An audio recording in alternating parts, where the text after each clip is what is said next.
And let's see then. Is it actually going to load? It is! Voila! Okay, we'll just go grab ourselves a link. Go here.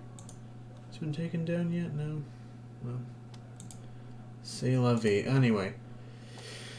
Copy link. And then make this a public stream. And ta-da. Ta-da, okay. So I'm going to just start off working on pole ball stuff, but I might later on do some gaming.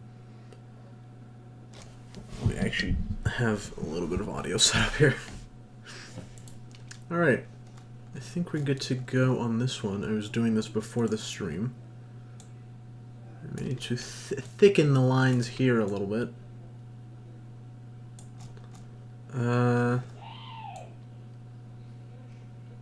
One second.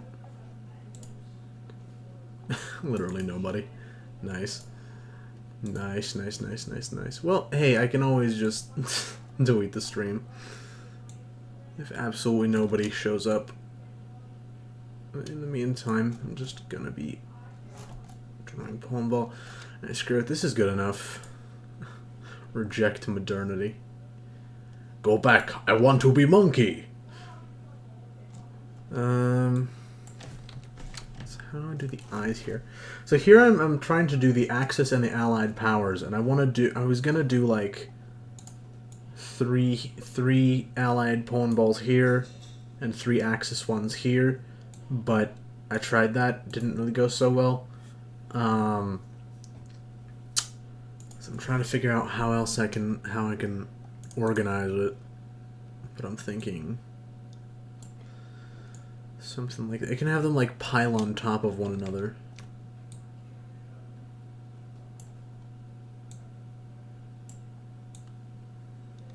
Ah! That's the right thing that I think I'm going for right there. And then if I just do... Ah! There we go. Include you in the stream? I mean, sure. Sure, sure, sure. Why the fuck not? Why not? Do I have you, I'll just hand you the, stream perms.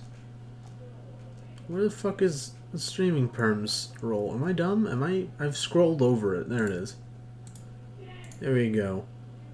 Join me, comrade. Boy. Ahoy.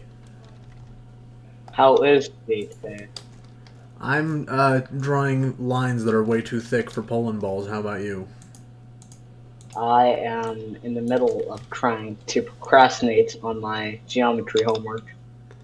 Well, don't do that. Yeah, I mean, I shouldn't, but Also, I you have kind of school. don't. Wait, do you have school this week?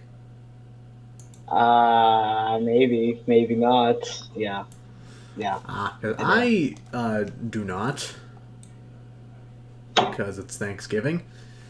Yeah, my school hates its students. Well, every school hates students, or every self-respecting school hates its students. That's just part of the high school experience. Alright, there's the eyes. Oh my god, it looks fucking Asian. Who? The eyes on this Soviet Union that I'm trying to draw.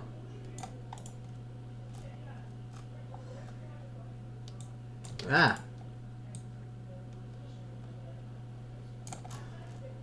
Yeah, I got the thickness wrong on this. Let's have an Among Us stream. What can go wrong? Not today, but maybe tomorrow.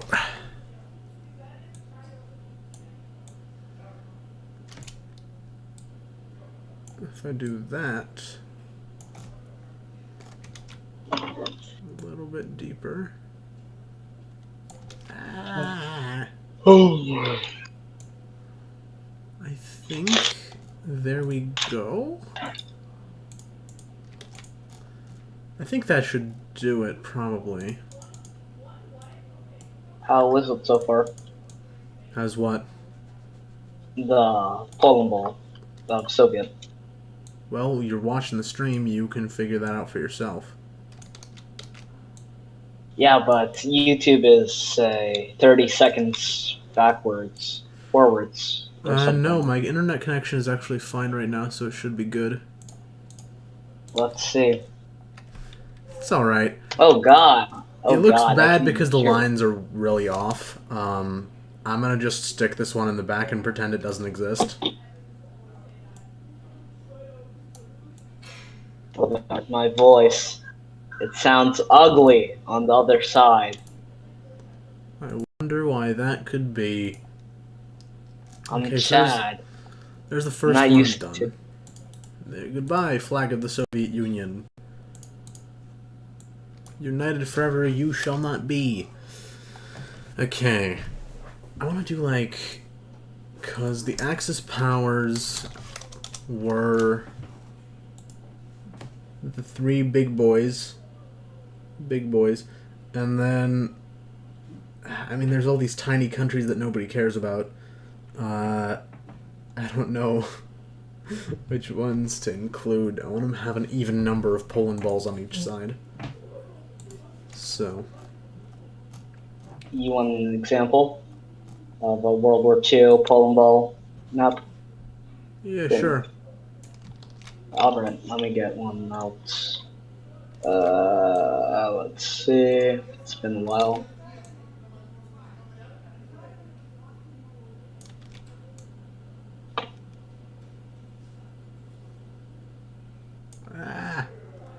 Yeah, it's good enough. Alright, let's do like what other nations do we want to do? I'm thinking we can do like for the Axis we can do Germany, Italy, Japan, and then like Hungary and Romania.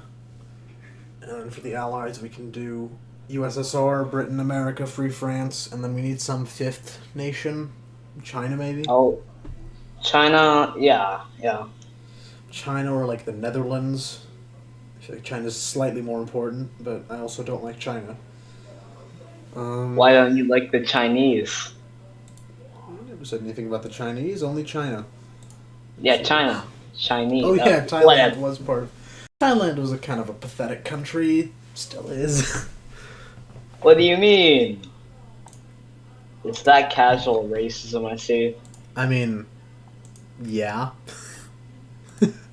I'm not gonna deny it. Come again? I said I'm not gonna deny it.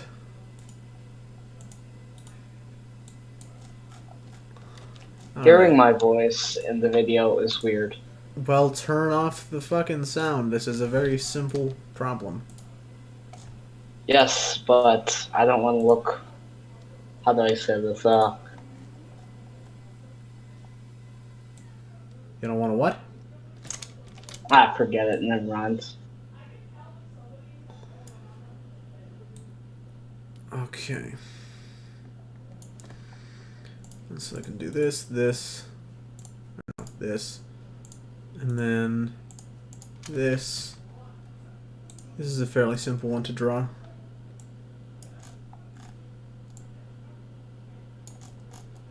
I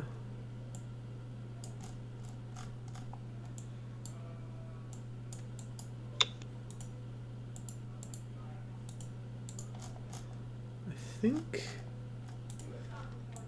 that should do it for France. I just need to add a little cross here. Boy, that looks pretty good. It's much easier to draw the small ones than the big ones because the circle, seriously, is always the hardest part for me.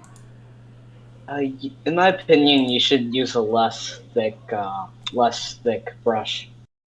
For the line? Oh, yeah. Well, I'm experimenting here, so I think I'm gonna go with this kind of thickness. Because if you look at my old, where is it? If you look at my old Poland balls, like this is my newer stuff, if you look at my older ones, the lines are really thin and it looks horrible. Oh boy, let's see. Just scroll up in the Country Ball collection. It gets worse and worse as it goes up, of course, but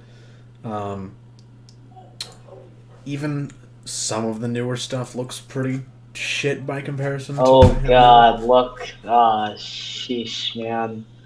The Hungarian ball. The Hungarian ball. I know, Anti- it's so oh, that thing is just, this is an abomination against humanity in so many ways.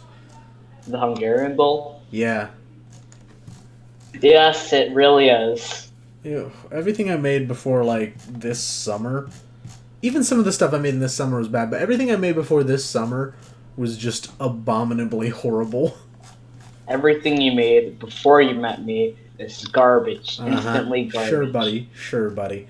But, like, We both know that. starting with my actually good stuff, I'd say, started with, like, the Atomic August video. Because there I started figuring out my own shit. And that's You should probably... Hot take. You should hire... what the fuck's his name? Let's see.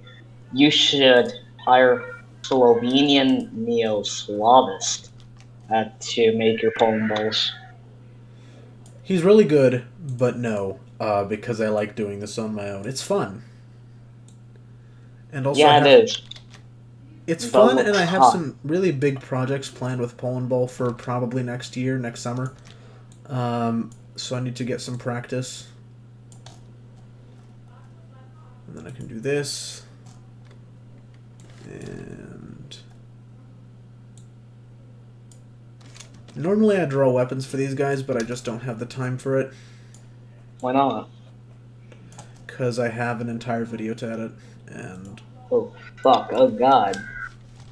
yeah. This is just a small part of it where I wanted to utilize Poland Ball, because it looked kind of bland.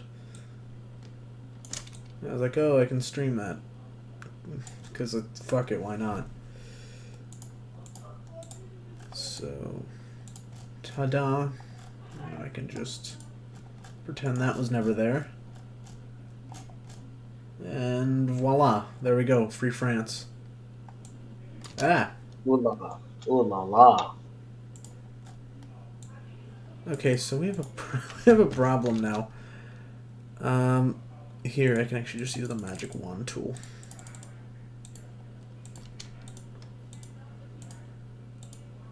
Let's see if we can make this work.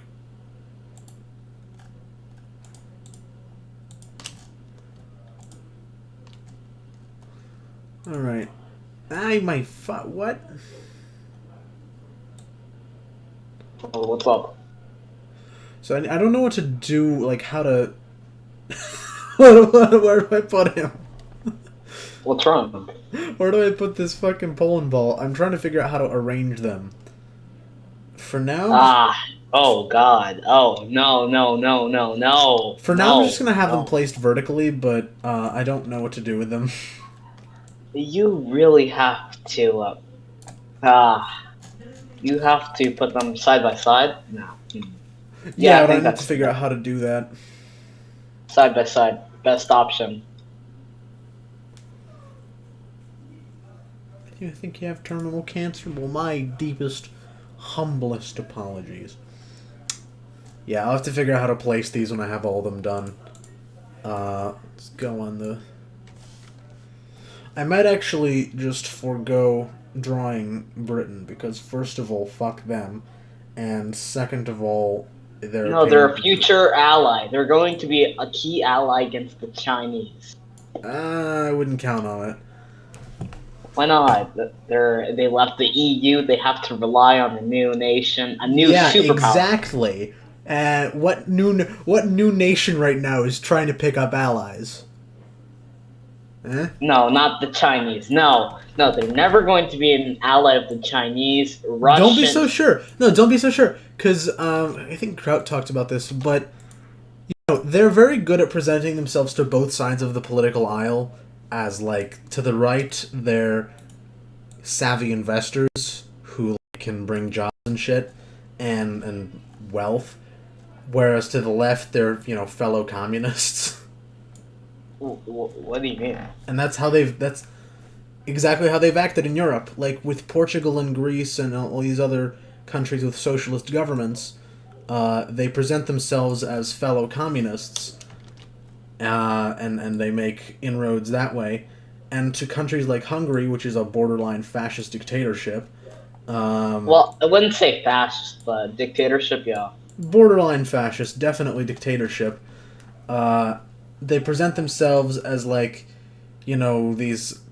I mean, as what they actually are, as fascists, as kind of Oh, fellow authoritarians, and authoritarian rates. You know what? It's first stage fascism. First stage fascism. They're first stage fascists. yeah. Oh my god, these lines are so horrible. But all right, what next? What next? What next? So there's Free France finished. Next up, we can do. USA. What should I do next? China? Now let's do an Axis nation. Hmm? An Axis nation. Let's do those. I kind of want to guys. do all of them. Yeah, there it is. I kind of want to. Should we make Italy on both sides? Wait, flag of Austria-Hungary. What? What? What? What else? Okay, so this flag is called the Flag of Austria-Hungary, the file, for some reason. Alright, Republic of China. Hold on. That's, Now we'll have to wait until the stream loads. oh my god, that's horrible. Let's see what's what- their flag? Do I just use the Taiwanese flag, or...? Yeah, probably. Here, Flag of Republic of China. Right. Their naval The jet. five-striped flag would look pretty cool. Okay, so we have two options. We can do the Taiwanese flag, or we can do just the blue sun, or the sun on the white on the blue sky.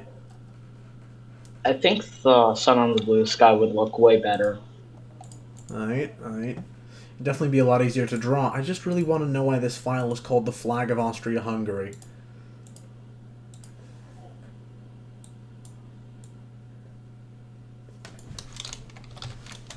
KMT. Taiwanese and... I know, but one of them looks better. So, we'll go with that. So, let's open up the KMT flag here. This one should be really, really easy to draw. So...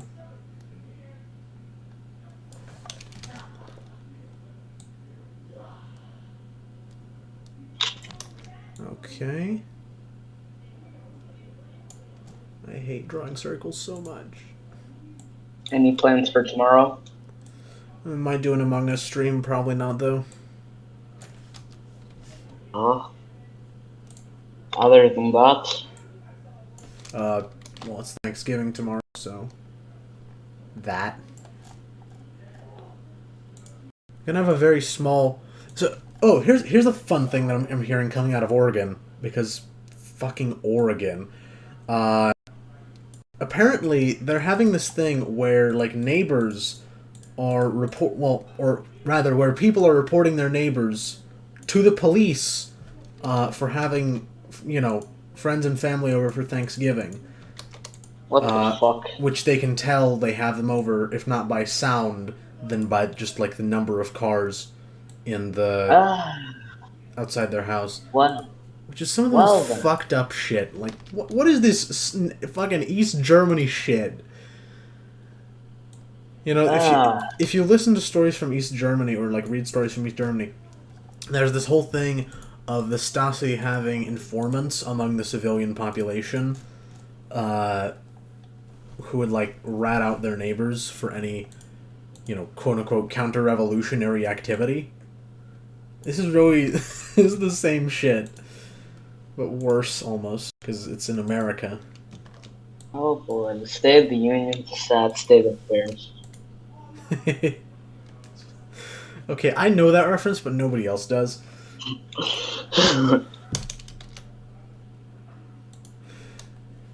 Alright. Let's hope nobody notices that this is a perfect circle. Wait, what does it look like? I'm just literally using the brush for the white sun. Just one press of the brush. 1, 2, 3, 4, 5, 6, 7, 8, 9, 10, 11, 12 rays coming out of there.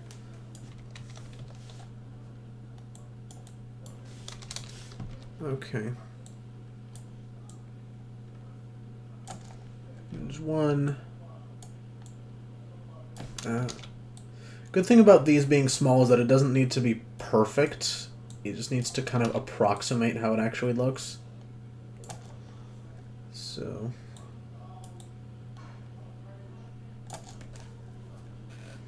there's 4. Ah! Okay, so there's... what? There's the 4, and I have to somehow fit 2...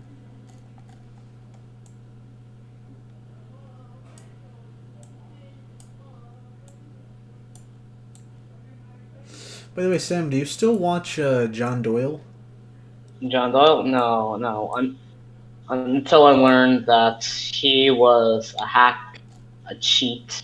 What has he done? I stopped watching him just because it got too much for me, but what did he do? Come again? What did he do? Well, remember how, what the fuck's his name? Shark said, oh yeah, this story, fake news, blah blah blah, articles. Yeah, right. I know. Then I realized, oh, John Doyle, that fucker's a liar. I used to listen to him just because I wanted to see the conservative side of things. I didn't agree with him on almost anything, but I did want to like know what the Trumpist part of the right was thinking. It's good to keep up with, especially political opponents, but it's gotten too insane for me. Him, all these right-wingers, Tim Pool, Sargon of Swindon, Dave Rubin I stopped watching a long time ago just because he's boring as hell. But all these people have gone completely insane. Well, what is John Doyle producing now? Take a look at this. I'm still subscribed to him, I just haven't watched him in forever. Since...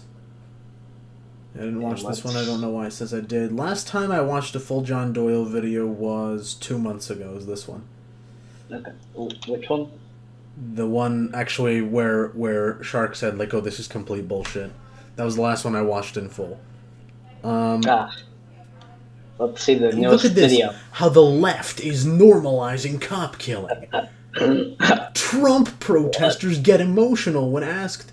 What does this say? When asked simple questions. Triggering an entire Trump protest epically. Debunking the stupidest liberal yard sign. Like, these are literal parody titles. What happens if Trump loses? Trump, and I mean, I didn't watch it, but I can already guess it's going to be like, the left is going to, I don't know, make gender transitions, like, mandatory or some shit. Or, like, they're going to destroy the fabric of America. Trump protesters, this is the same thing as the previous one. When confronted with a didgeridoo. Okay, fun. I might actually watch that one. That sounds hilarious. Why Hollywood hates Christians. Bruh. Fair enough. But, like, really? Is this the big, important political issues we gotta be talking about? Why I'm voting Trump and why you should too. And then the thumbnail says, the bipartisan case for Trump. What? Yeah. What bipartisan case? The fuck? I might actually watch this. I'm really curious what the fuck he's on about. And then he goes full Breen in the next one. It's 90 minutes long. Former White House official exposes plan to take down Trump. And then the thumbnail says the true deep state plan. This is some Breen level shit. John Doyle is one hell of a drug. Yeah, conservatism is one hell of a drug. This election is not over yet. AOC dooms the future of the Democratic Party. Like, goddamn, he was always... He's been like this for a while, but it's just gotten worse and worse since the start. Okay, let's see. How's Freedom Tunes handling this? Freedom Tunes, he's playing into the whole election fraud thing. He's still a libertarian and a Trumpist at the same time, which I'll never understand. But it's mostly good stuff. Like, here's... where is it? Where's the thing? This one's good. Joe Biden, best candidate ever! My name's Joe Biden. I'm a Democratic candidate for the United States Senate. Can you wait for Joe Biden to become president and end racism? I sure can't. Poor kids are just as bright and just as talented as white kids. Okay, so he won't end racism, but he will raise your taxes, restrict your gun rights, give 8-year-olds a right to change gender. Okay. Joe Biden is an all-American hero who finishes sentences good. But did you know he's also America's most forward-thinking foreign policy strategist? It's some good. There's some good stuff still. It's less so than before. But I may also be a dumbass. Hold on.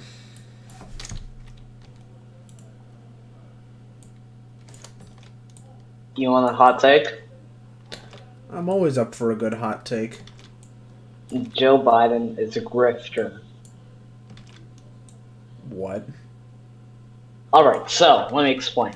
Joe Biden, 1970s, was primarily a conservative.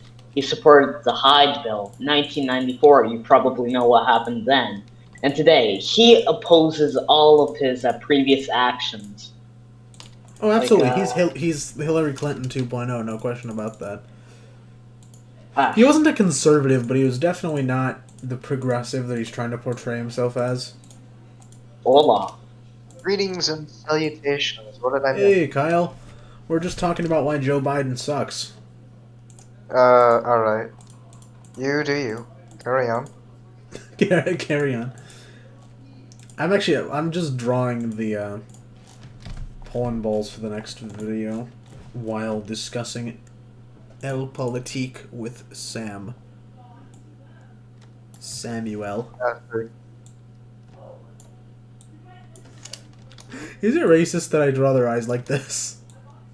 Who's China's? Yeah. Let's see. Yeah, it's pretty racist. Do I care? Casual racism is based. Wait, what software are you using for the pull-on balls? It's a fucking... What's funny, apparently, based on, like, the ads that it plays here, I think this is meant to be for anime, or, like, manga drawing, but it's also really good for pollen ball. So that actually reminds me of a little bit of Photoshop, or Illustrator, and Fire Alpaca, because they're all Is it the same? No, they're different softwares, but they're used for the same purpose. Is so that you basically draw things. It's usually for animators, and also digital artists. Fun. Oh, wait. Okay, so there's the third one done. Okay, what next? Britain or America, or one of the Axis powers? Yeah, let's do Italy. Wait, is this for your video? Yeah. Okay. So what am I gonna do next?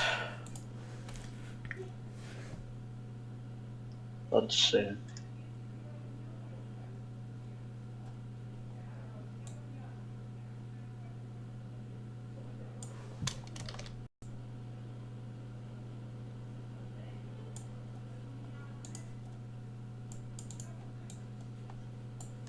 Speaking of which, I just had a chat with Arkin TV earlier, and Apparently, the guy says he's making a channel soon. So I know.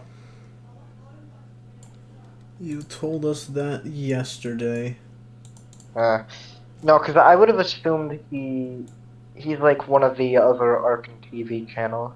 But he's not. I think there's like 2 Arkin TVs. Yeah, honestly, he's not, I think there's something sus about him. I don't trust him, but yeah, me neither. I'm giving him a chance for now. Why don't you? Well, because it.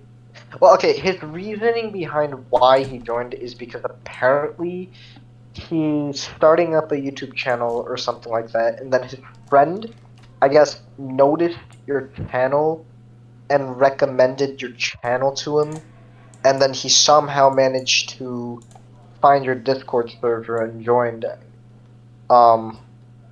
I think that's his reasoning. That's the reasoning he Like gave. I said, seems sus, but Bullshit. I'm giving him a chance for now. Okay, should I do Britain or America next? Let's see. Eeny, meeny, miny, mo. Let's do the Let's whole. do America. America. Yes. Yes, sir. Superior. Bum, ba, bum, Superior bum, nation. bum, ba. Okay. Stop. Actually, I should probably do the blue canton first. Not like the Japanese who blew up Canton. That was a bad joke that nobody understood, but Yeah, no one understood it. all right.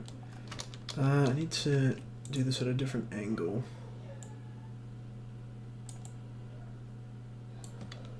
So is this stream going to take 5 hours, just like last time? Oh no, because I'm not even close to finishing. You boys want to play some CS:GO? I would, but I still haven't figured Can't out how to stream stream it without running Again, at like 2 FPS. you have 2 options. You can either do a Battlefront stream, of course I'm not going to be able to partake in that, or Still? we can do an Among Us stream. We can't do that now. Oh no, not now, no, I mean sometime in the future. Sure, hold on. Because Well, I'm lazy you know, and you don't want get- to draw the stars. Or you should actually, like I said before, you should actually get Play Games, because it's really fun doing multiplayer, and I'm not sure if this is really fortunate or unfortunate, but nobody actually plays multiplayer, so I suppose it's easier for us to match into a game. A lot of strategy involved in Plague Inc. A lot of, I guess, tactical thinking, if that's the appropriate term to use.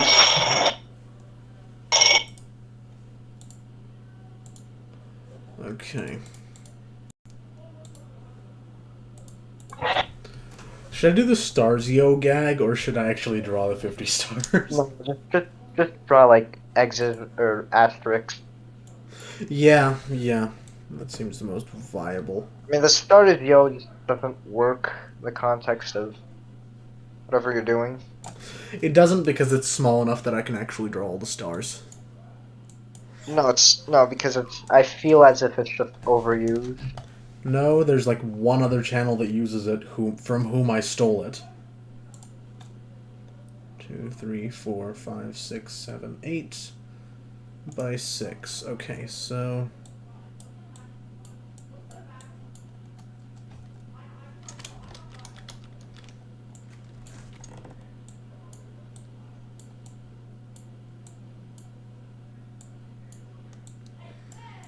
Okay, you're gonna have to watch me do this 48 times, or 46 more times. I really don't think you need to do it 46 times. I think that's very That's how unnecessary. many more stars are left. Yes, but I really don't think you should draw 46 more stars. Sure I should. No, because realistically, nobody's gonna count those stars. It's just Oh, somebody will. Somebody will, and is gonna call me out for it. I know this I community. will. I plan to count all the stars. I know this community, both my YouTube community and the Poland Ball community.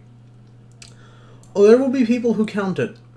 Well, your community is an absolute mess. It's a fallacy.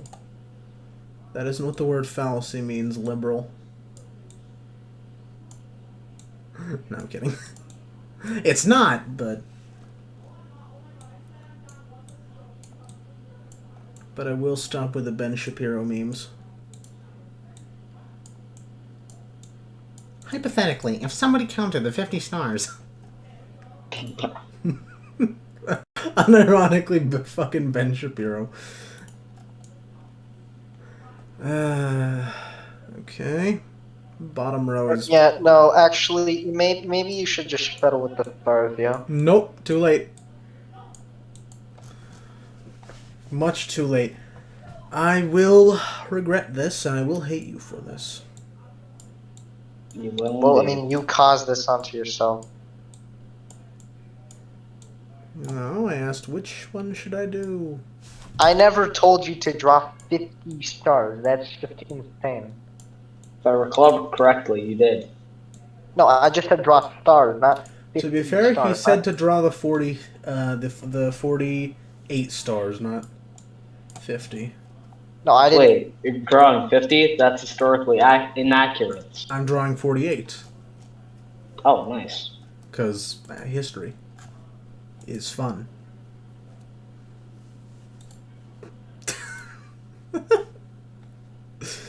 Alright.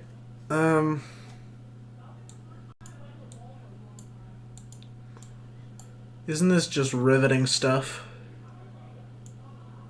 What is? Me drawing asterisks.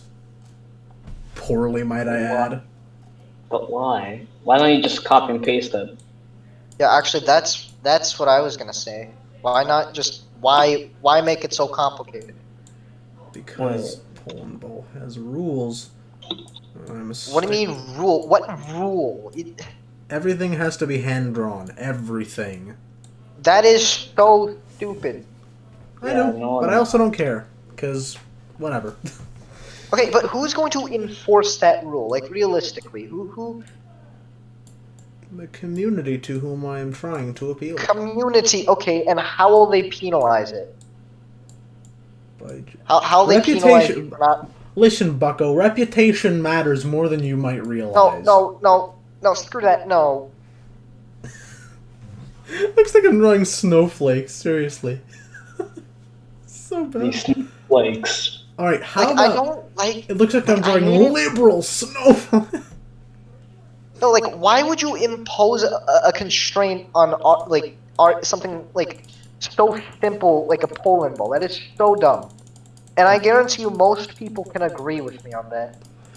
The No. very idea. No. I'm, no. I'm afraid not, friend. No, no, no. The Palm Ball community is a hive mind. It's not a hive mind. It's not. If it was a hive mind, it would be dead.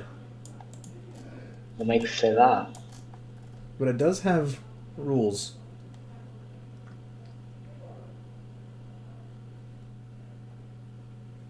Poland Ball is becoming increasingly toxic. Yeah, It I can see that.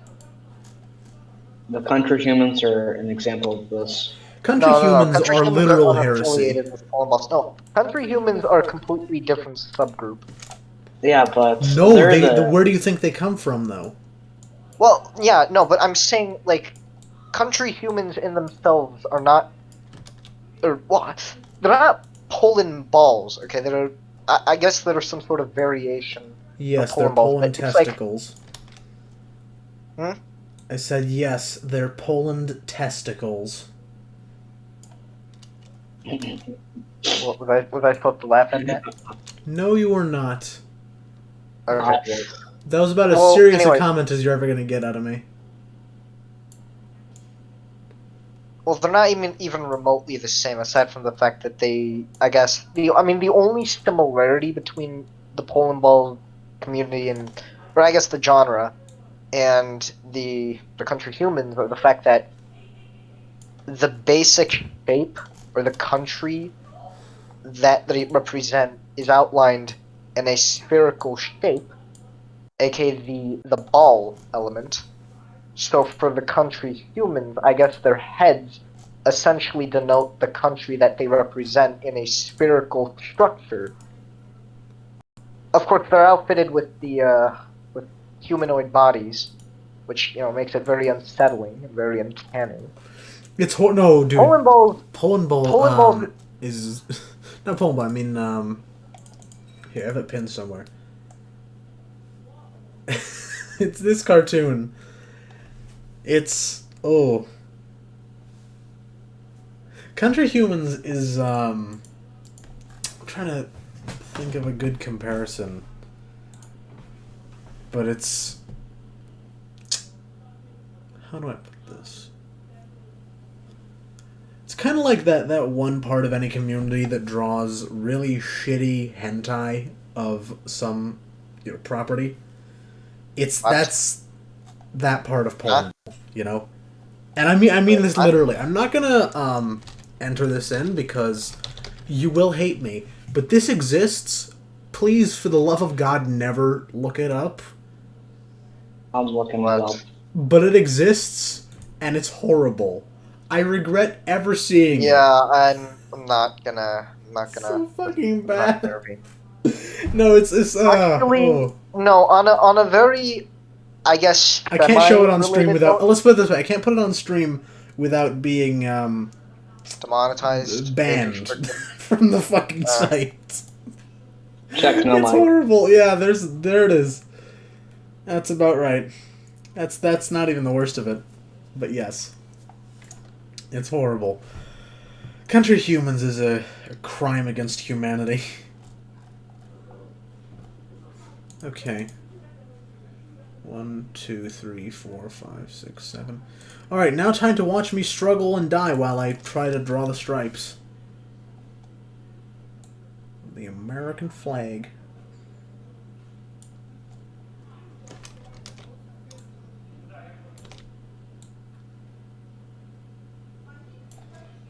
Okay, there's one.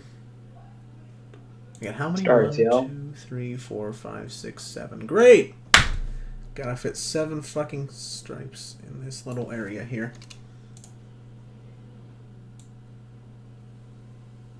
So you looked it up?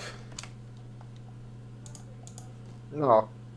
Good. No, I'd rather not. I want to save. Good, don't, please, for the love of God. No, listen, I want to save my sanity for tonight. All right, not today. You have no sanity to save. You'd be fine. I have some, and I'd rather spare it.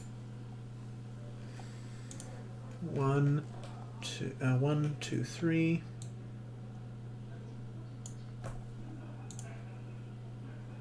4, 5,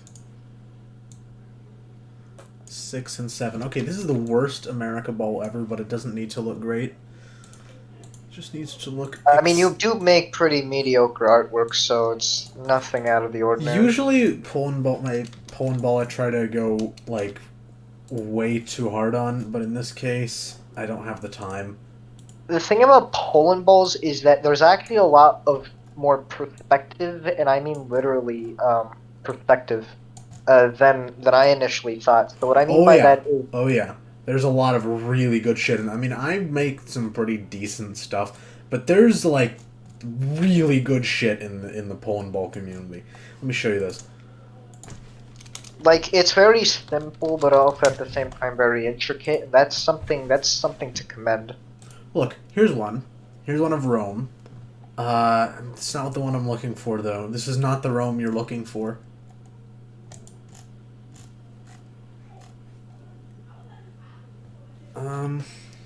Fuck, where is it?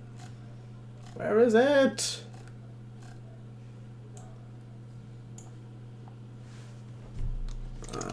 Let's try Rome instead. Here, let me just go to the wiki and see if I can find it, because it's a really iconic image. There it is. There it is. Look at this. I mean, this isn't something that some dude drew just for shits and giggles. This is art. Like, actual art. Look at this.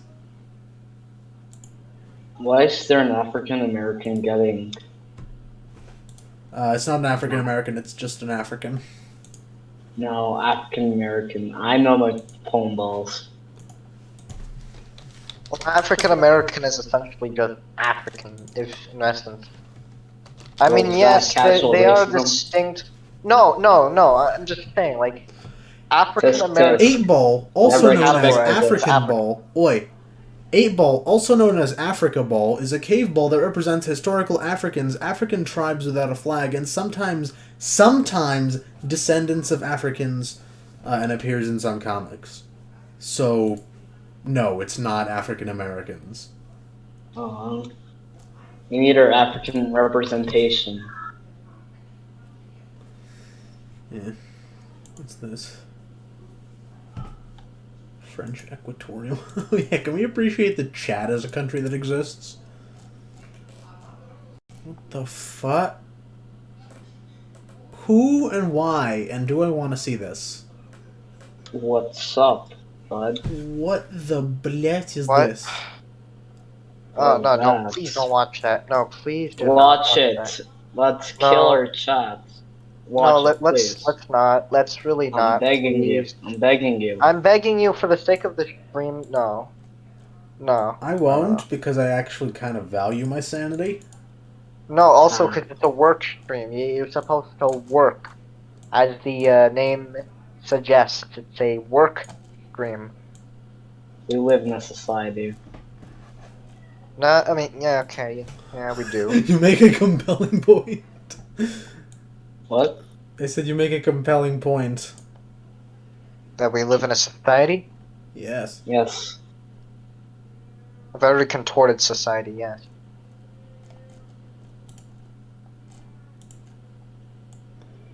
Very detrimental society. To whom? Well, it's a civilization. When do you suppose Trump will get over stage 1 of grief?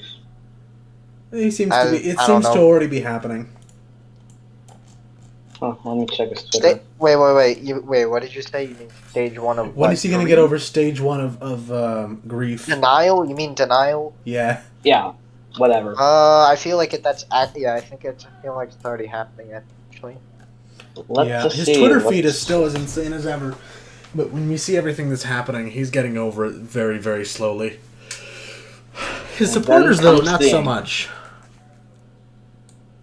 Well, okay, well if he overcomes, he's going to go through anger, a period of rage and resentment. Afterwards, he's going to go through bargaining, then depression, and then finally acceptance. How do you think they'll bargain? Well, I mean, how do you think he's bargaining now? I mean, I don't even know if you can call it bargaining, but it's an attempt. Poorly.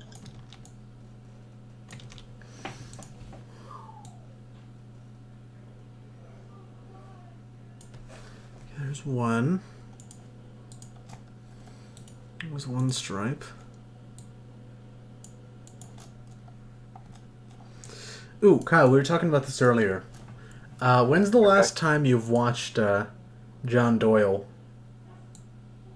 Months ago, actually. Why? Good. Same you as mean us. like ironically or unironically? At all. Or- Months ago. Hmm. But that's because I just wanted to hear his take on something, not because I actually agree with him. I know. Why? Why do you ask? Which is just because he's gotten completely off the deep end. You really think? Yeah, of course he did. Same course as the he- rest of them, but damn, especially in the last month or so. Oh yeah, he's lost his mind completely.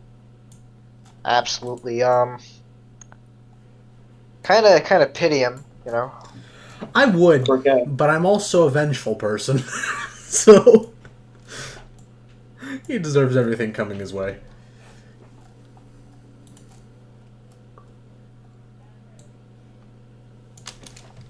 Okay, there's 1, 2 stripes.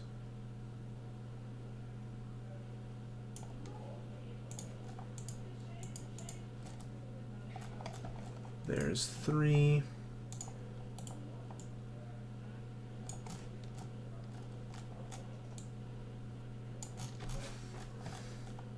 I shall now be reading The Industrial Society and Its Future by Theodore Kaczynski.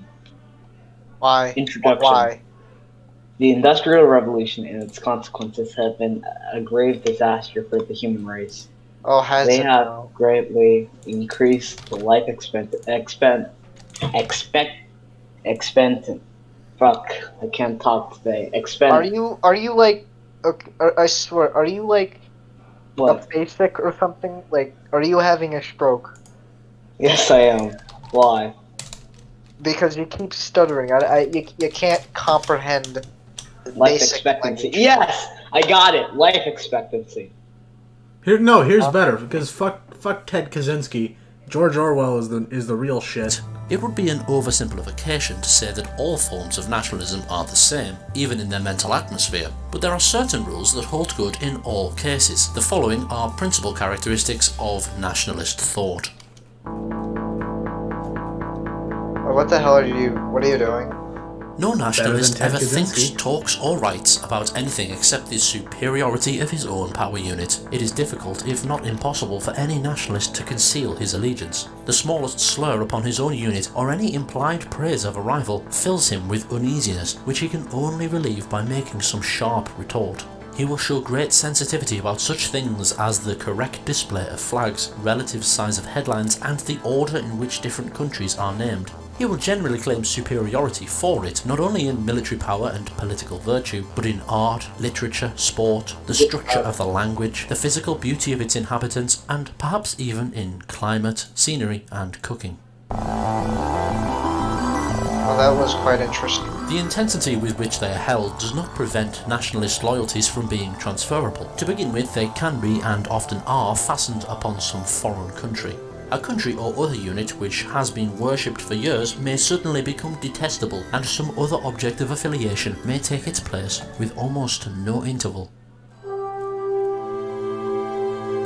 All nationalists have the power of not seeing resemblances between similar sets of facts. A British Tory will defend self-determination and oppose it in the same breath, with no feeling of inconsistency. Actions are held to be good or bad, not on their own merits, but according to who does them, and there is almost no kind of outrage, forced labour, mass deportations, imprisonment without trial, forgery, assassination, the bombing of civilians, which does not change its moral character when it is committed by our side. The nationalist not only does not disapprove of atrocities committed by his own side, but he has a remarkable capacity for not even hearing about them. Much of the propagandist writing of our time amounts to plain forgery. Material facts are suppressed, dates altered, quotations removed from their context and doctored so as to change their meaning. Events which it is felt ought not to have happened are unmentioned and ultimately denied. Indifference to objective truth is encouraged by the sealing off of one part of the world from another, which makes it harder and harder to discover what is actually happening. There can often be genuine doubt about the most enormous events. The calamities that are constantly being reported, massacres, famines, revolutions, tend to inspire in the average person a feeling of unreality. One has no way of independently verifying the facts, one is not even fully certain that they might have happened, and one is always presented with totally different interpretations from different sources. Probably the truth is discoverable, but the facts will be so dishonestly set forth in almost any newspaper that the ordinary reader can be forgiven for swallowing lies or for failing to even form an opinion. The general uncertainty as to what is really happening makes it easier to cling to lunatic beliefs. Since nothing is ever proven or disproven, the most unmistakable fact can be impudently denied. All nationalist controversy is at the debating society level. It is always entirely inconclusive, since each contestant invariably believes himself to have won the victory. Some nationalists are not far from schizophrenia, living quite happily amid dreams of power and conquest which have no connection with the physical world. Too funny. If too one real, harbours in too one's accurate. mind a nationalistic loyalty or hatred, certain facts, although in a sense known to be true, are inadmissible. Here are just a few examples. Types of nationalist, each for whom I append a fact which it is impossible for that type of nationalist to accept, even in his secret thoughts. Jazz interlude, because I don't have time to watch that.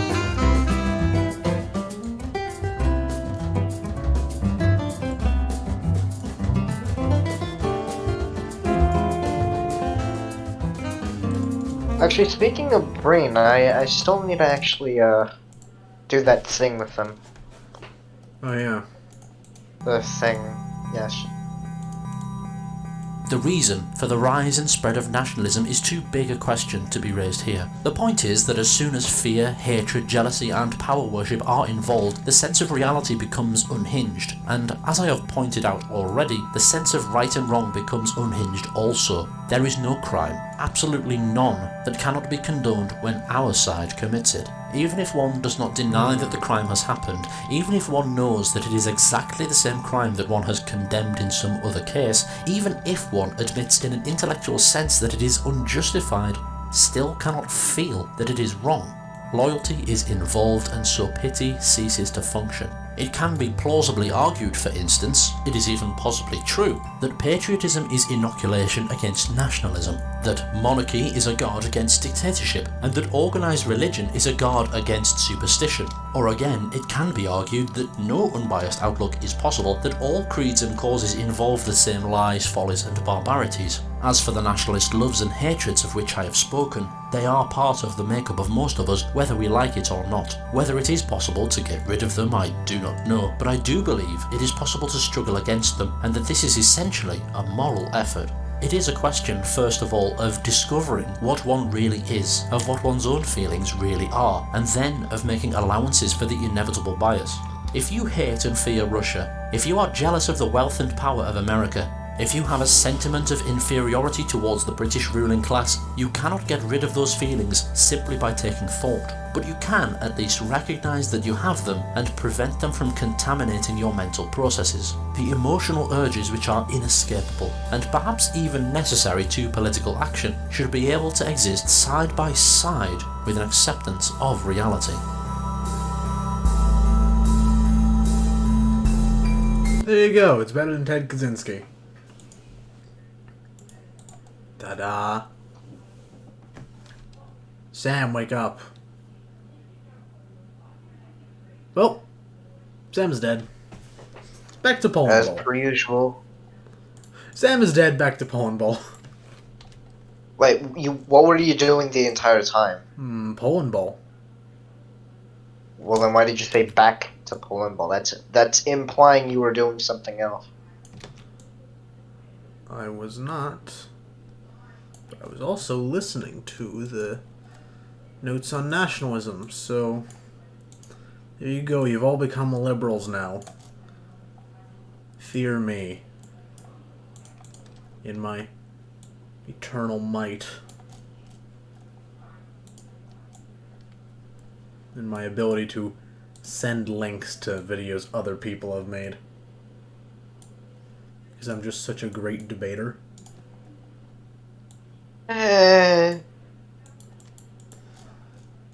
It's called. I mean, I don't sarcasm. know about great. It's called sarcasm.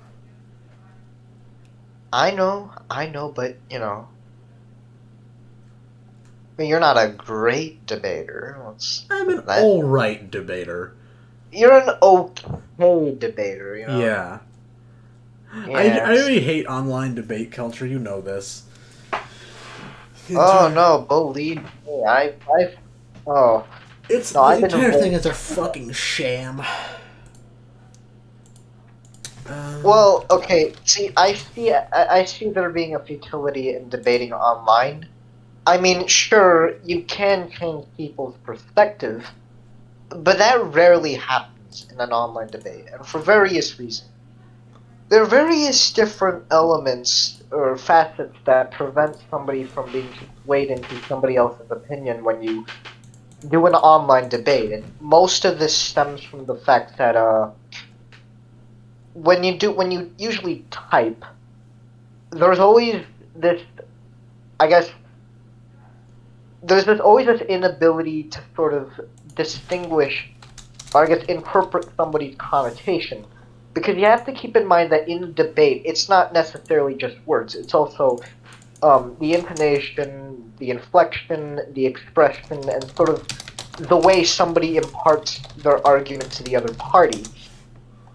When most of those aspects are missing, it basically creates Take a a look at this. barrier. Hold on, sorry, but just take a look at this. Because I'm bored and Sam seems to be dead. I was gonna line up another book to just listen to. The Populism, a very short introduction, which I used for my Trump populism video. And it's the fucking third thing that gets recommended. At least. Well, that's But interesting. then if you go to a channel that's not me, it's like not even there at all. Whack. Anyway, what else should we listen to? Oh right, this is when people don't know what fascism is. What else? What else should we listen to?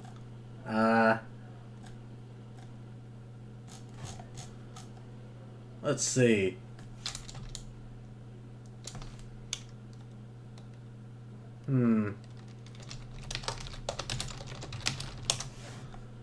No? There we go. Welcome to this week's edition of Good. Oh my god, no. Okay. Let's go to something I know.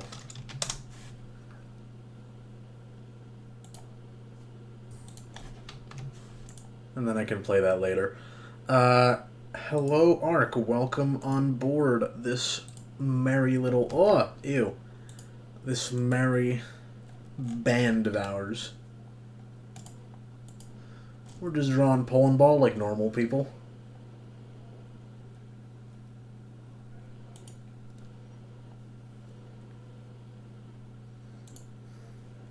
Actually, I think I should, for drawing UK, I think I should do white on the background.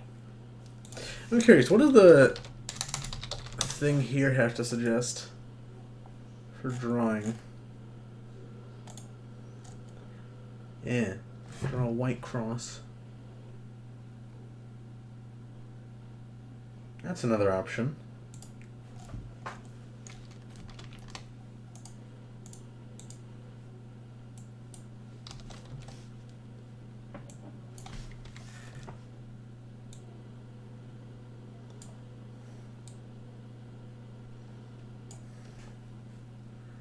And then this would be like 25.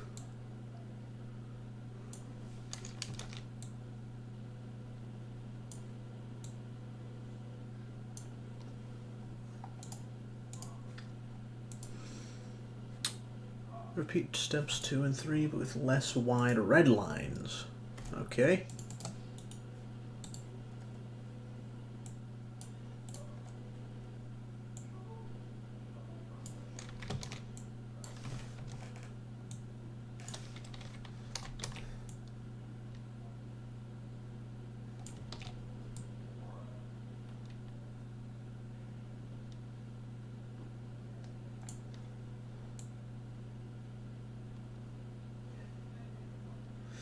You know, there's something I've noticed in editing, but also in Poland Ball, is that sometimes you just kind of have to experiment, and the only way to do it is to just take the leap of faith and hope it turns out all right in the end.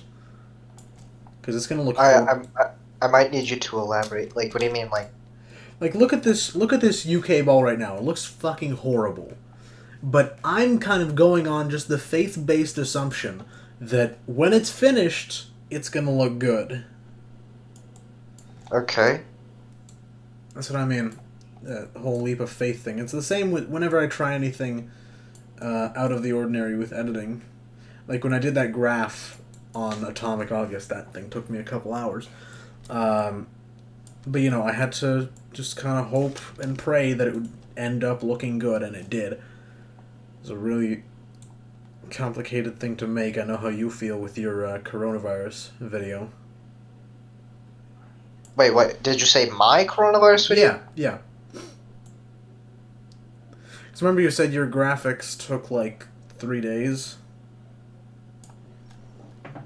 Wait, I'm confused. What coronavirus? The one that you video? submitted for the contest. Oh, you mean the one I did for the contest? Uh-huh, yeah.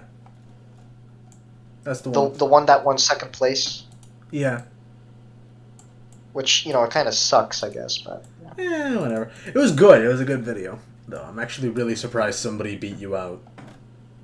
No, actually, I know I could have done way better on that video. In fact, looking back at it now, I don't even think it's a great video. I think it's a It's mediocre basic video. in content, but in editing, I mean, it's really good. Well, I mean, I had to fit a lot of stuff in 3 minutes, so... Okay, there we go. I think this is a decent looking UK. What do you think?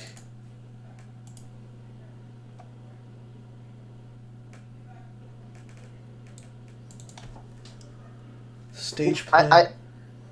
Actually, speaking of that video, actually, at some point, I want to do, like, not a remake per se, but I want to do something extremely similar to that. Like, I guess I want to add on to that video with so much more information, and makes that one of my videos for my upcoming channel that I plan on releasing.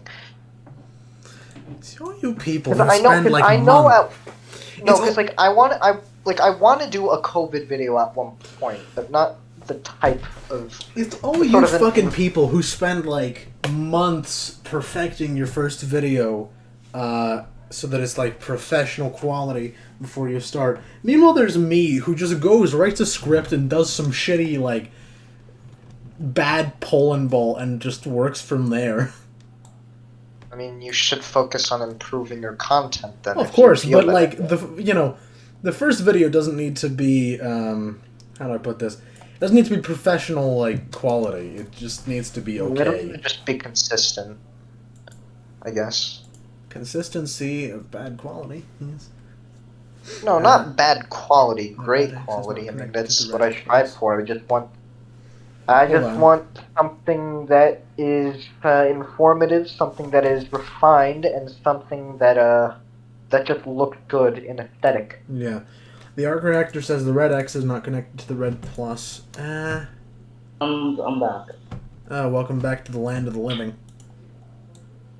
Welcome back, Sam. Hola. Samuel, And well, never call me that. I will start calling you that very often. Oh boy, I'm gonna kill you.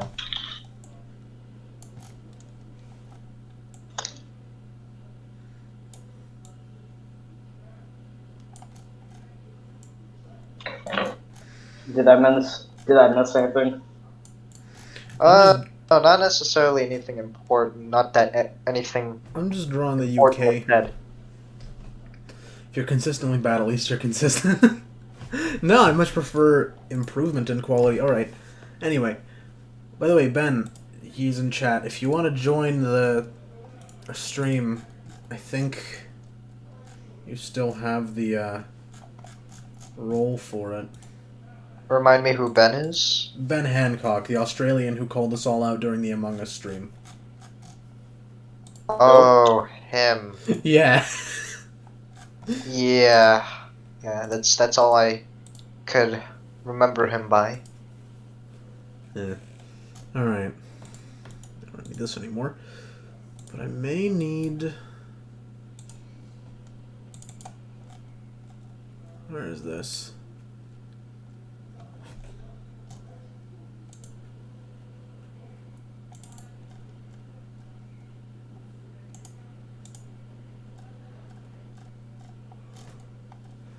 Let's do the eyes first, but...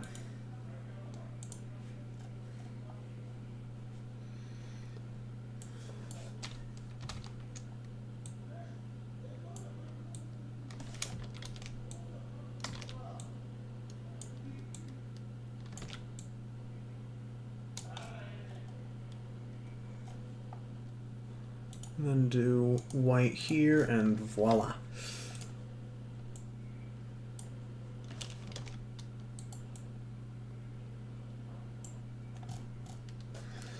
And then I need to draw... I'll just use the same colors here because it's pretty good.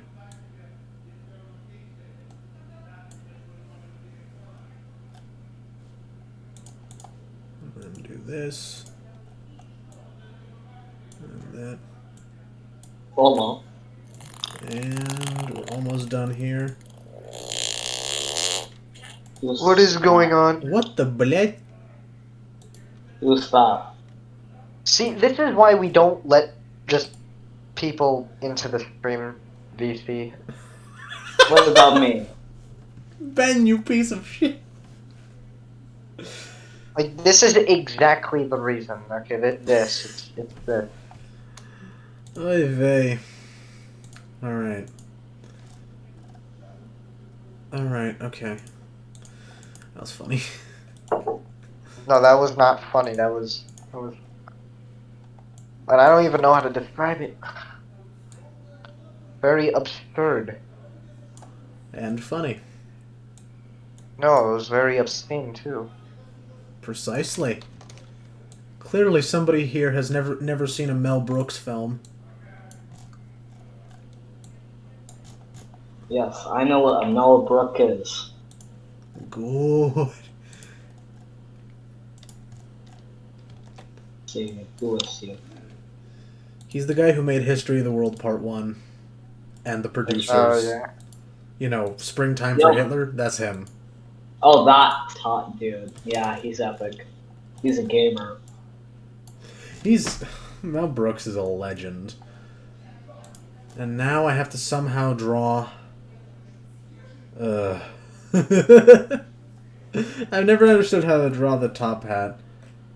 It's always confused me.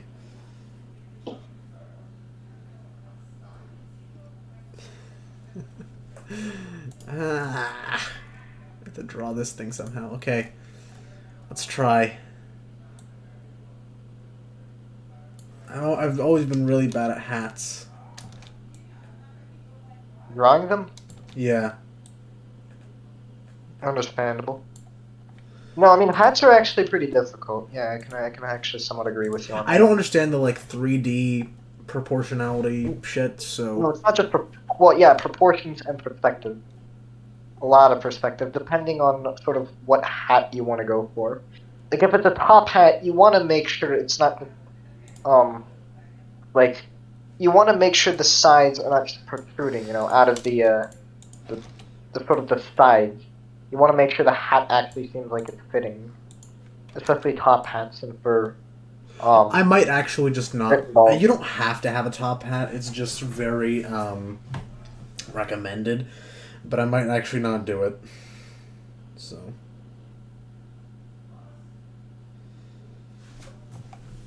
I mean, I think hats just kind of, you know, supplements it, you know. Some of them are pretty easy, like doing the laurel for Greece is really easy. Doing the colonial, like tricorn, is surprisingly easy. Doing the SPQR helmet is not easy, but simple, or rather, it's easy, but it's somewhat complicated. UK is both complicated and hard. And Usually, what I do is I actually like to look at references. Not like, I don't trace or anything, but. And when I say references, I mean like actual PNGs of top hats. And it gives me sort of inspiration as to what I could do with it. Are you an artist? Well, I do art, so assuming that, yes, I am an artist. Like, what do I you am make? pretty much an artist. Okay, in hold on. all I've just been fields personally aside I've just been personally insulted. Your hat No, game like, is weak. I would- Excuse me, sir. Excuse. Like, I do Listen here, film, bucko. I do digital art, I do... I mean, I do lots of art, but culinary arts, so... Like, if there's one art I'm unable to master, it's food, you know? I'm learning to I cook, cannot but it's cook. not easy. No, like, listen, it's not that I'm just bad at cooking, it's the fact that I mean- just don't know how to work my way around it, you know? It's like the ingredients, the It's like math. cutting... You're Asian. Math is good. You know math. Correct. No, like art. No, I mean like food. I cannot cook. Like that Yes, is it's not. like making food is like I thought solving Asians an were. equation. I thought there was a stereotype where Asians are What good at is cooking this though. even made? What? What is this? What have I created? What?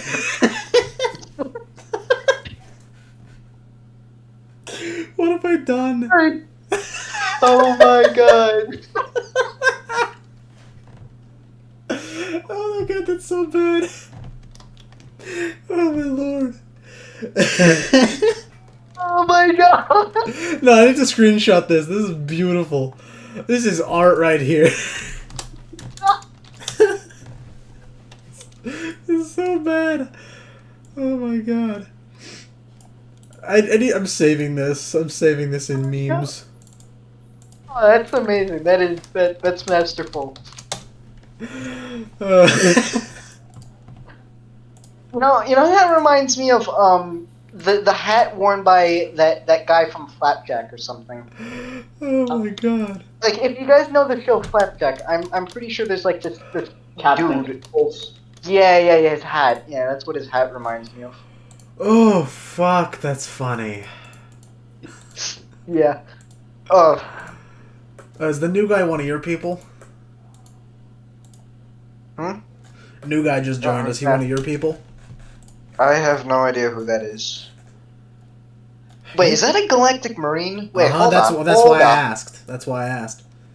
I thought it would be one of yours. Yo, he has a 21st Nova Corps Galactic Marine skin T-posing. That's great.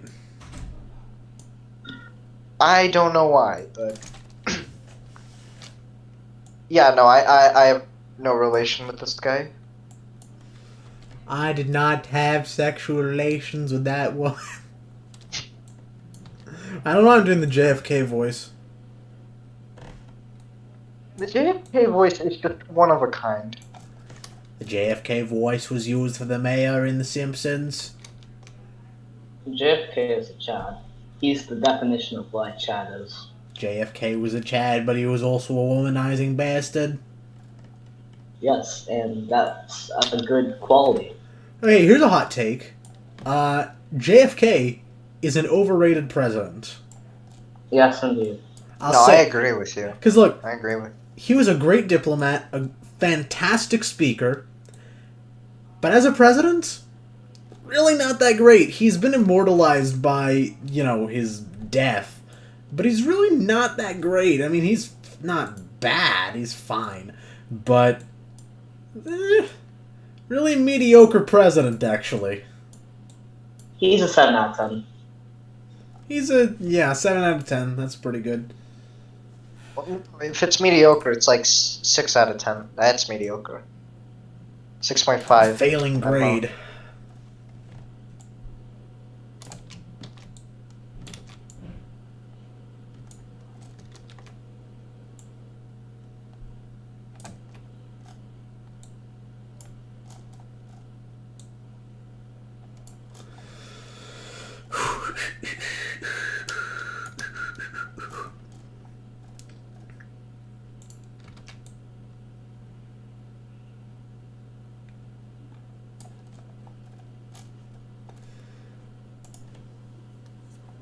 JFK did what again? That's right, nothing. No, he did do something. He did he got us through the Cuban Missile Crisis, and he, what was the other thing? He basically just avoided a shit ton of flare-ups with Khrushchev that, admittedly, I think a lot of other presidents, say Nixon, would not have been able to handle. But, or LBJ. But other than that... I'm not sure about LBJ. LBJ had a very aggressive foreign policy. Yeah, but he wasn't suicidal. No, he wasn't. Nixon, on the other hand. Well, Nixon got us out of Vietnam. Yeah, but he ran in 1972 to extend it. Oh, true. Right, let's see, 5.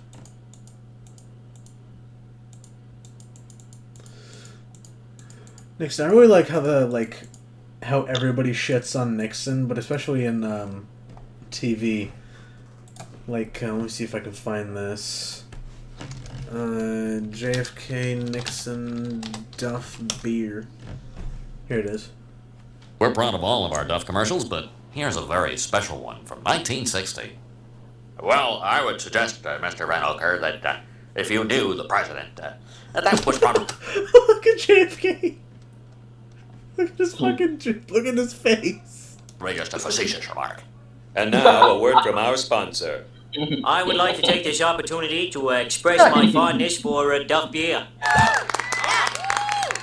I'd also like to express my fondness for that particular beer.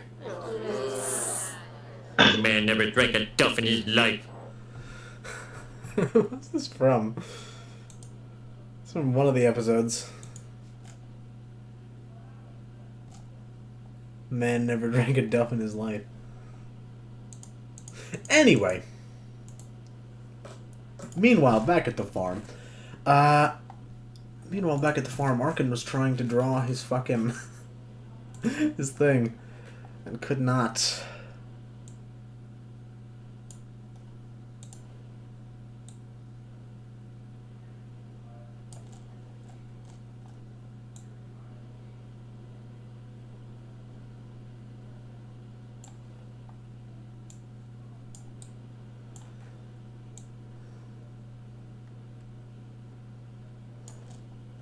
Ah!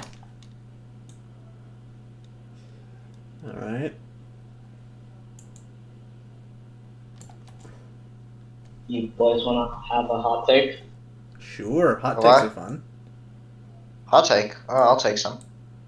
Alright, so I think World War III is possible without nukes. Yeah? Well, I yeah. think- That's not. How is that a hot take, though? I don't know, man. I never heard anyone. Well, what's the it's word? very possible without nukes. It's extremely possible. When I say possible, I'm not saying it's plausible. I said it's possible.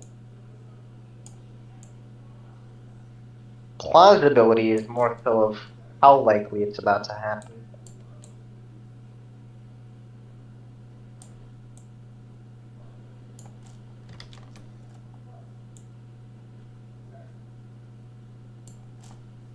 Oh my god, I can't get these fucking glasses.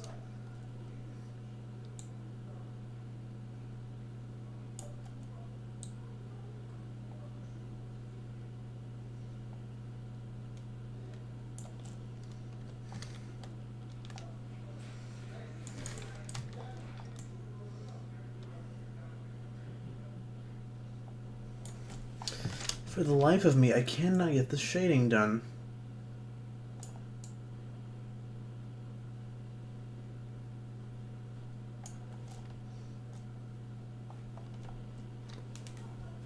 I think I might actually just leave it here.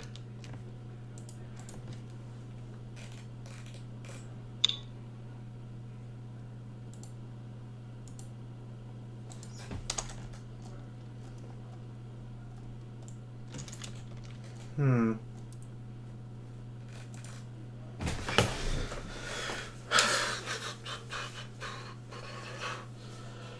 Ben has been on the shitter for 6 minutes now. Or more. Ben, do as you know.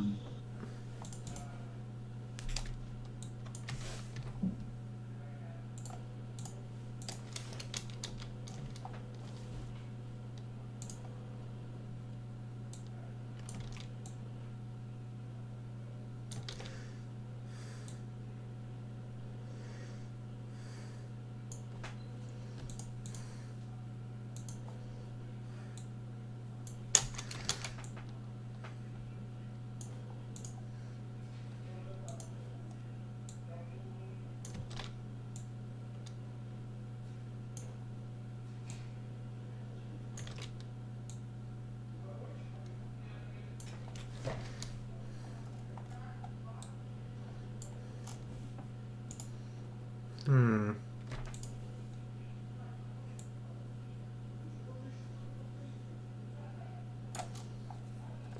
Okay, so UK still looking beautiful.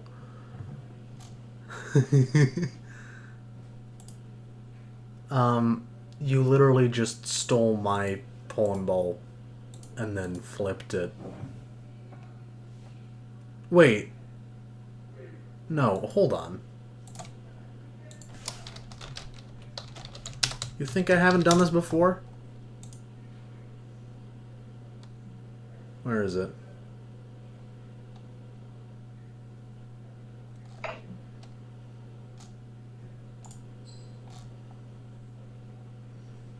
There it is. You think I haven't done this before, bucko? I have. What? What did you do? Man thinks he has a better hat game than me. But I know these tricks because I've used them Let before. me guess. Wait, let me guess. Is this for the Britain Bowl? Uh-huh. Let me guess. Did he use the Monopoly hat? Uh-huh. I thought so. Bruh. I knew it. I knew it. Ahoy atomic radiation. Delightful.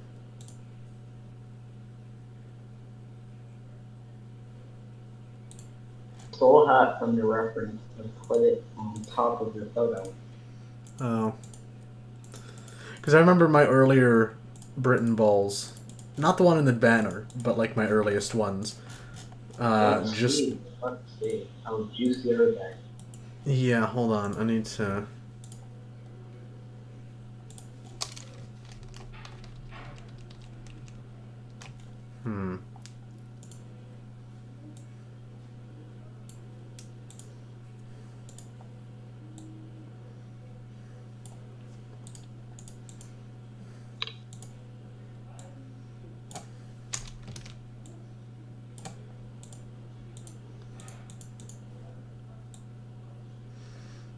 Wow, this looks bad.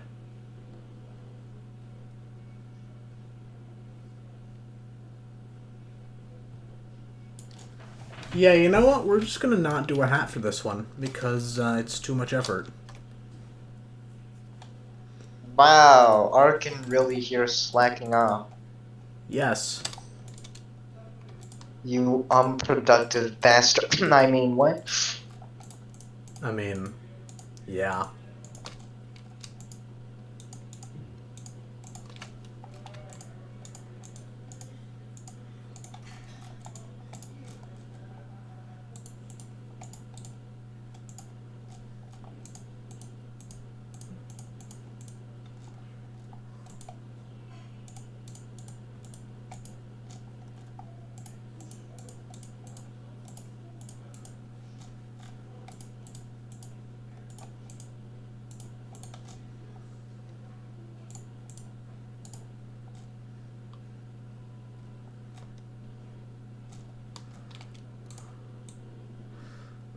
Oh no.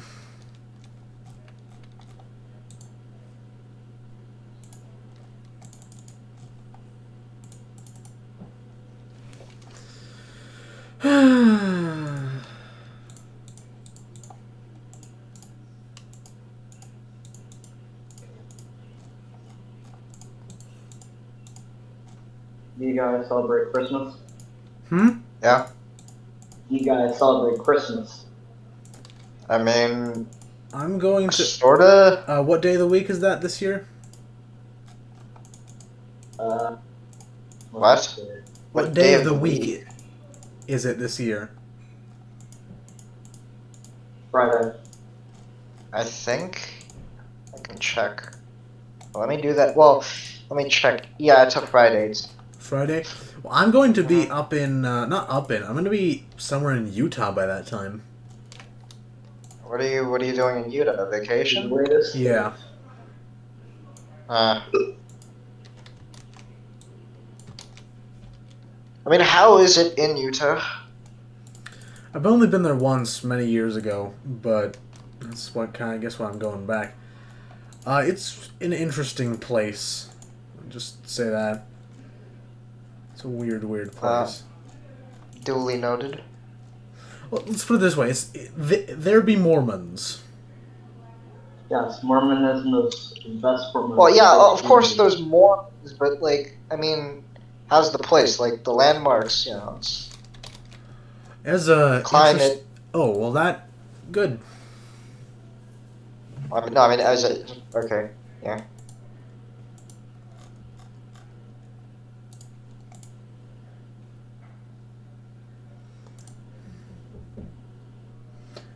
Favorite movie?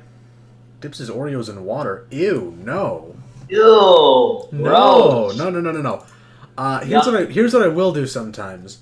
I like take off the creamy part, right? Or I'll rather take off one of the cookie halves and I'll stick it in like hot chocolate or tea. That I'll do. Wait, what are you talking about? Oreos. We're talking about Oreos. Oreos. Yeah. What about Oreos? Somebody in the chat said that, I bet Arkin dips his Oreos in water, which I do not. That's What disgusting. No. What?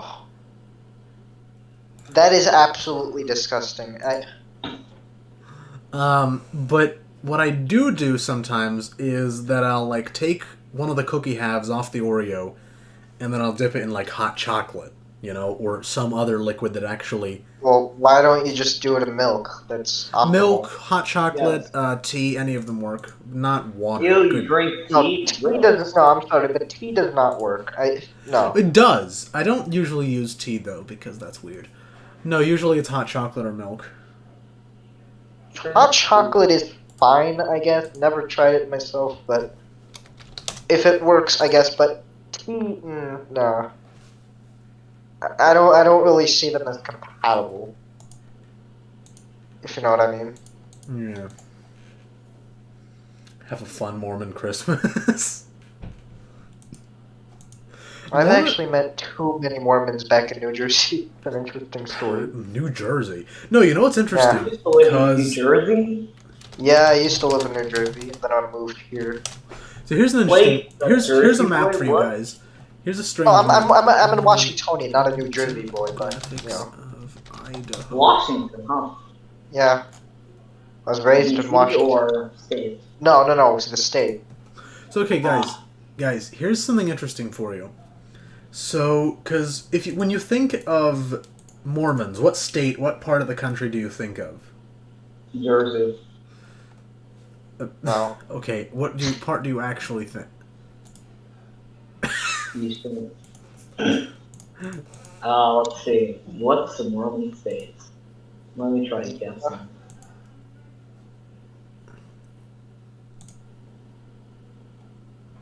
Well, sometimes I actually think of upstate New York, actually. Huh. Because Mormons actually started in upstate New York, believe it or not. What? So. Yeah. Okay, so the they did. The only state right now, the only area through which Mormons can exercise, political power right now is Utah, right? Mitt Romney was from Utah. He was the only Mormon candidate for anything ever. In 2016, there was this dude, Evan McMullen, who was basically just a Mormon candidate, got like 20% of the vote in Utah. And so it's always been the Mormon state, right? But what nobody realizes is that Idaho, their northern neighbor, has a shit ton of Mormons. 23% to be precise. Well, not shit ton. 19%. It's dropped, but 19 fucking percent. And I figured this out. I was in Boise in August, and I saw a bunch of Mormon churches and Mormon symbols, and I was like, why is there like random Mormon cathedrals and churches in Idaho? And so I looked it up, and apparently it's like the second biggest state for Mormonism, which is really weird. Let's see. Latest map of Europe, huh? I gotta love that one part of... Wait. Okay, now I'm looking at this. What? What is this image? What the hell? Let's take a look. Purple is Protestantism. Blue is Catholicism, I assume. And then light green is Sunni Islam. Go. Dark green is Shia Islam. Then yellow is Judaism. And orange is Buddhism. So look at this map. So most of Europe is Catholic, right? Most of Northern Europe is Protestant. Red is Orthodox. And that's pretty much all of Eastern Europe. And there's some weird shit going on in the Balkans as usual. Israel, of course, is all yellow. And the Middle East is like bisected into two different shades of green. But so there's a random part of Russia, pretty close to Moscow, where it's like just this big chunk of green of Sunni Islam. And it gets weirder. On the coast of the Caspian, there's a big old chunk of Tibetan Buddhists in Russia. Yeah. Try to wrap your head around that one. In fact, let me take a look at this.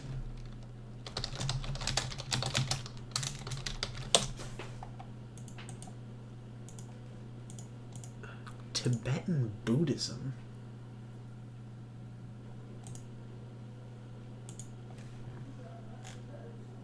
Buddhists make up 0.5% of the population. Despite making up 0.5% of the population, Buddhists make up, here. Yeah, so there's one, like, really Buddhist province of Russia for absolutely no reason.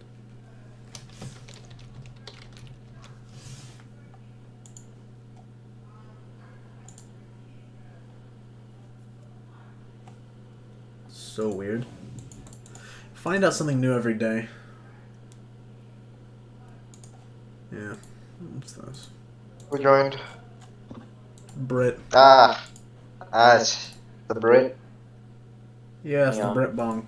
I'm gonna be shortly because I have to go to school because time zones. Haha, school. I have school in real life. Yeah. Some people have those. That's good. Alright, so how I drew all these pollen balls. Now how do I stack them together to look good? I am not an artist, so I have no idea how to make it good.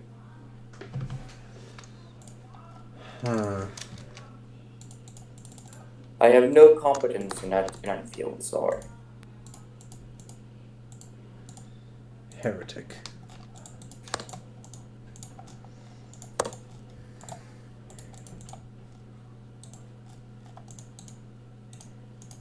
Yeah. I'm gonna have to go get breakfast and also go because it's fucking annoying. Go be educated, child.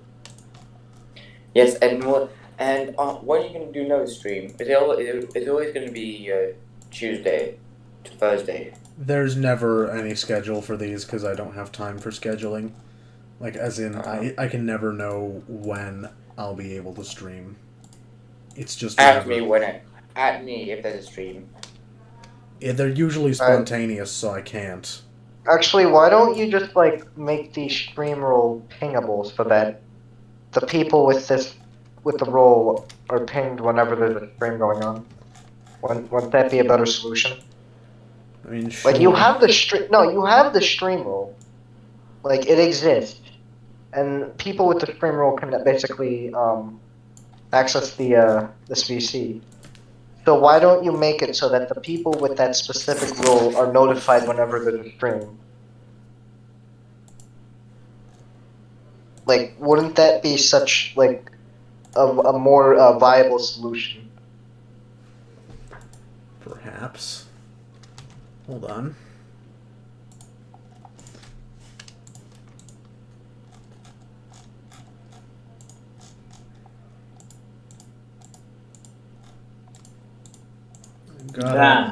For homeless people. Hello, Ben. Welcome aboard at last.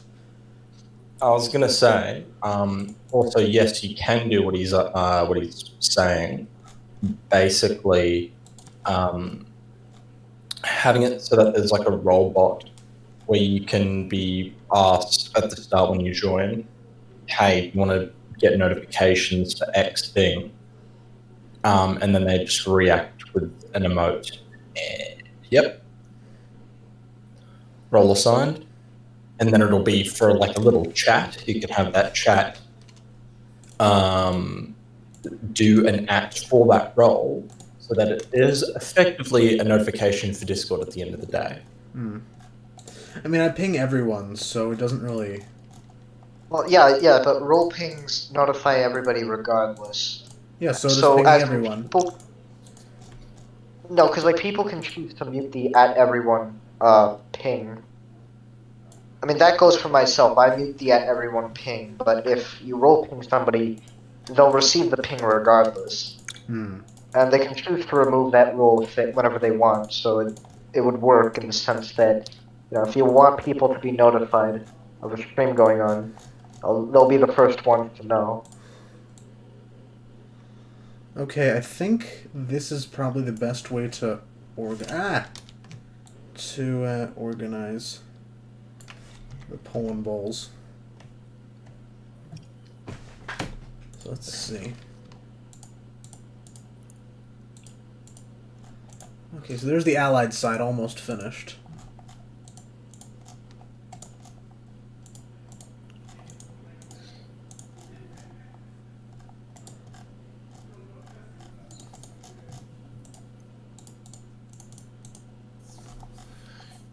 There's a much more efficient way you could have done this by literally just highlighting over the entire ball and then just subtracting out the selection of the background. So doing the opposite of what I have you're doing absolutely now. no idea how to do that. I'm pretty sure it's like a shift. No, not shift, because that's what you'd be doing now. Control click. Okay, hold on. So like this. Oh, wait. Well, you're gonna have to learn now because. Oh no, never mind.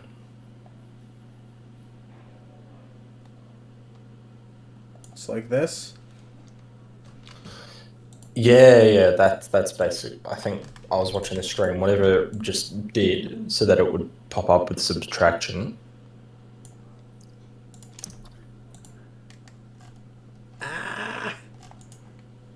Now I have to do this manually. It's hardly better. No. That's gonna take me forever. Or you could do a drag select of those little spots that are being troublemakers. I don't know what that means.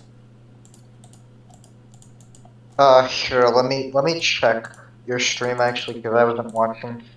What are you trying to do?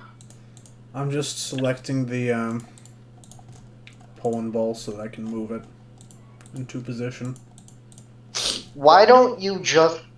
Okay, do you know the rectangular tool where you can basically... I can't do that because it would go over the other pollen balls. And this isn't layered, so... Can't you... No, because, like, I'm fairly certain what you could do is you could basically highlight the pollen ball with the rectangular tool and then create a new layer, copy, delete it. Yeah, like, well, sort of what you just did, but... Wait, what is that even supposed to be? The Allied powers. I need one more down here. It's a very peculiar way of sort of illustrating that, but I guess that... I need to, like, have them all bunched up in one side. Well, what would have been better is if you made sure they sort of binded together, as in it looks like them merging together. That would look really, really weird. What the? No, I mean like, because there's collision, obviously, right? If they're sort of stacking on top of each other, you'd want to make sure there's some sort of protrusion when one pollen ball comes into contact with another, and I mean like a very minor, I guess, like bump, because you want to give it a collision effect. No, I'm not trying to do that. It's fine. I think what we have right now is fine, but I just need to... This is one side. I've been working on this for an hour. That is very depressing. God, Okay, I so wish what should I Cain do? was president. Huh? Bill? Herman Cain. Yes, we totally know who he is. Yes, I do know who Herman Cain is. He's the one of the presidential candidates of the Republican Party in 2012, but actually had to suspend his campaign after about 20 women came out saying, "Yeah, no, he's definitely a Ron." A what? Gone through what? wrongdoings. and said weren't wrongdoing. they sexual assault cases? And he decided not to do it. He was like, no, I still got a chance at 1, 2, 3, 4. Eventually got to 28, and it's like, maybe VP. And there's also the thing, his little comment about, is Becky Stan? What? Oh, I'll fucking search it up. Herman Cain, is Becky... Yes, is Becky Stan. He's Becky Stan. Yes. Oh, fuck. Gary Johnson tried in this race. What? Gary Yep. Johnson. Alright. Strange.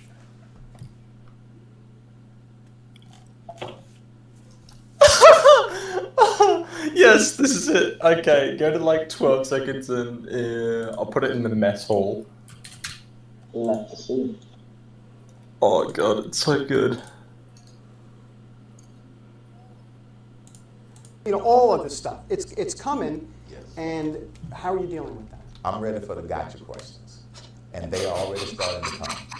And when they ask me who's the president of you, Becky Stan, I'm gonna say, I don't know. Fuck is this guy?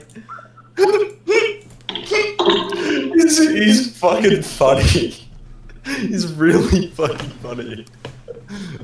This Becky Stan. Just peak intelligence from this absolute unit of a man.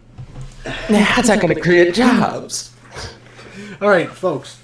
I need one other allied power, or two. Australia can. No. The Republic of Italy. Allied power. So options Yeah. are Poland, Yugoslavia, Greece, Netherlands, Norway. Wow, are you gonna neglect the role that Australia had? Shame Yes. on you. Yes. Wow, fuck you. Love you too. But yeah, I need two countries. New Zealand. Okay, Yeah, of the ones that I listed. New Zealand had a vital role in World War II. Okay, If they sided with the Germans, who knows where we'll be today. I mean, clearly Luxembourg is the biggest country out of all of them. Yes. okay, Poland it is. Just go to the good old default. Where's the flag here? Oh yeah, by the way, can you explain why the Poland ball is upside down? Like, I never understood that inside joke. Because everything is backwards in Poland. What? Wait, what is what? Everything is backwards in Poland. Oh. Basically just shitting on Poland for absolutely no reason. Well then, shouldn't it be inverted and not upside down? It doesn't matter. I mean, it would make more sense if, say, the Australia ball was upside down. That makes sense. I think some people have actually done that. Is that in reference to... Oh, Jesus. What an original witticism. How will I come back, you fatties?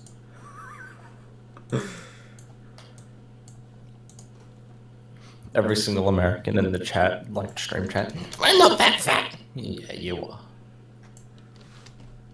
How do we know? We're fatter than you. literally, our fucking obesity rates came out recently, and I think we're now bigger. Oh my god. People, get your shit together. Come on.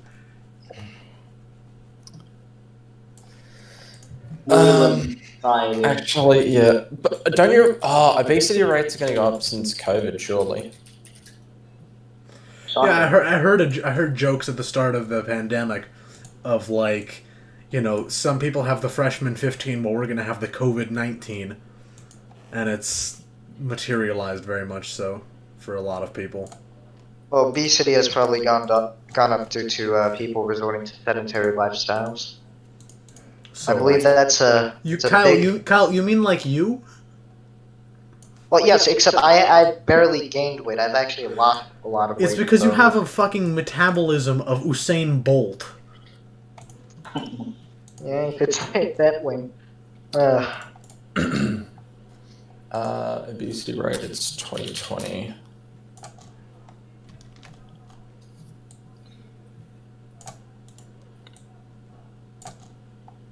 And fuck, Vietnam is fit, cunt. They've got an obesity rate of 2.1. Yeah, that would be because they're all starving. Oh yes, Uzbeki Stan. The complete and utter average, 16.6. Oh wait, never mind. Yep, you guys are much bigger than us. He sighs in relief. Yeah. So we've got 29%. Guess what you guys have got? 36.2. Let's go. Yeah, we're not 50% mark yet. We're not starving.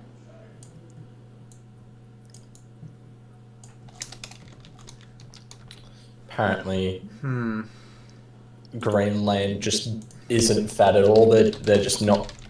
They're not weighing in, on the situation. Per usual, yes.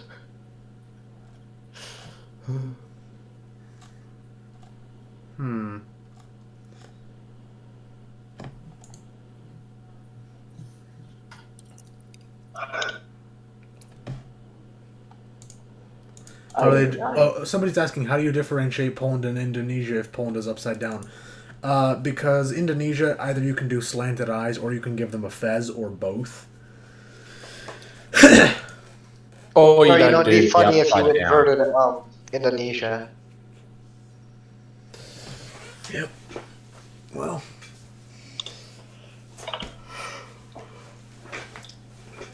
Indonesia's a complete shit show, so... Is it now? Yeah.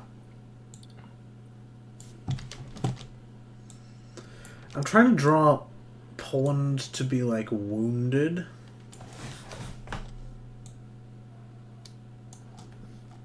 Have, like, a little small gash. Here's what I can try to do.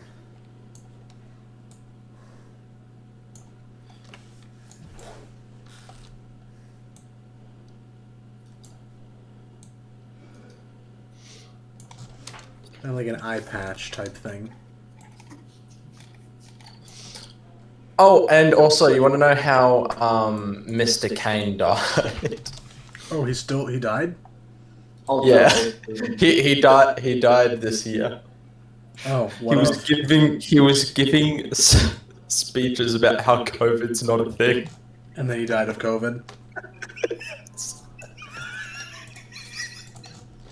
Beautiful. Are you okay? Oh, it's so good.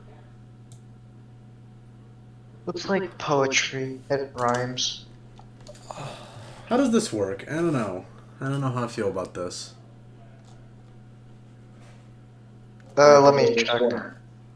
Poland with an eye patch. I don't know. It just looks weird. It looks very awkward. Also, the eye patch shouldn't be going downwards. It should be going upwards, if you know what I mean. No, not really. No, he's saying to reverse the direction. Of Oh, right, because I'm a dumbass. Okay. Yes. Because nobody wears an eye patch like that. Watch. Is he wrong? Most people don't wear an eye patch like that. Well, most people don't wear an eye patch. Hey, well, that's yeah, what I was gonna say. those are true, they don't. Cosmic truth.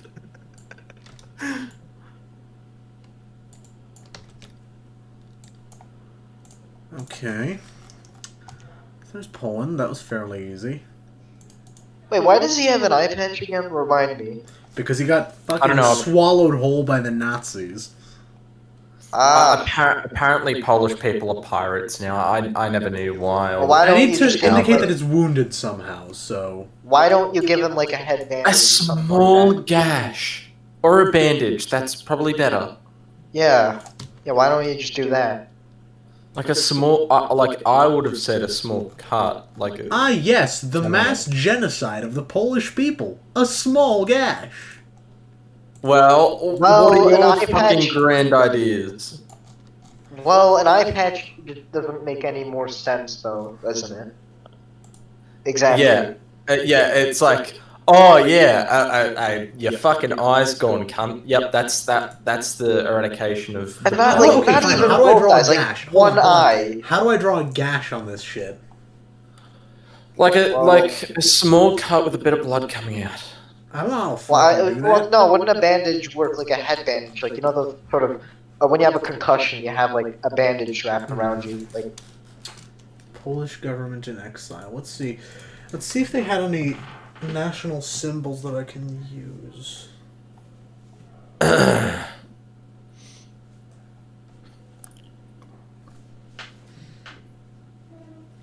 Let's see.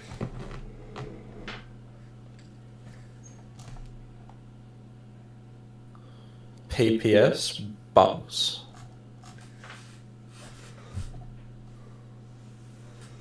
Prime Ministers.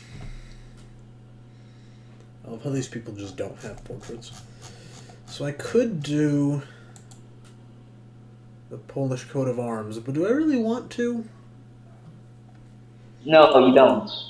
Not at all. I mean, is it necessary? or You know, that's the question. Draw the shield and do exactly what you did for the stars on the American flag. Just eagle lol. Or No, I mean it has to have some effort in it. I don't know. I feel like No, it doesn't. Make it really fucking ironic. I feel like this works almost actually. Hold on. If we just let's try to. Or give it a bandage, which was previously mentioned. no. Yes, because that's the most obvious indication. I don't know how I'm supposed to fucking do that. Okay, so What do you mean you don't know? Dude, it's literally just a couple of lines. Like, I mean, to be Just fair, that's why- how you could sum up drawing in general. Is like, Well, it's just a couple of lines. no, but like when I say lines, I mean in a literal context. Like, it's literally just a couple of lines plus some Yeah. white. That's all Like, it is. all you have to do is It's not that draw hard. It on the really top is not. left, like basically just imagine like it's toilet paper and you're wrapping it around Yes, your head. exactly. That's not hard. I can do that. Well, Sam can do that. I don't know. It looks fine. I just want to move on to the next thing. Goddamn commie. Yeah, sure. Why not?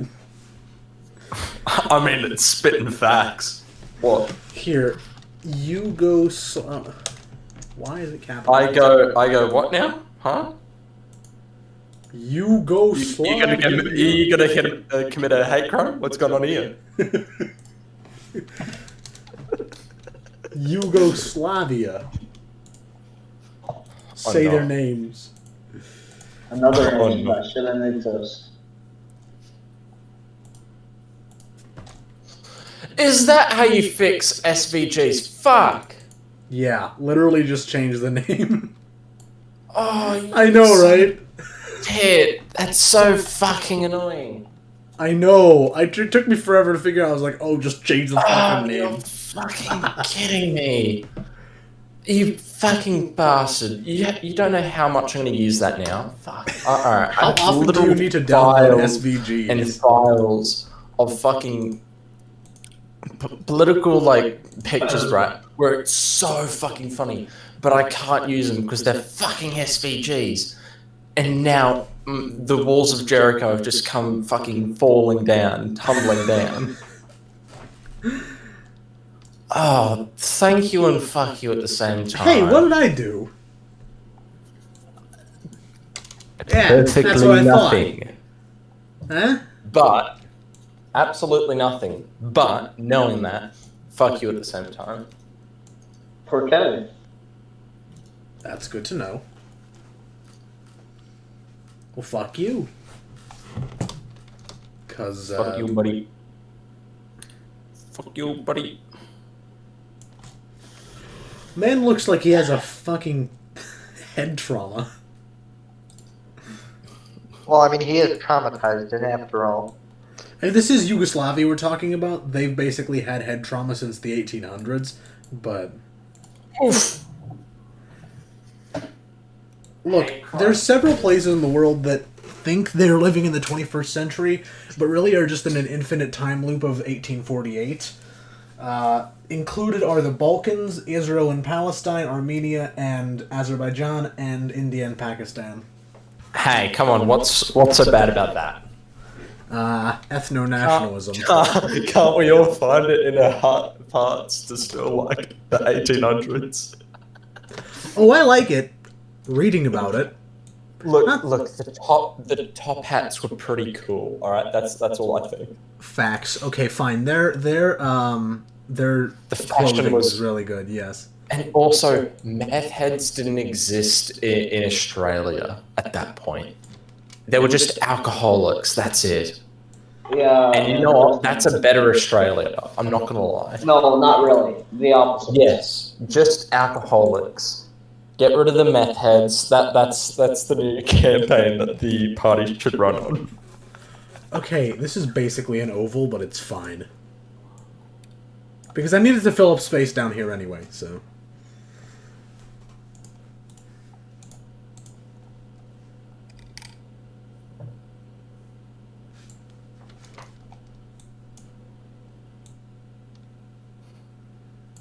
Okay.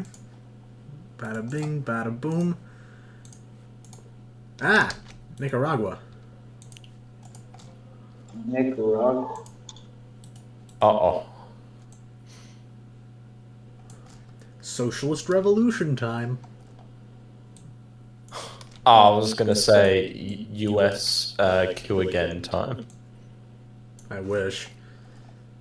What's What do you mean you wished it happened? Well, I said again. I wish it happened again. Okay. Just fuck the commies. You're on notice. What do you mean? Look, you're on notice, alright? Just don't think you're hot shooter. I'll give you a good elbow, alright? Elbow to the head, bang, dead, gone. That's one way to solve things.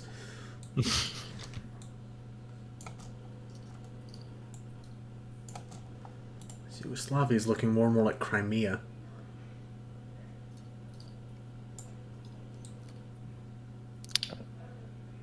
No. Damn, maybe I don't have that many SVGs.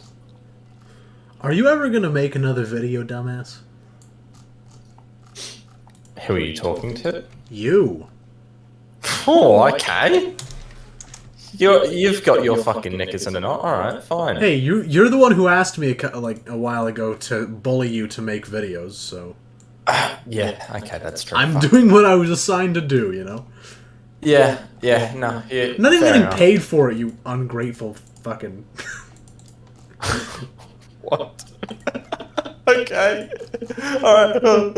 There's no such thing as a free lunch, liberal. I was actually messaging someone in relation to that today. The title of the video was I enslaved people to play a video game that is completely free. And the entire thing... Oh, yeah, that's like a decent example, by the way. But I was thinking of getting people who haven't played TF2 and then just exposing it to them in 2020 and seeing how that kind of goes and just kind of making a video out of that. Well, I mean, TF2 hasn't really changed since inception. I mean, as somebody who's Oh, played no, that it has. It has. The cheating issue has gotten much worse. Well, okay, yes, but I mean, like, not in a major way. I mean, the game is essentially the same. No, Look, there is at least 2 to 3 bots each game, and they may or may not have racial slurs in their names as well. So not only are you getting killed over and over and over again until the fucking dumb dickhead team opposite decides to finally kick them. But you've also getting killed by someone who thinks it's funny to put a racial slur in their name in 2020. What do you mean? It's funny though. Bruh. Bruh. Is it though? I mean, really, mate? Is it? It's a Sam we're talking about.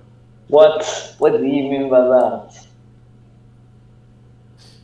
You know what I mean. You know what I mean. You know exactly what I mean. Lost respect for me.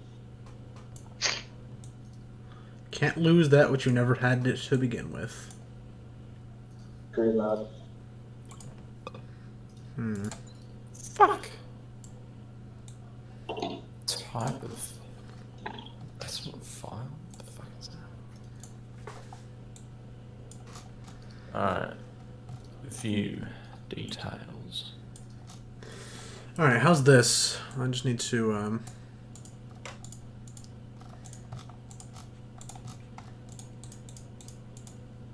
Alright, so how's this? Looks kind of weird. Looks like a soccer ball. Feels like it should cover the, Yeah, because you did it in grey and you made it look like a soccer ball. Actually, no, you know what it looks like? Only I could be thinking this. It looks like a Jewish kippah. You know, the hat that we have to wear? Dude, that's actually just a Ben Shapiro guy. you didn't realize it, but make the little white in the eye red, and you've got Ben Shapiro flat out. Maybe give him a knife with a bit of blood on it as well. Then you've got Ben Shapiro. Guys, you just get back from the abortion clinic. That's all. Hava, Nagila, Hava. Is the Jews all along?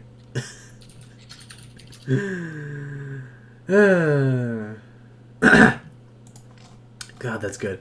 Hold on, no, I need to figure out how to fix this, though. Can I just... I think you should have it so it's... You know that line that's at the very bottom, in a sense? Yeah. I reckon you should just make that it each time, but actually make it white as well. What do you mean? So have that so that it's in a sense, because that is mostly horizontal, having it horizontal line on top of horizontal line on top of horizontal line, because no fucking bandage is just done in this fucking jigsaw pattern. Yeah. It does look good, though, on black background. Huh? I said it does look good, though, on a black background. Muy boy. Alright. Do this. And also make it a bit fatter, your lines. That's what I reckon. Not the stroke of it itself, but the width of the bottom one a little bit bigger. And also, don't make it grey. What color should it be, then?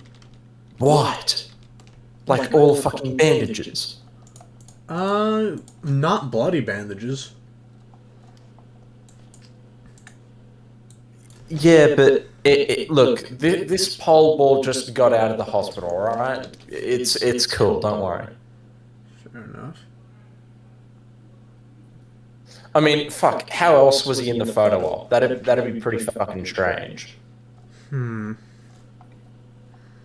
What if I did red but like darker somewhere? Well, that isn't bad. I like that. But no, that looks bad. I could have tainted eyes. Who knows?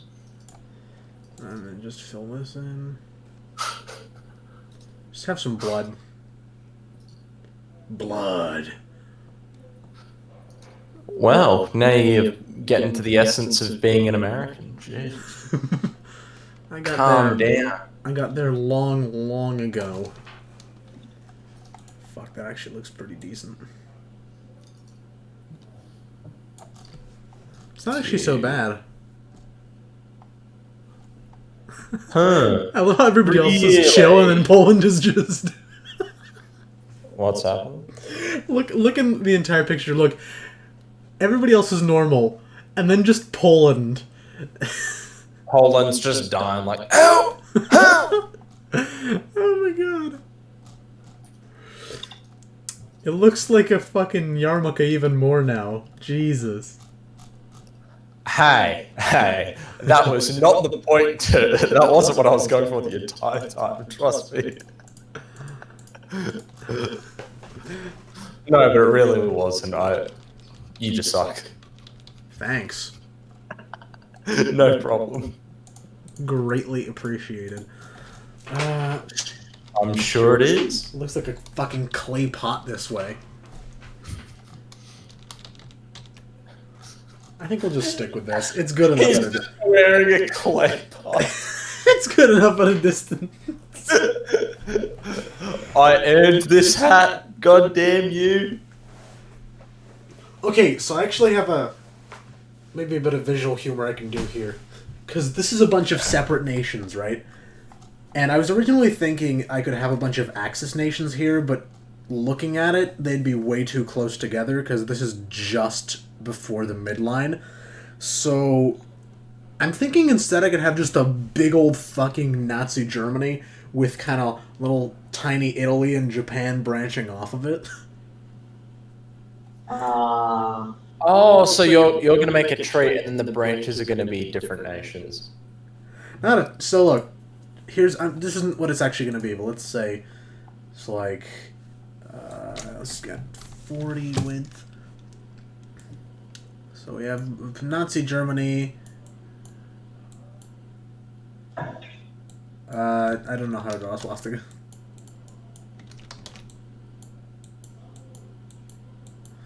And then you have like little mini balls here coming. Let me show you an example. It's something I've actually done before.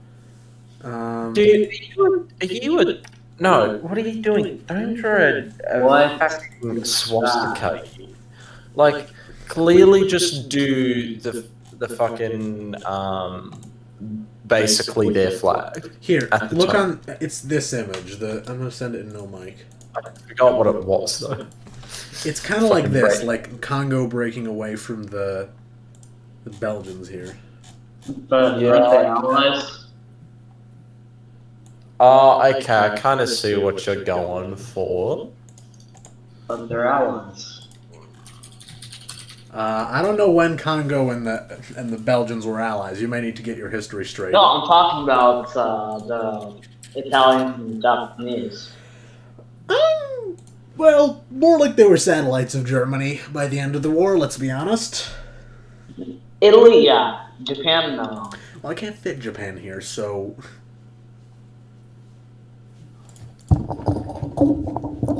Okay, you know how I said to draw the shield earlier with the, like, eagle lol? Yeah? Do that for the German one. Why? I'm just gonna do the normal Nazi flag.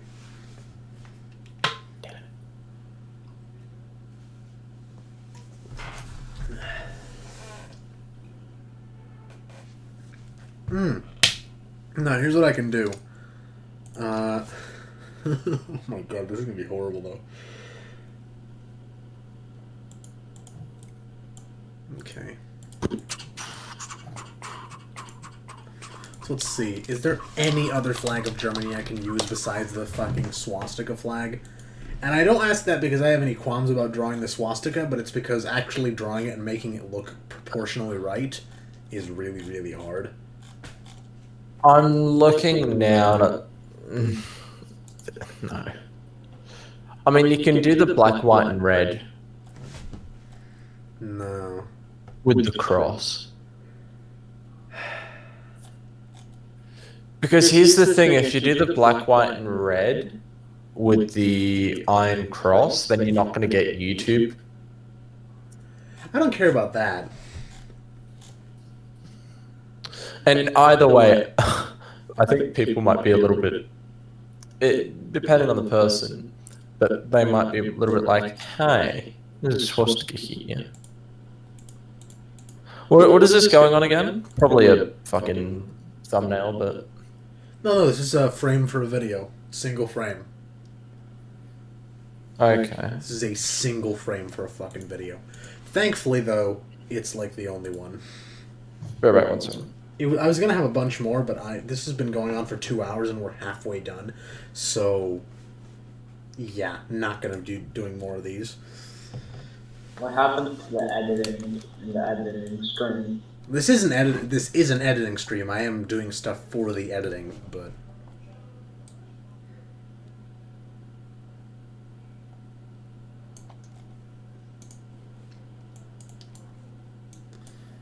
God, I could do with some dinner though.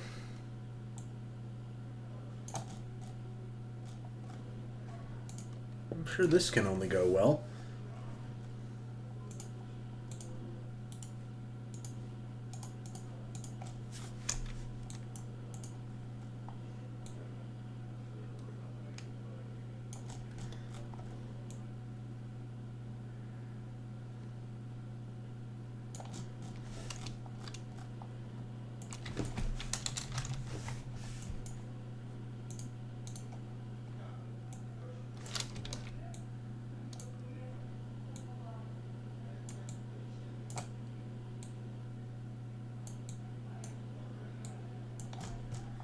I wonder if I can actually...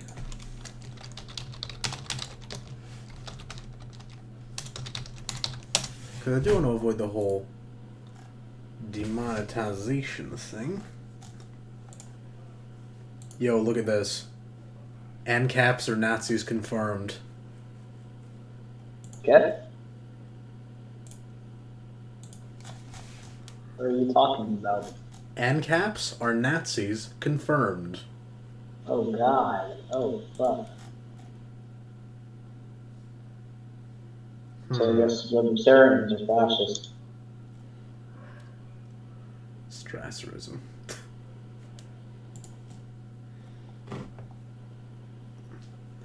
Okay, I do want to draw a hat for this one, but again, I don't know how.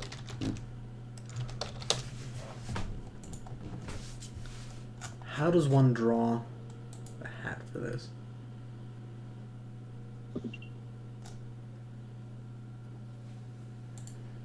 How do you do that?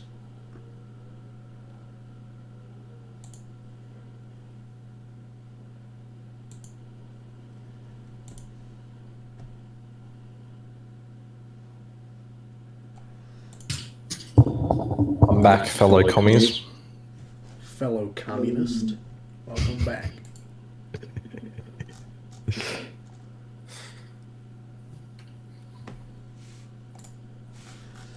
I want to draw the like Nazi officer hat for this, but I feel like I don't know. I don't know how to.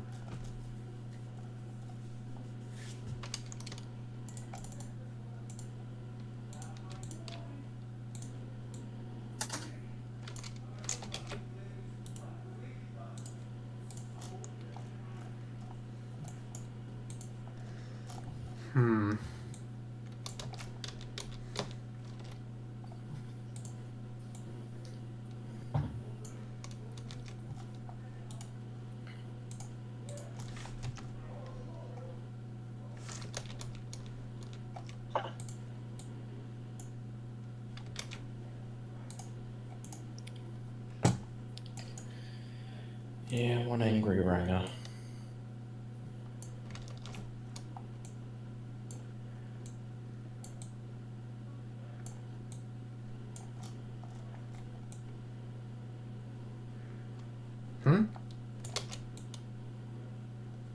What you talking about? I'm not swiping Tinder. So.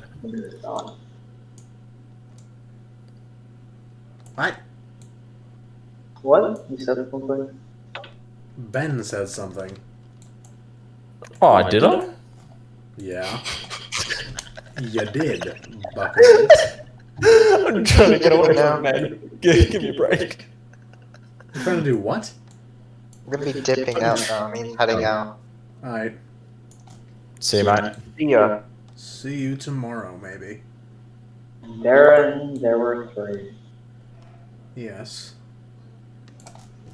All sitting in. Oh my god. What's up? Oh my fucking god. What? Look at these. What is what you're doing? That looks like shit. The eyes are way too far up. Oh my god. Dude, this I'm serious. Just draw the flag and then stash it. Look at the eyes. Oh my god.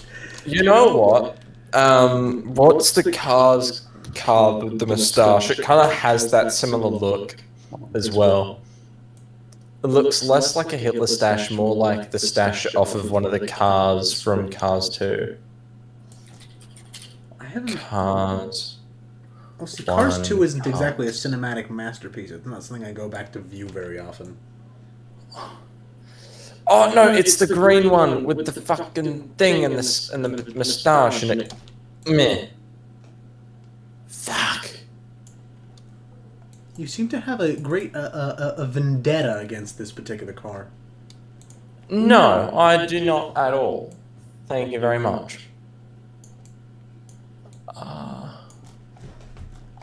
It's not Sally. Wow, really? What an astute observation. It'd be funny if Sally just had a fucking Hitler stash. Newest recruit to the NSDAP. Oh, fuck. Oh, fuck. Hold on, no. Now I have to do this. You know I have to.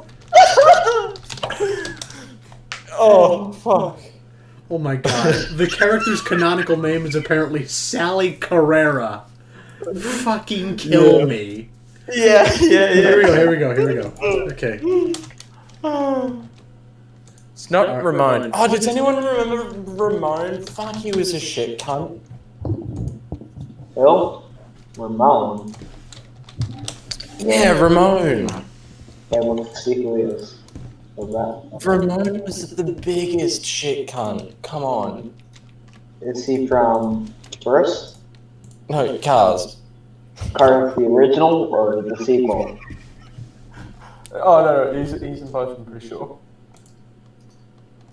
I'll put it in the mess hall.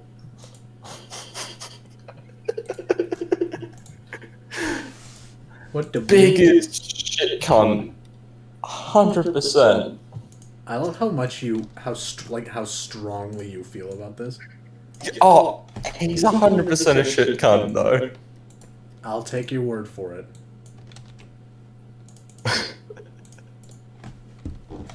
Okay, hold on. We're about to achieve a masterpiece here. Fuck. He was one of the... I know this is going to sound like, wow, really? But he was one of the... he was one of the race cars, green car as well, and it was the one with a fucking stash. Okay, is it bad that this actually looks kind of right? Oh no. Oh my god. See, I'm telling you, newest recruit! Replace the little badge on the front. Oh, fuck. Yeah, hold on. Let me find this. Let's see, arm. See, guys, I'm already on several watch lists, so I don't care about this too much. I mean, I'm telling you, look, I was calling it out from the start, and I just knew that Sally would be from 1940s Nazi party, okay? That's just fact.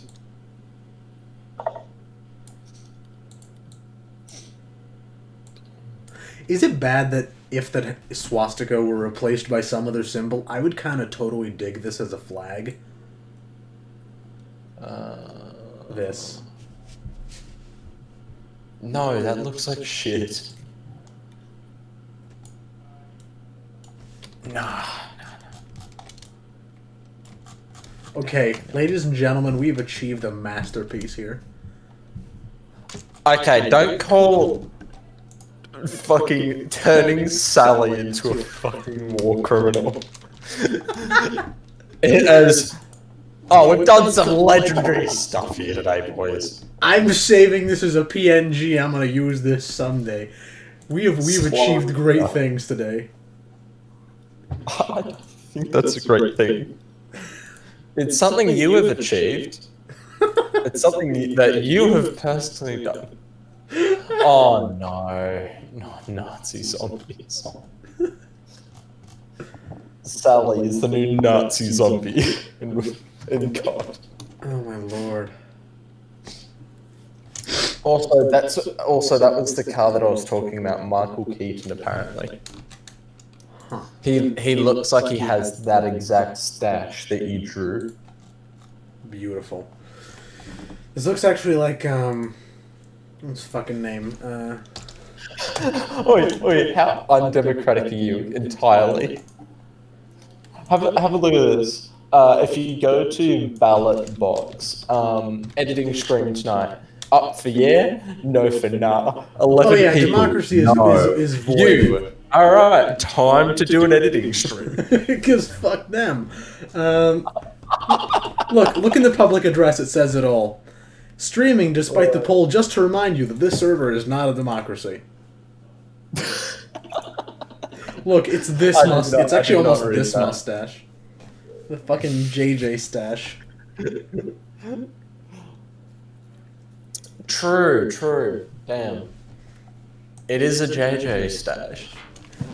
Why does... Okay, now this looks like Hitler to me. Thanks.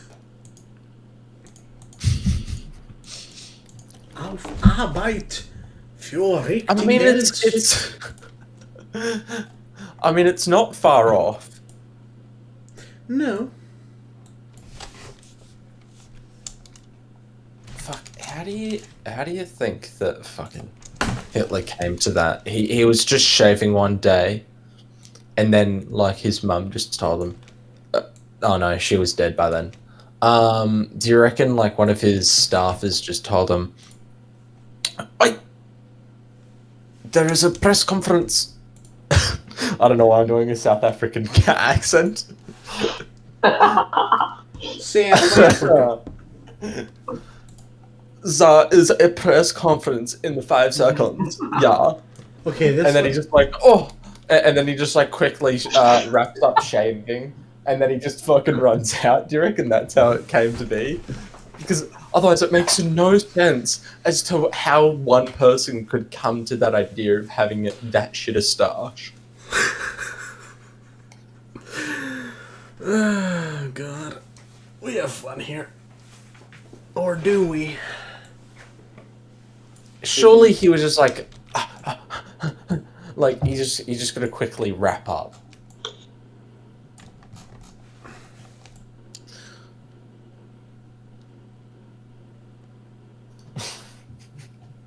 Springtime before Hitler and Germany. Somebody else. Winter Oh no. for Poland and France. Alright. Bulgaria, flag. I'm gonna do the entire axis. Fuck it. Everybody loves France, and then it's just a compilation of everyone hating France. What? Are you posting this all in... As a replacement for Everybody Loves Raymond. Sure, I totally know what that means. You haven't seen Everybody Loves Raymond? No. What the fuck? You're American. You're meant to. Perhaps that is the case, but... Hey, look, the naval jack of Bulgaria is the Basque flag for no reason. Look. It's literally the Basque flag with the colors inverted. I'd suggest getting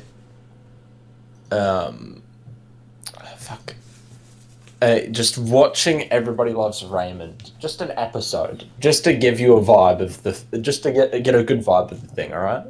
Sure. Because it's an American sitcom, so you already know what you're headed for. but it's like So bad? look, it's ironically liked. I'll just say that much.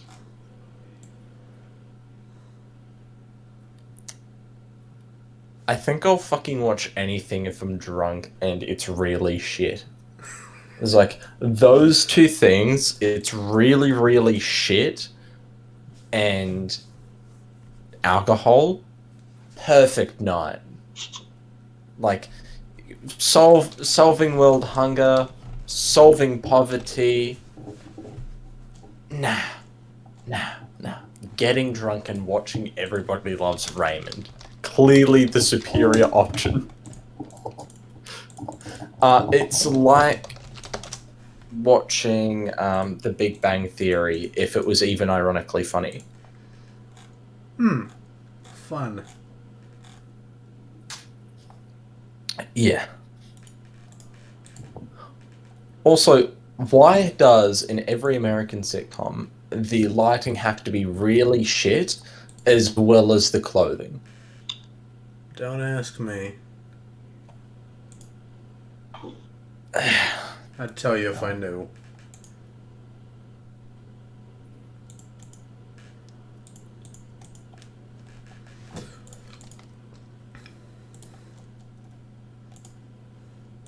What the fuck is this? Okay, hang on. Oh no.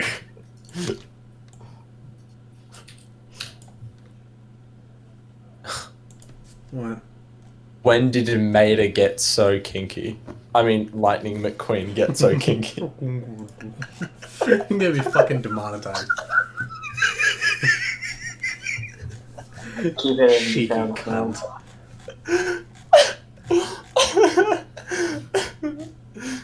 This is more fun for you than tongue it out is. for no reason. Why? Oh my god. Ark, why do you do this to me?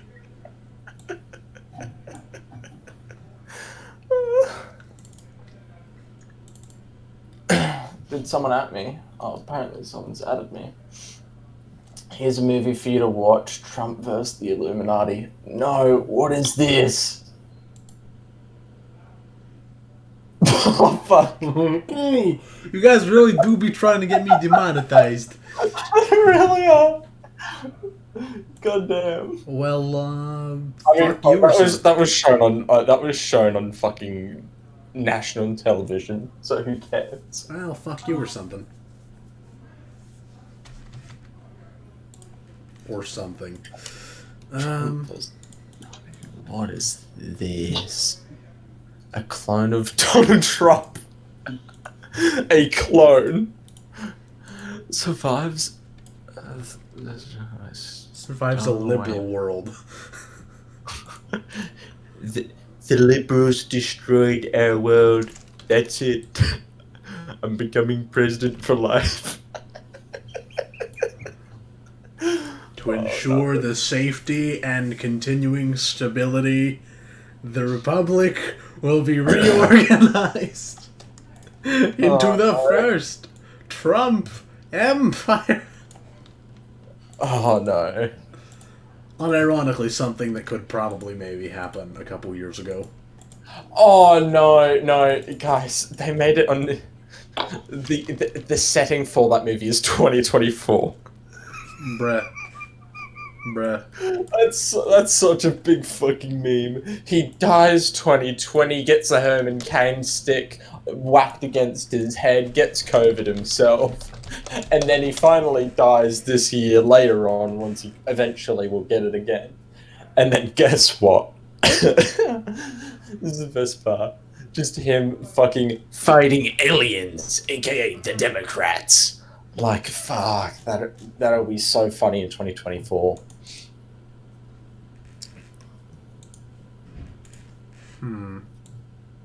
By the way, who has more meme potential? Sleepy Joe Biden or Donald J. Trump?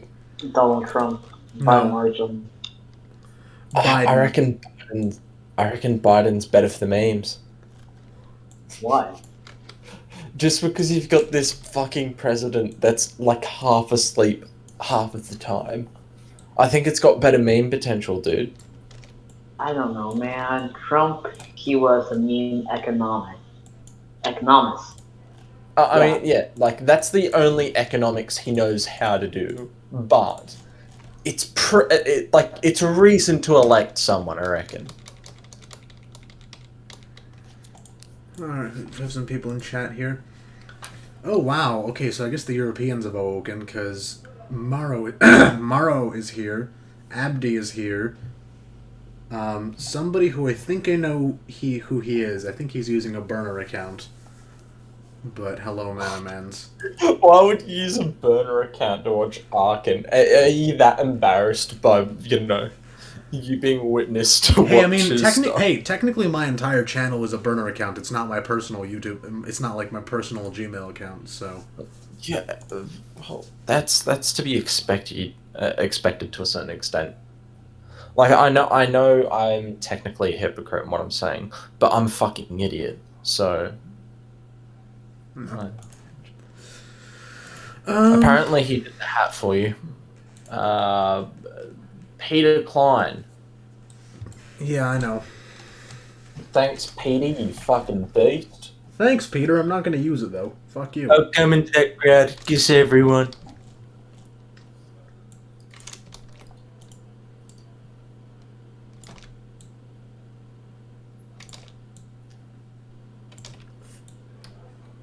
Why were people saying that Digimon was better than Pokemon even though it clearly isn't? What do you mean? Digimon is definitely not better. I mean, Season 3 of Digimon was fantastic. Digimon Season 3. Oh, wait, hang on. Dude, that flag, those pollen balls, zoom out. Oh no. Arkin, are you there?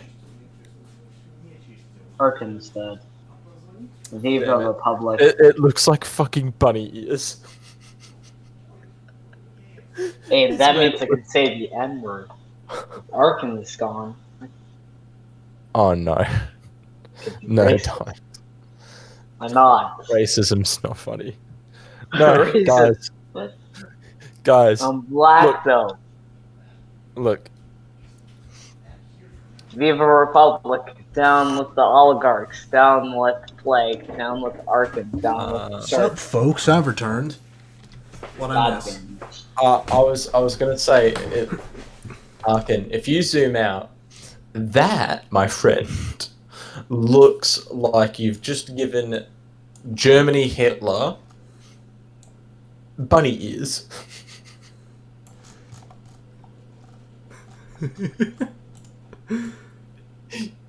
I guess he's joined the cult of Kawaii. Kawaii! Listen, I don't understand anime, but I do understand Poland Ball, and I know it's one of the Poland Ball memes. No, you've given everyone too many ideas. Yep. Why? Just this really cutesy thing, and then there's just evil monstrosity next to it. And you've just got a bunch of Nazis going, yeah, so the evil atrocity is definitely anime. Here, right? hold on, let me find this.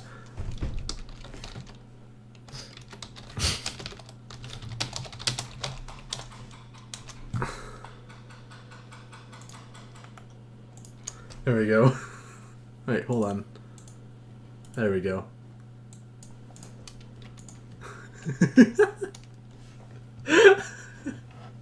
This meme works on so many levels. Oh, yes. 100%. 100% the right wing is... this is the Republican Party cabinet meeting. Can you fuck off?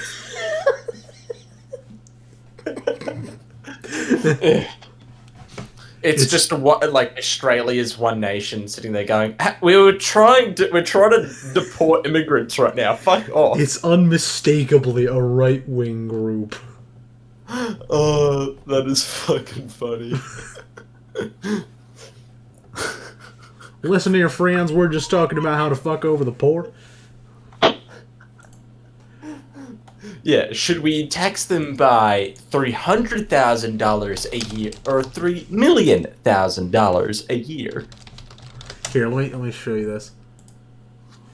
All fellow members of the Roman Senate, hear me. Shall we continue to build palace after palace for the rich? Or shall we aspire to a more noble purpose and build decent housing for the poor? How does the Senate vote? Fuck the poor! Unironically, our Senate. Fuck the poor. Good. America. Why am I not the least bit surprised? At what? And then you would have just had Caesar sitting there on the side going, "Nay, who said that? It was him. Get him, fellas." Tell me you get that reference. I got it. I don't remember where it's from though. Please help me now. This is gonna be It was from The Simpsons. It was from The Simpsons. Wait. They're at a protest, and Simpsons. Homer's the rally guy.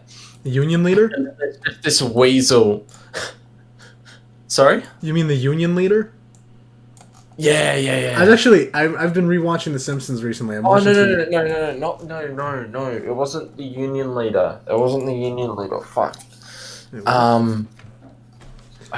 It was him. No, I think I know what you're talking about, actually.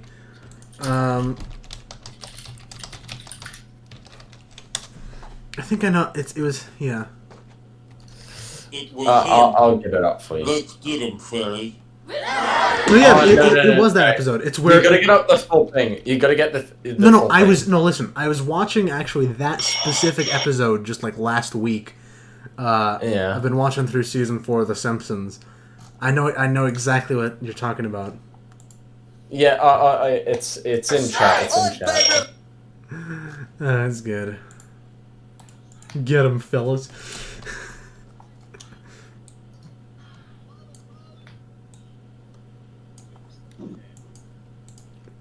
History of the World Part 1, though, seriously, watch it. It's really good.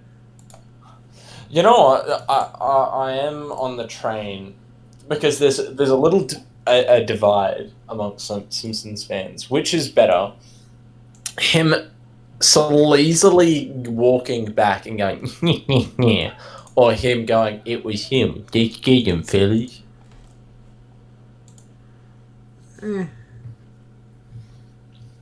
I think I'm on board with him slyly walking back and going, yeah, while everyone's just fucking pummeling this cunt in.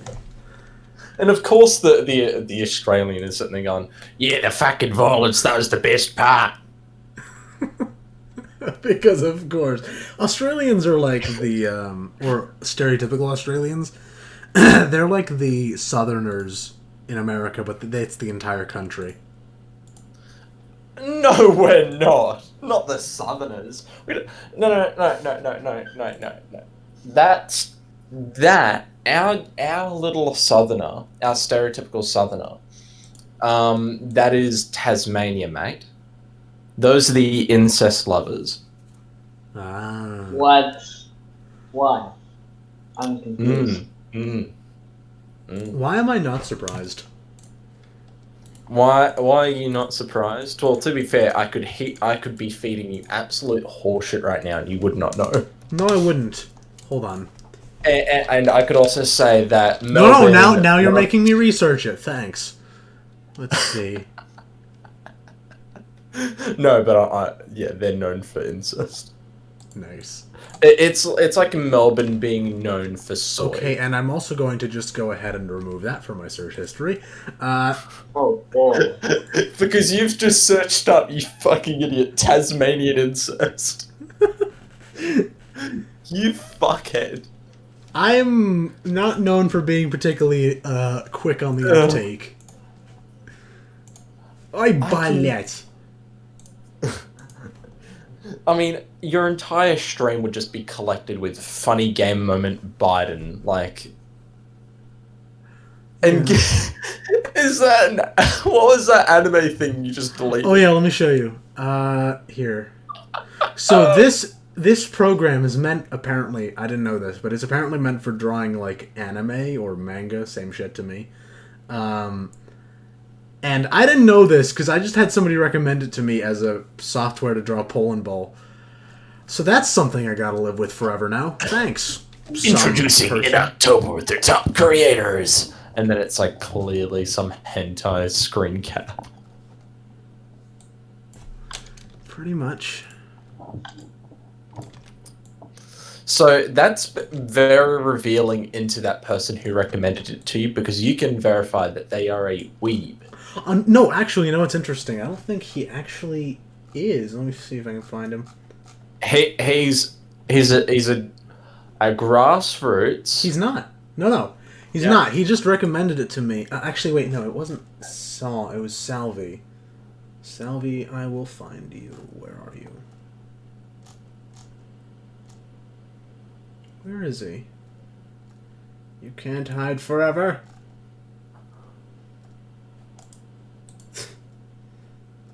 Salvi, I will find you eventually. You reckon Hitler could have won if he just offered peace? Big brain moment. If he had just gone, yeah, so we're actually pulling out now. If he just banked his fucking modes. No, yeah, he's not a weeb. Huh. Whack. Bullshit. No. I believe him because he's from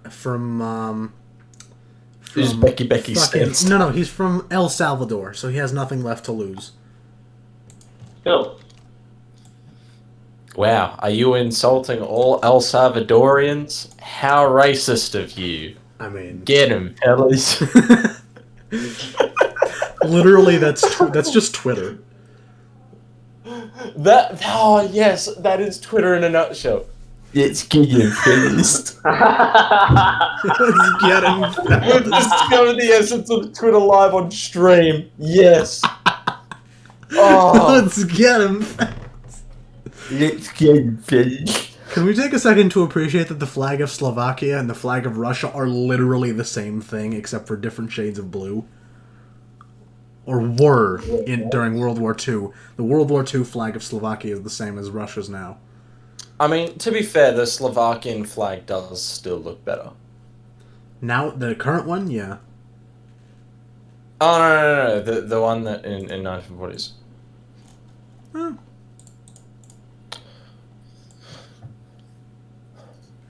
These kind of look like tumors, coming out of Germany. Yeah. Yep. To be fair, they basically are, but... Seriously? You're saying that 1940s Italy wasn't good? That voice is way too deep for a pimply 14-year-old. Mate, you think I'm a pimply 14-year-old? I'll fucking No, headbutt you. but I think that anybody who defends fascist Italy is. I have someone who I think is a fascist, but they're like memeing on me. Yeah.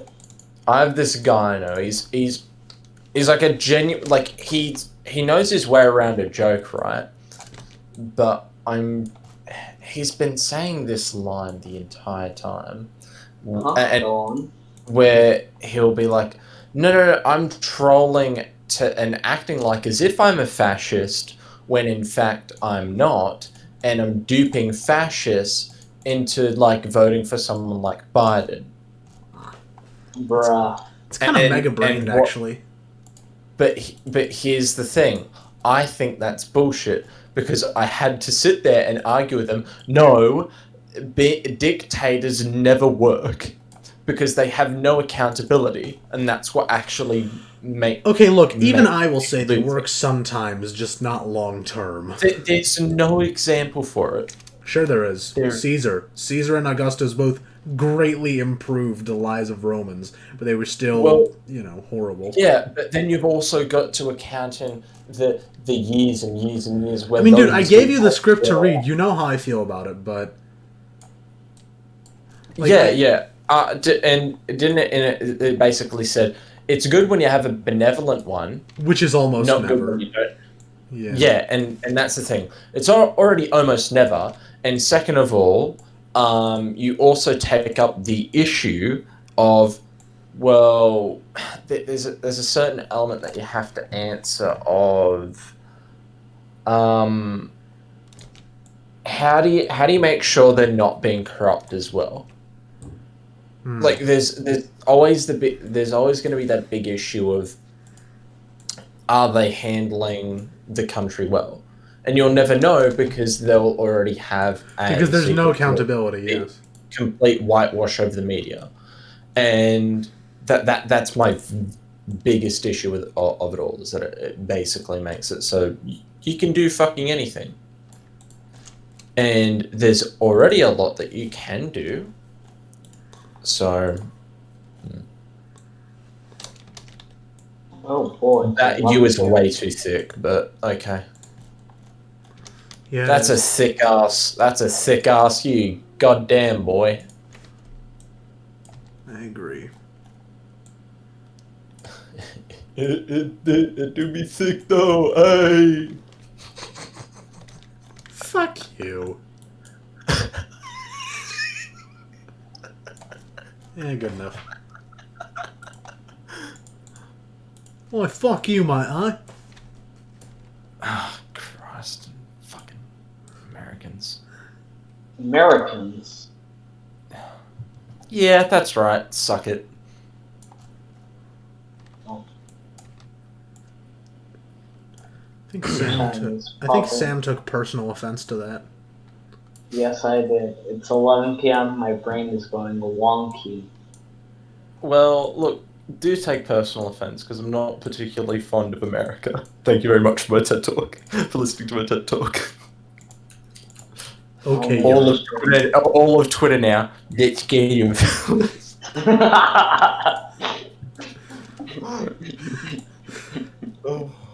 That one line is just perfect. Yeah, and you know what? If it is a get out of jail free card, then I will 100% use it all the time. Oh, that's amazing.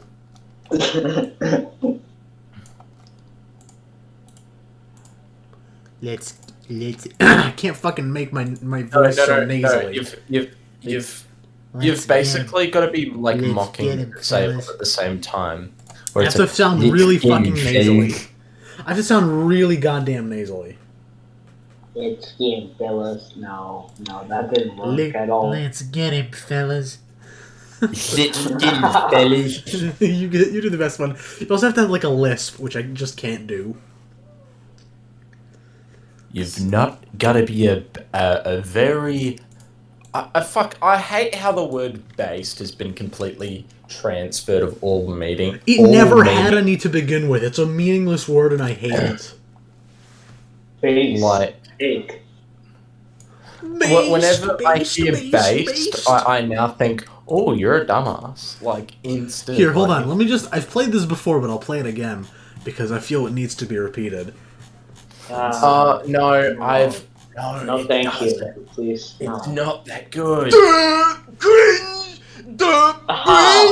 Cringe! Is that all you shitposting fucks can say?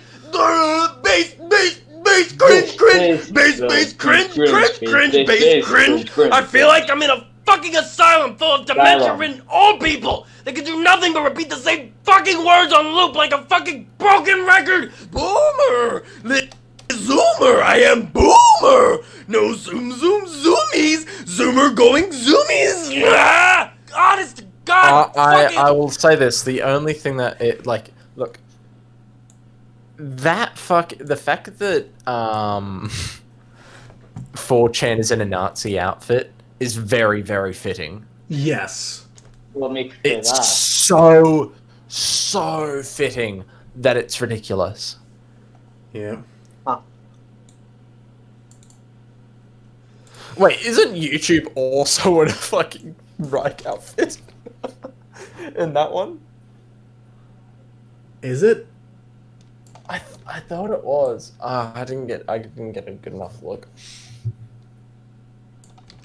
Who will know now?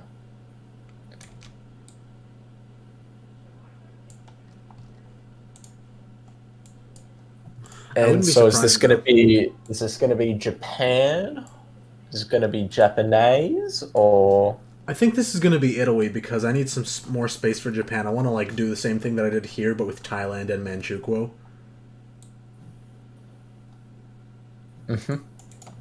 The hard part is over, though. I just need to somehow figure out how to draw the crest of Italy. This has been going for 3 hours. Holy shit. We've drawn one frame in 3 hours. I'm ashamed of you. I think it's also because you're having little diversions of boomer zoomer. Yeah.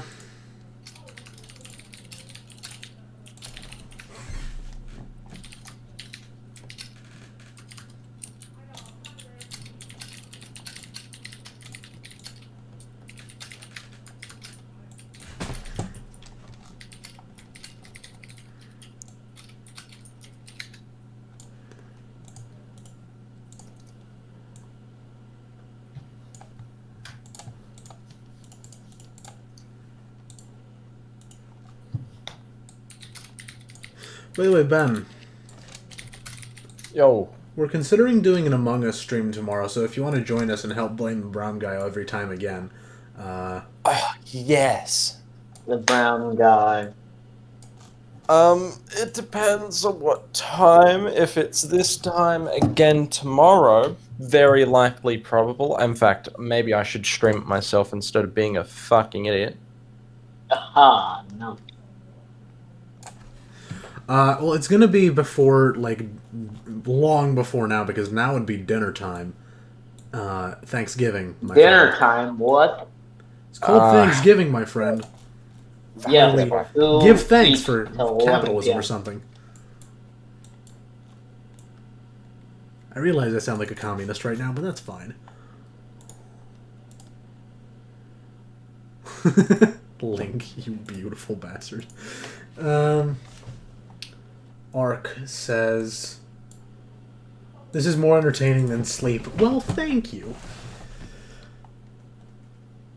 Communist detected. Alright, I need to somehow draw this.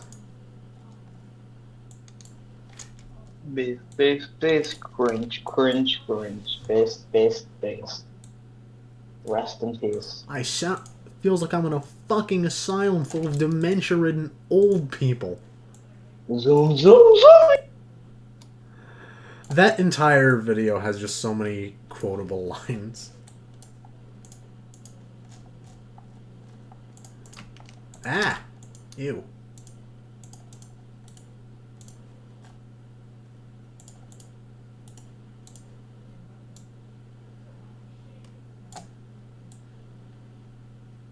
Chat XD. That moment where you've apparently got a fucking Zoom call to attend. Fuck. Bro, what? What? Yeah. What's this? Somebody Why said, don't you somebody just- pinged. Is that all you shit-posting fuck you say? And Oh, not that's- 7 minutes late. Shit. I might actually not just draw. I just might not draw the crown because fuck that shit. Uh-oh. This is an uh-oh spaghetti-o.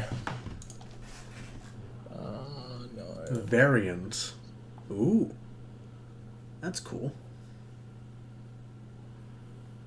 Why don't you just go to bed? Other variant.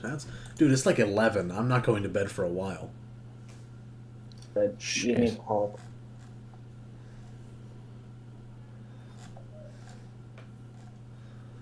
Italian Social Republic. Okay.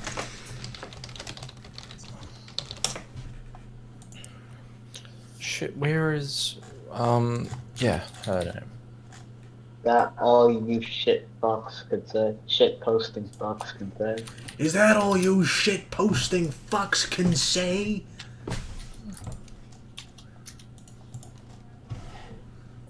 I'm never going to get that video out of my head. Good.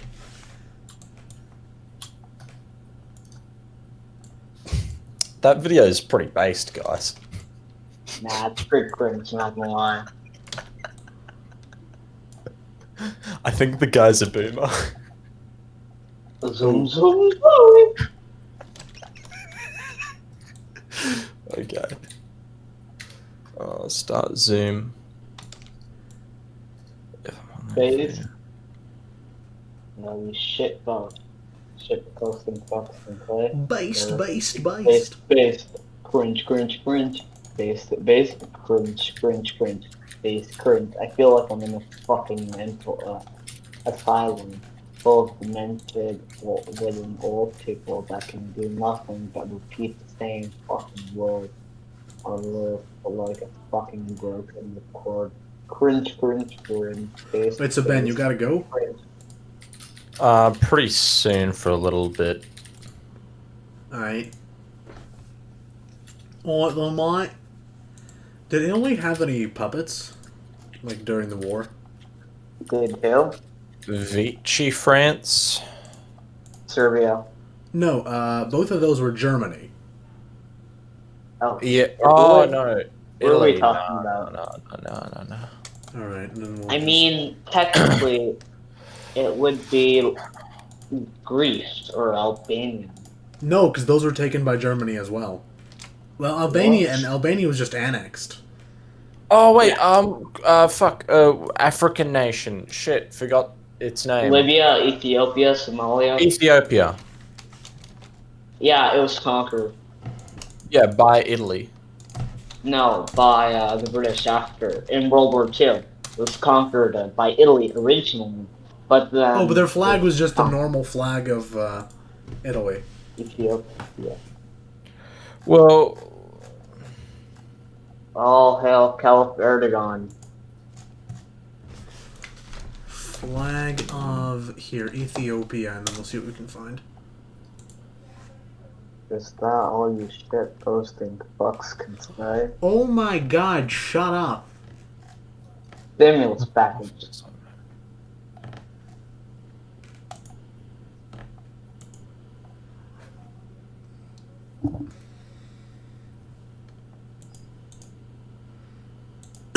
Fucking kill myself.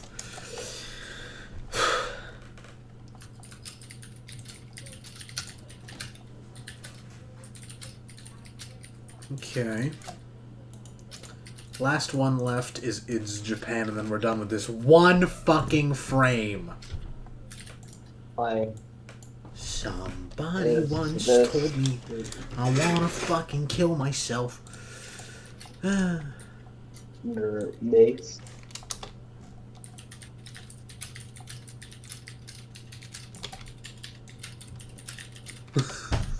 Just Mega Japan.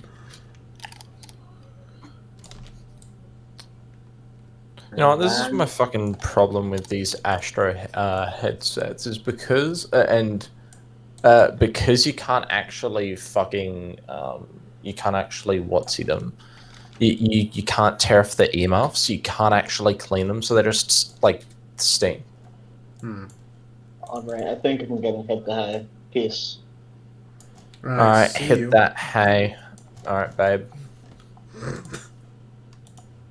Alright. Just gonna go with that. Yeah. Oh, fuck. This is Zoom, so you have to set up your webcam and look like a fucking nerd. Okay.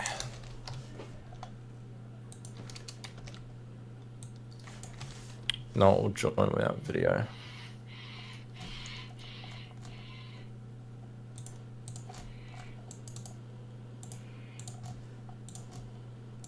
Alright, good, I'm muted. Or else I can't hear.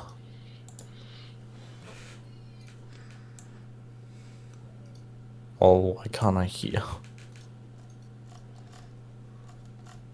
This is cooked.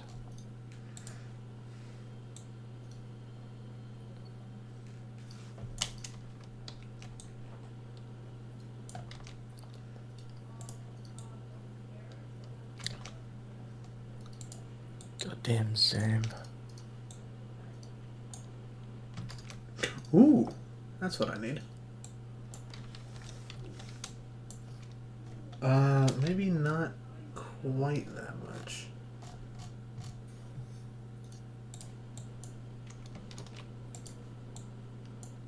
Yo, that's weird.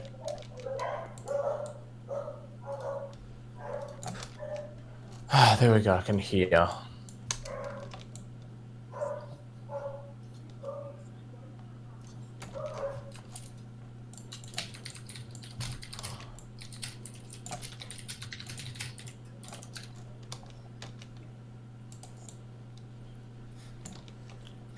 Alright, I've got to go for at least a little bit. Alright, see ya. Peace, babes. God. Look, I've created a... I don't know what that is. Sparkle? No. No. Whoa. Whoa. That's a fucking tool right there. Woohoo!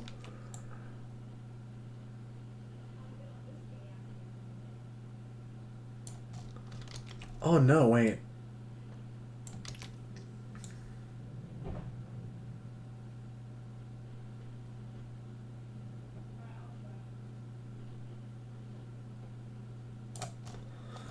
Yo, that's cool.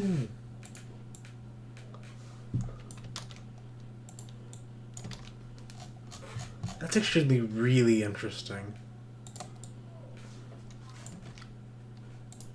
It's really cool.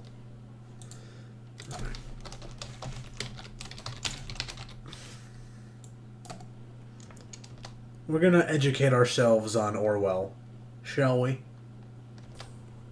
Politics and the English Language by George Orwell.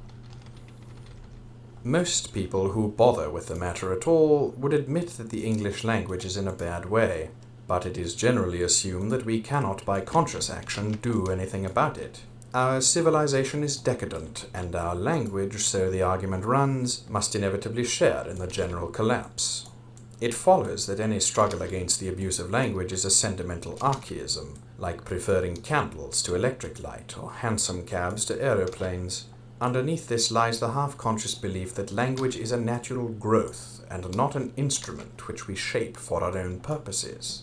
Now, it is clear that the decline of a language must ultimately have political and economic causes. It is not due simply to the bad influence of this or that individual writer, but an effect can become a cause, reinforcing the original cause and producing the same effect in an intensified form, and so on indefinitely.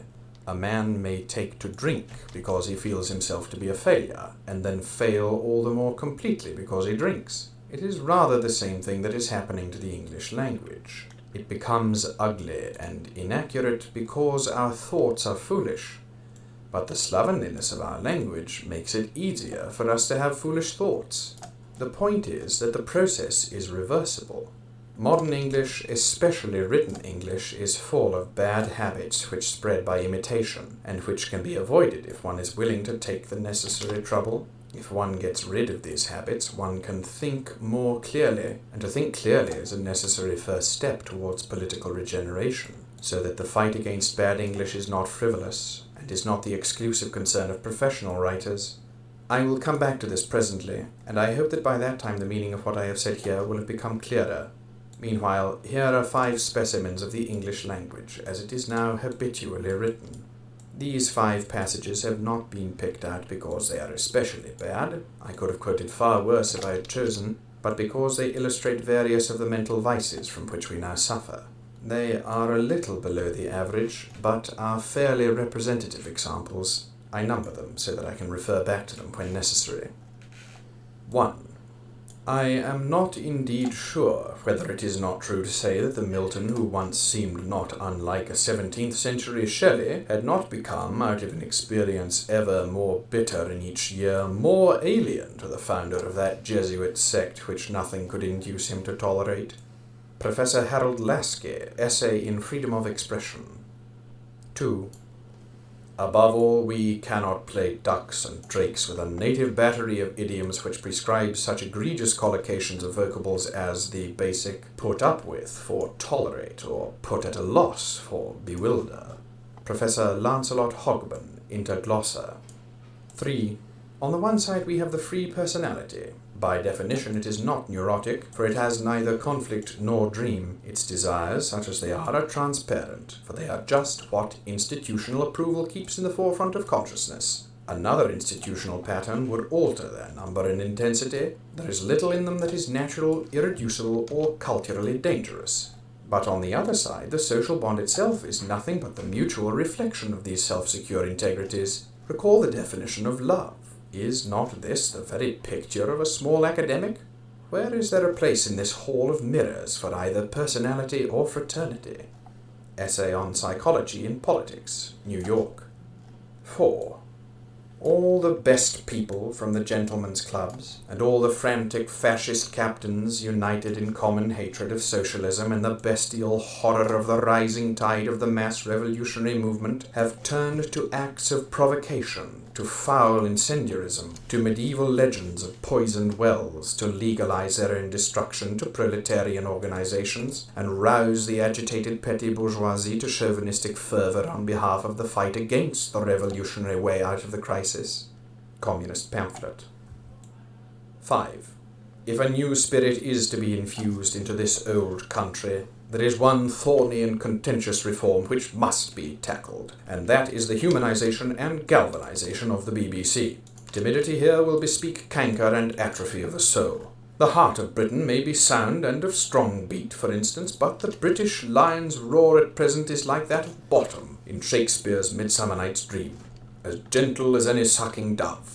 A virile New Britain cannot continue indefinitely to be traduced in the eyes, or rather ears, of the world by the effete languors of Langham Place, brazenly masquerading as standard English. When the voice of Britain is heard at 9 o'clock, far better and infinitely less ludicrous to hear H's honestly dropped than the present priggish, inflated, inhibited, schoolmamish arch-braying of blameless, bashful mewing maidens.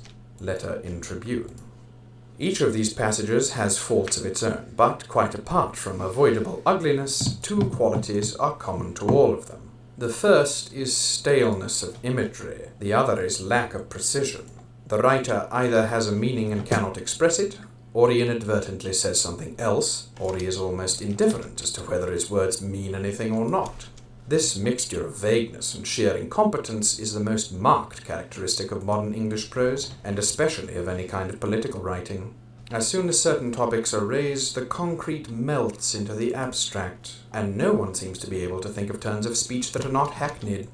Prose consists less and less of words chosen for the sake of their meaning, and more of phrases tacked together like the sections of a prefabricated henhouse. I list below, with notes and examples, various of the tricks by which the work of prose construction is habitually dodged. Dying metaphors. A newly invented metaphor assists thought by evoking a visual image, while on the other hand a metaphor which is technically dead, exempli gratia iron resolution, has in effect reverted to being an ordinary word and can generally be used without loss of vividness. But in between these two classes there is a huge dump of worn-out metaphors which have lost all evocative power and are merely used because they save people the trouble of inventing phrases for themselves.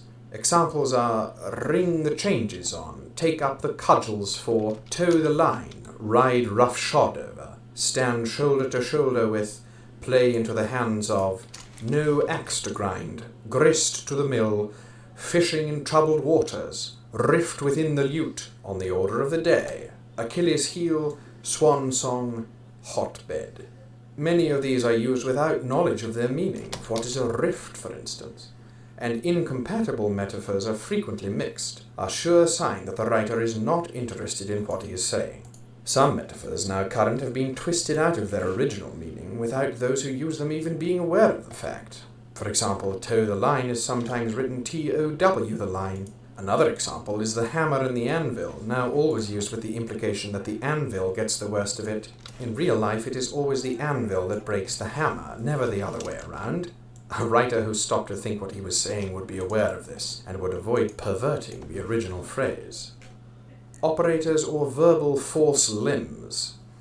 These save the trouble of picking out appropriate verbs and nouns, and at the same time pad each sentence with extra syllables, which give it an appearance of symmetry. Characteristic phrases are render inoperative, militate against, prove unacceptable, make contact with, be subjected to, give rise to, give grounds for, have the effect of, play a leading part role in, make itself felt, take effect, exhibit a tendency to, serve the purpose of, etc., etc.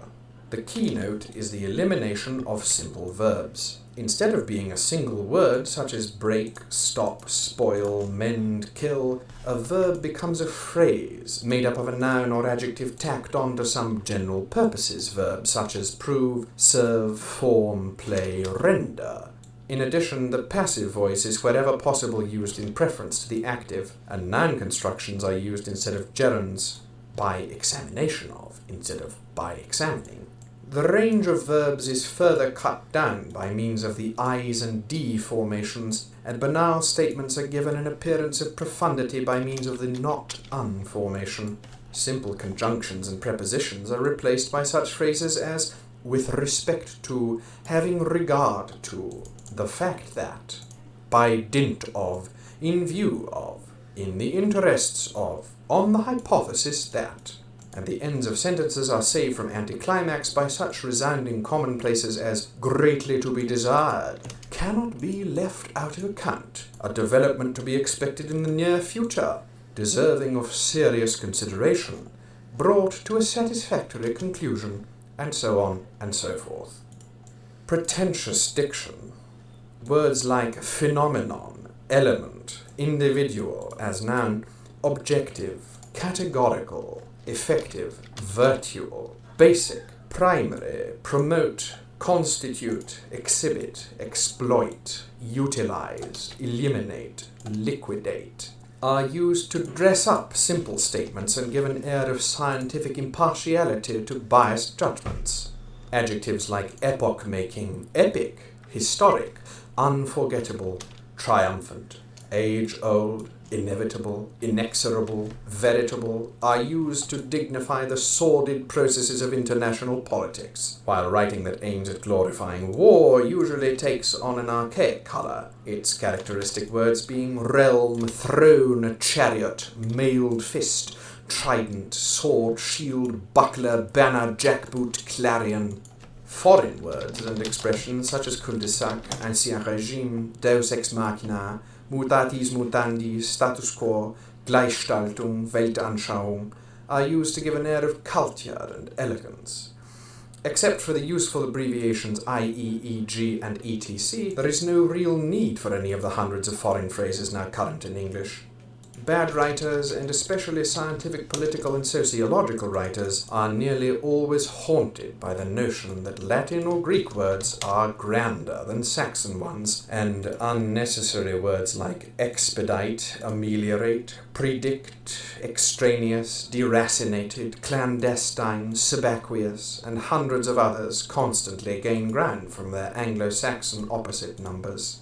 The jargon peculiar to Marxist writing, hyena, hangman, cannibal, petty bourgeois, these gentry, lackey, flunky, mad dog, white guard, etc., consists largely of words and phrases translated from Russian, German, or French. But the normal way of coining a new word is to use a Latin or Greek root with the appropriate affix and, where necessary, the "-ise" formation. It is often easier to make up words of this kind, deregionalize, impermissible, extramarital, non-fragmentary, and so forth, than to think up the English words that will cover one's meaning. The result, in general, is an increase in slovenliness and vagueness. Meaningless words.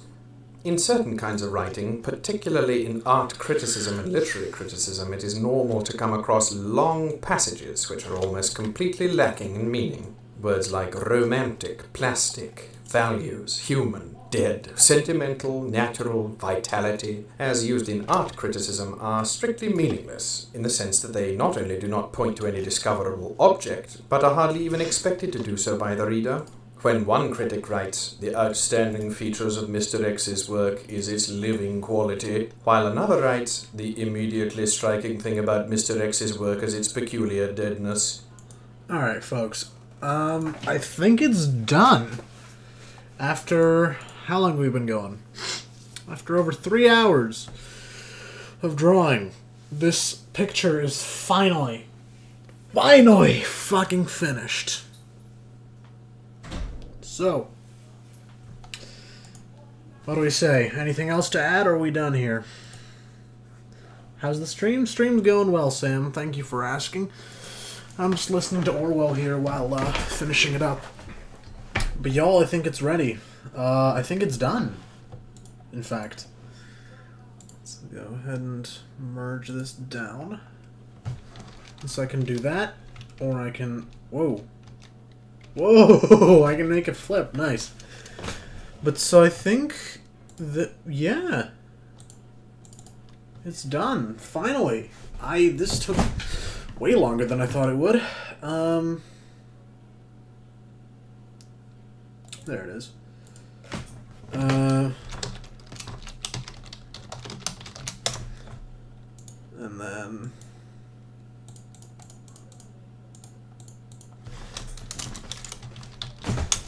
alright. There's that.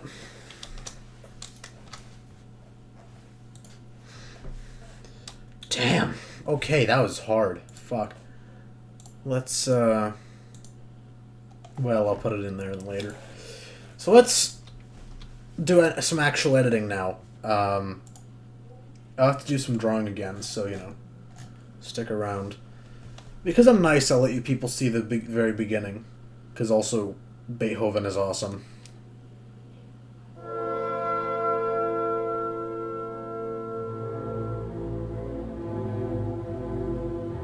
It has been said that democracy is among the weakest systems ever conceived by man. Now, National Conservative...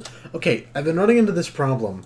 No matter how I trim this footage, alright, even if I remove it, I think... by man. Now, National Conservatives... see, if I put nothing there, it's fine, but if I do this... now, National Conserv... do you see how it, like, jumps? When I do this, it's fine. But when I just let it run, it jumps. Now, National Conservatives... and I don't understand why, and I have no idea how to fix this. But so... and many socialists will tend to use this as an argument against liberal democracy. I've been playing, the Hearts of Iron 4 Red World mod recently, and in that mod, the leader of, like, northeastern America at the start is Noam Chomsky, so I can't look at this footage without thinking, oh, it's the one guy from Hoi 4. Citing the supposed strength by comparison of their preferred systems. And now, because I don't want to spoil you people too much, we move on to the part that we're at. Allied powers faced off against the autocratic and fascist Axis powers. Early on in the war, the Axis powers made rapid gains and... oh wait, no, I went too late. Halves best demonstrated when the Democratic... okay, so... here's a brilliant idea. Okay, so we close that. Go into paint.net. We open this.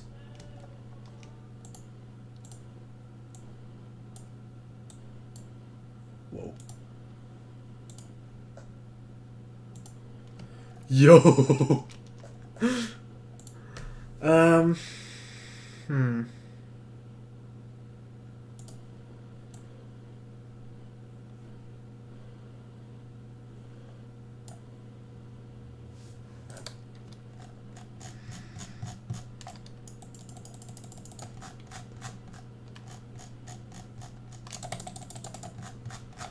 Okay.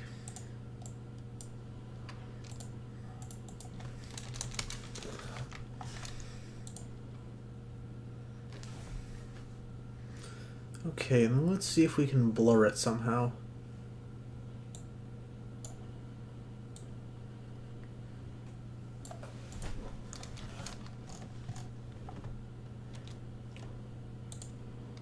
Or actually...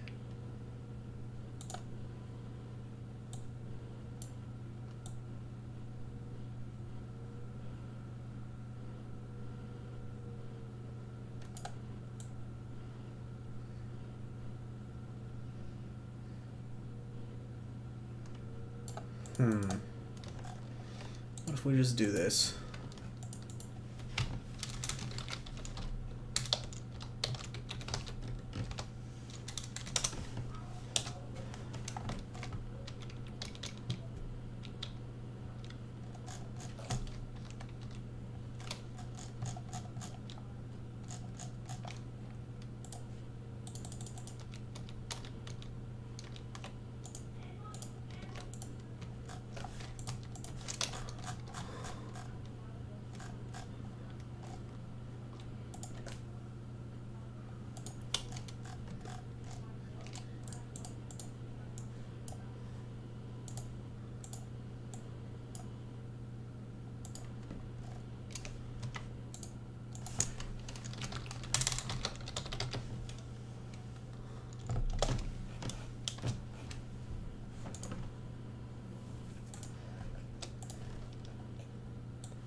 Best demonstrated when the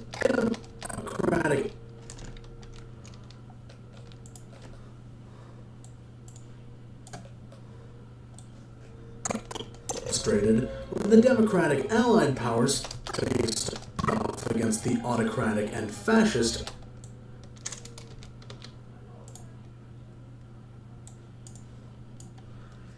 That is what I've been working on for 3 hours. This one 5 seconds of video.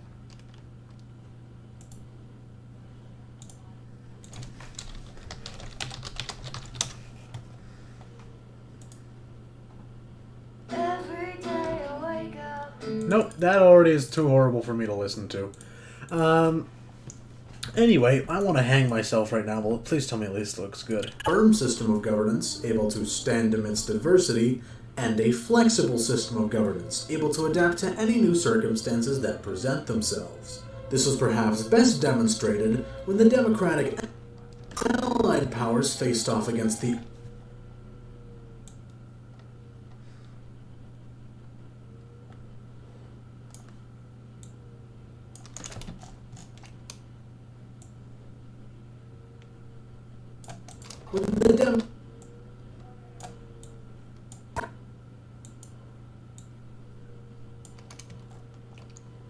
demonstrated when the Democrat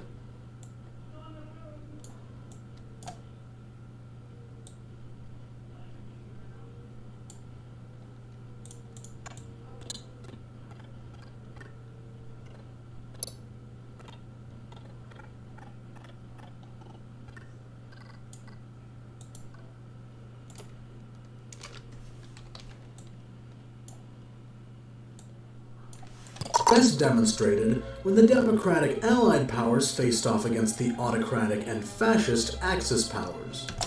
Excellent. Okay, this is beautiful. Alright, folks. Oh, God. I can't believe that one frame took me 3 hours.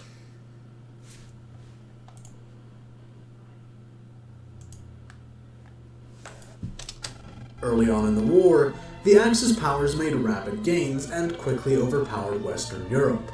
Under threat of invasion, it appeared the British government under threat. Here.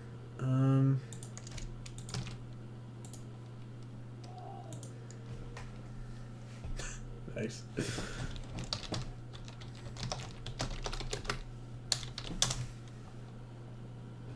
Oh yeah, so here's a fun thing. Let me show you this.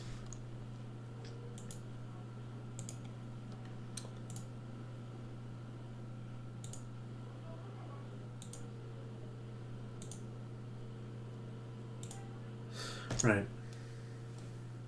No, yeah. So here's something fun. I used to show this. Here's something fun. So, and I don't know why, but I think it's the Trump video. I think it's the, Trump populism video.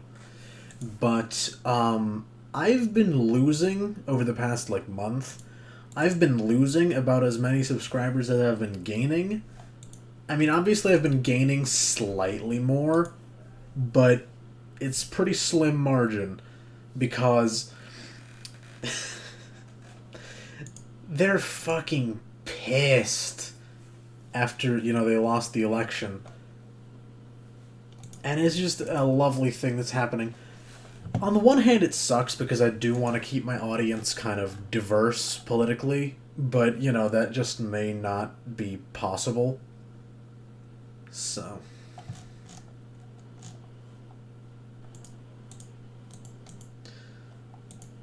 Axis powers. Alright, we're done with that. Western Europe, under threat of invasion.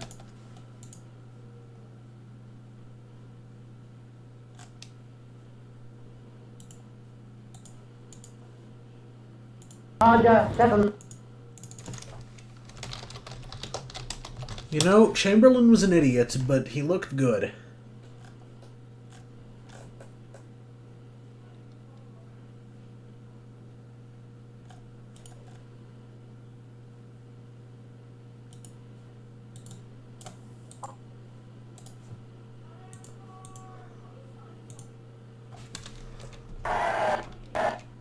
Problem which has now been achieved is, in my view, only the prelude to a larger settlement in which all Europe may find peace.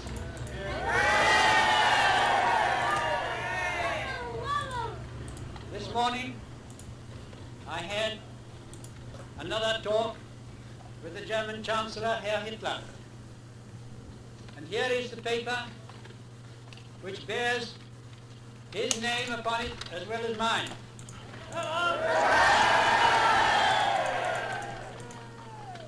Some of you perhaps have already heard what it contains, but I would just like to read it to you. We, the German Führer and Chancellor, and the British Prime Minister have had a further meeting today and are agreed in recognizing that the question of Anglo-German relations... Alright, hold on. Early on... right, so... Under threat of invasion, it appeared the British government and people might fold to Nazi pressure. So what if we do... Mr. Ernest Bevin steps up into the... Right.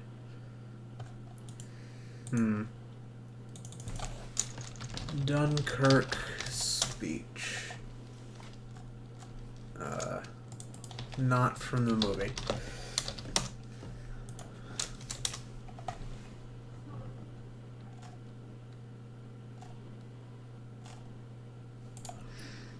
Do you like Trump? Let me word this somewhat carefully. Most of his supporters, while very misguided, are generally, okay people. They're decent people. Like most people in general. But Donald Trump, the man himself, and his administration, I hate with a passion that I hate few other things with. Truly, I think he has been, of the past century, he has been by far the worst president in the last century. Only ones who beat him out outside of the last century are Woodrow Wilson, Warren G. Harding, and forget the fucking other one. But very few presidents are worse than him, and those who are, significantly worse. Like, Wilson was literally the guy who created lost cause revisionism and instituted segregation, so obviously he's a lot worse. But seriously, Trump is one of the worst presidents in American history. So...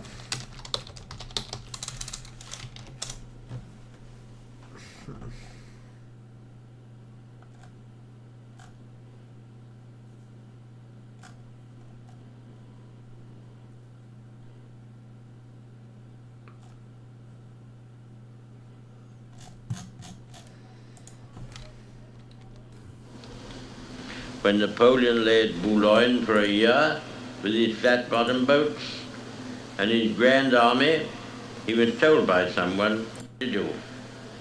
That is the result of His Majesty's government.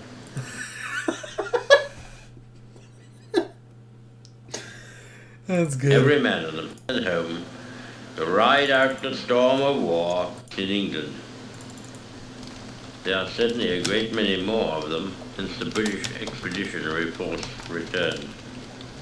Sir, I have myself full confidence that if all do their duty, as they are being made, we shall prove ourselves once more able to defend our island home, to ride out the... At any rate, that is what we are going to try to do. That is the resolve of His Majesty's government, every man of them. That is the will of Really, when he speaks, you can tell he was drunk all the time. Parliament and the Navy, together in their cause, bridge to the utmost of their strength. We shall fight on the seas and ocean streets. We shall fight in the beyond the seas. The new world with all its...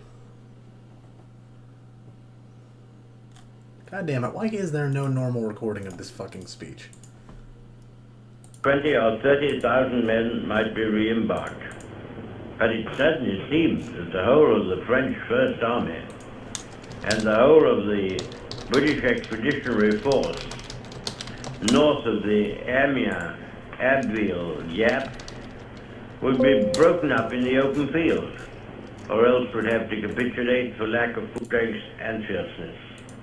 Hostile aircraft, sometimes more than 100 strong in one formation, to cast their bombs upon the single pier that remained, and upon the sand dunes on which the troops had their only shelter. It is an intense and French armies fought.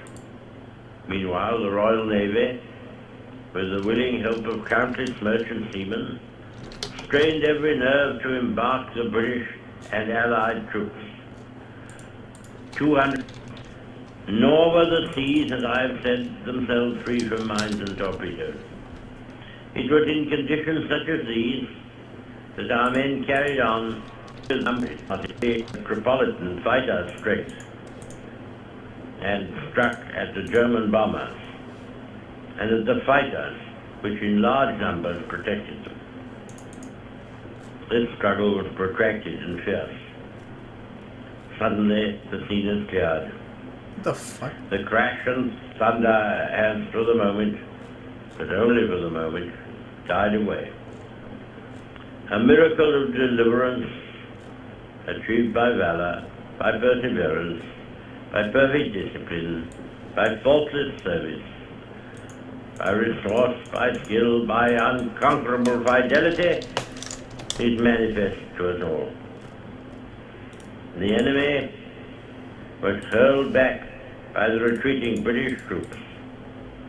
He was so roughly handled that he did not carry their departure seriously. Sir, we must be very careful not to assign to this deliverance the attributes of a victory. Wars are not won by evacuation. But there was a victory inside this deliverance, which should be noted. It was gained by the Air Force. Who are already within the... Many of our soldiers coming back have not seen the Air Force at work. They saw only the bombers, which escaped its protective attack. They underrate its achievements. I've heard much talk of this. And that is why I go out of my way to say this. I will tell you about it. This was a great trial of strength between the British and German air forces. Can you conceive a greater objective for the Germans in the air than to make evacuation from these beaches impossible?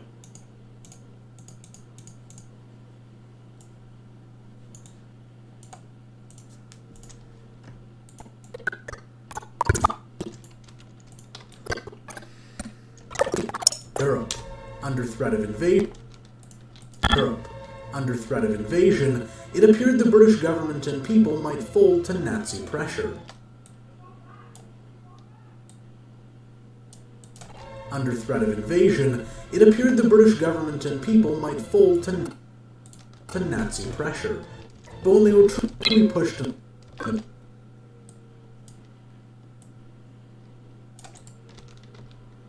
under threat of invasion, it appeared the British government and people might fold to Nazi pressure. But when they were truly pushed in the Battle of Britain,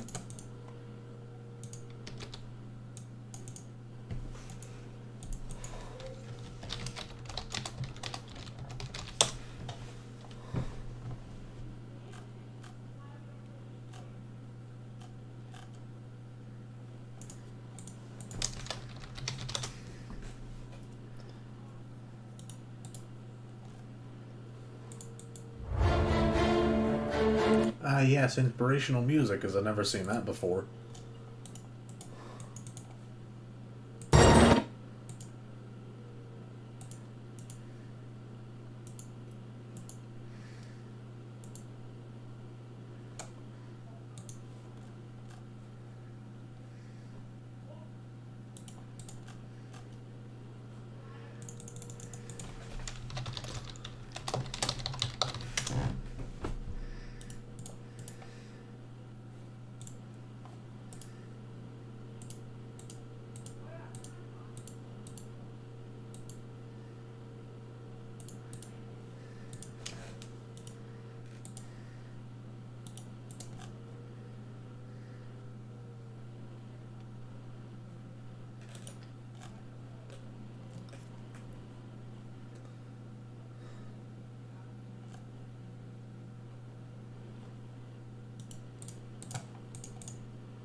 Capes of the two parties were called once out by a bomb. About waiting for news of the fate, they almost recounted his part in their destruction. 70 years after the London Blitz. There's footage of bomb damage in the west. Hold on.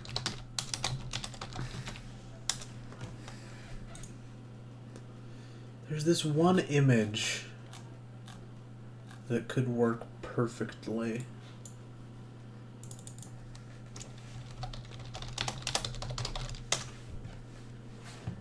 There we go.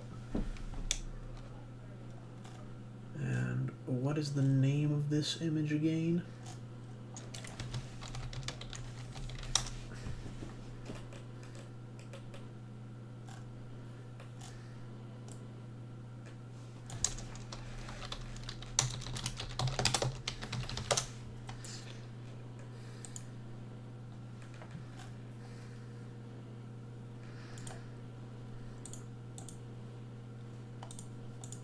The reader accepts this as a simple difference of opinion.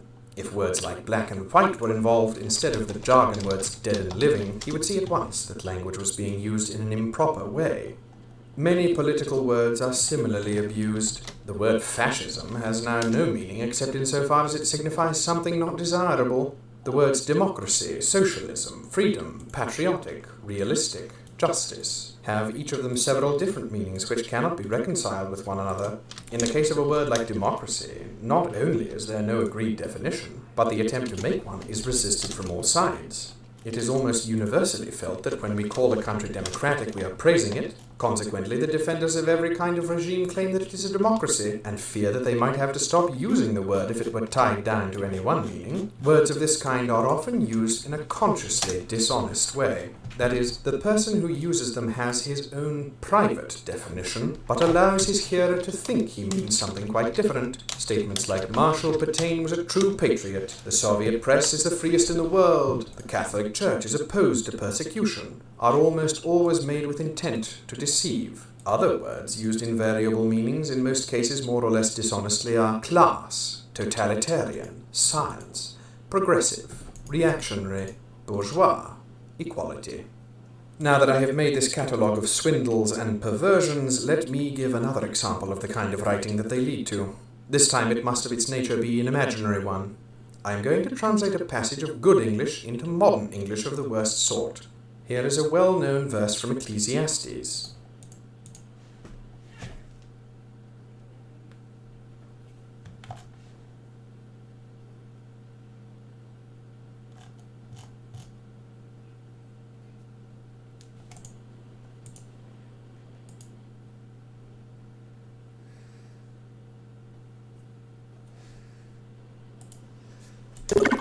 they were truly pushed in the Battle of Britain,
but when they were truly pushed in the Battle of Britain, the British people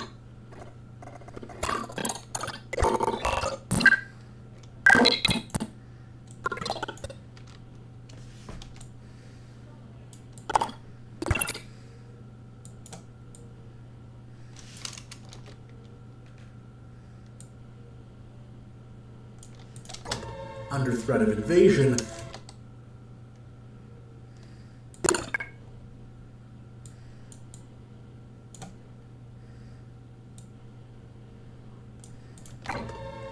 of invasion, it appeared the British government and people might fold to Nazi pressure.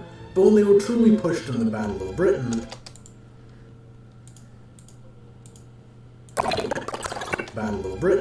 the British people united around their in the Battle of Britain. The British people in the Battle of Britain. The British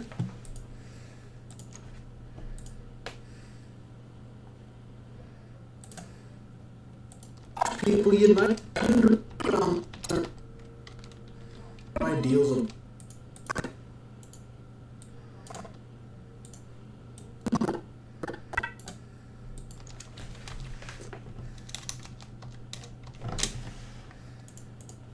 pushed in the Battle of Britain, the British people united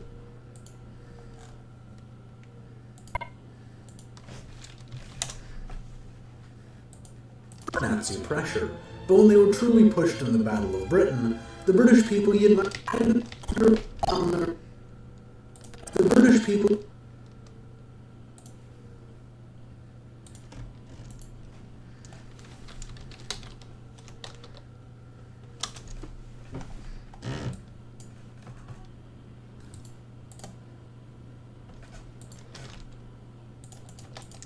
I returned and saw under the sun that the race is not to the swift, nor the battle to the strong, nor yet bread to the wise, nor yet riches to men of understanding, nor yet favour to men of skill, but time and chance happeneth to them all.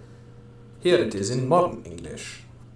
Objective consideration of contemporary phenomena compels the conclusion that success or failure in competitive activities exhibits no tendency to be commensurate with innate capacity, but that a considerable element of the unpredictable must invariably be taken into account. This is a parody, but not a very gross one. Exhibit 3 above, for instance, contains several patches of the same kind of English. It will be seen that I have not made a full translation. The beginning and ending of the sentence follow the original meaning fairly closely, but in the middle the concrete illustrations, race, battle, bread, dissolve into the vague phrase, success or failure in competitive activities. This had to be so, because no modern writer of the kind I am discussing, no one capable of using phrases like objective consideration of contemporary phenomena, would ever tabulate his thoughts in that precise and detailed way. The whole tendency of modern prose is away from concreteness. Now analyze these two sentences a little more closely. The first contains 49 words, but only 60 syllables, and all its words are those of everyday life. The second contains 38 words of 90 syllables. 18 of its words are from Latin roots, and 1 from Greek. The first sentence contains 6 vivid images, and only 1 phrase, time and chance, that could be called vague. The second contains not a single fresh, arresting phrase, and in spite of its 90 syllables, it gives only a shortened version of the meaning contained in the first. Yet without a doubt it is the second kind of sentence that is gaining ground in modern English. I do not want to exaggerate. This kind of writing is not yet universal, and outcrops of simplicity will occur here and there in the worst written page.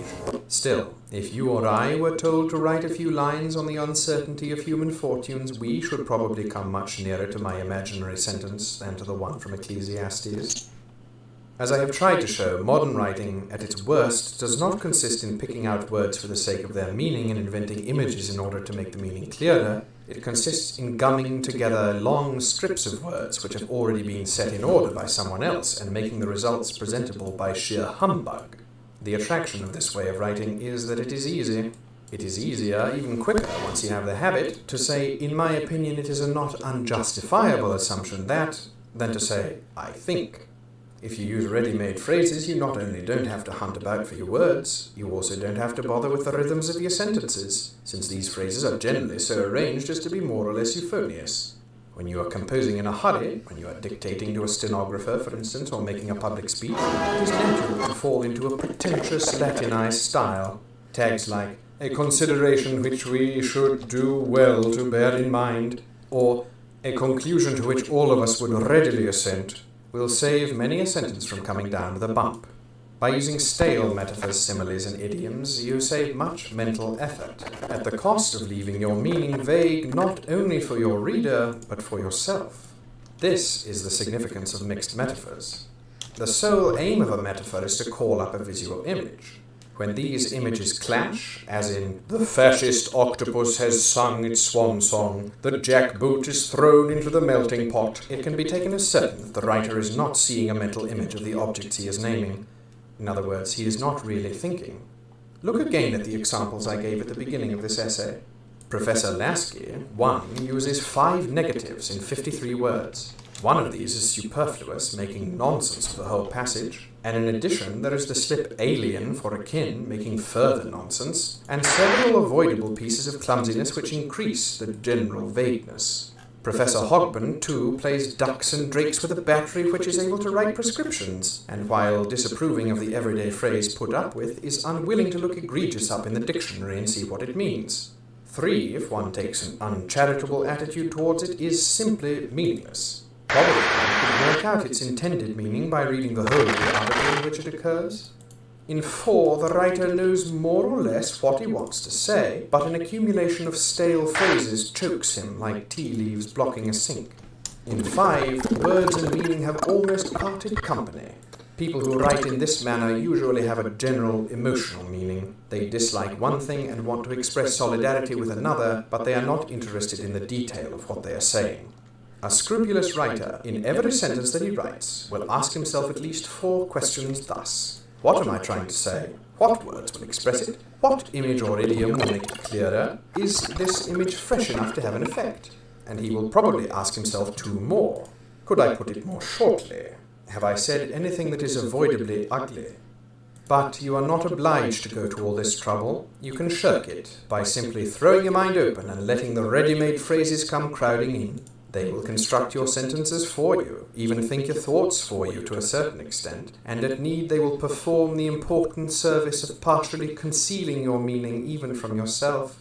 He united around their ideals of liberty and democracy to throw back the oncoming tide of fascism.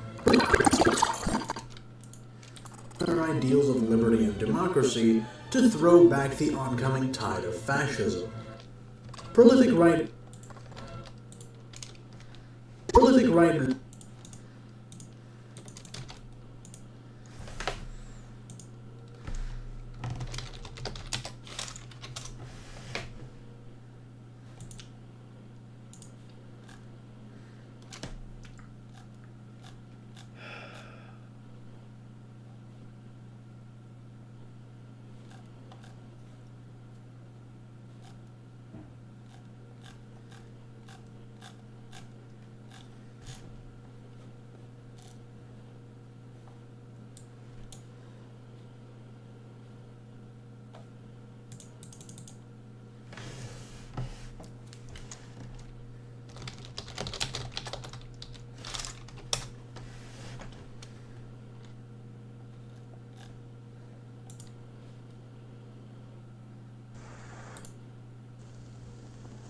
Fascism.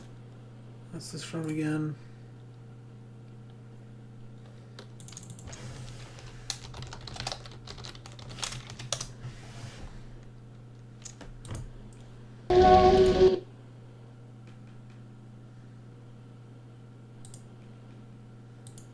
Diabolical nature has never taken root. To improve understanding of the As well is George. Is for the war effort of one side. Pacifism is objectively pro-fascist. This is elementary common sense. If you hamper the war effort of one side, you automatically help that of the other. In practice, he who is not with me is against me. Fascism is not a force confined to any one nation. It is Alex Comfort. Making the case against them is George Orwell. Pacifism is objectively one side, you automatically help that of the other. In practice, he who is not with me is against me. Okay, so 13 seconds.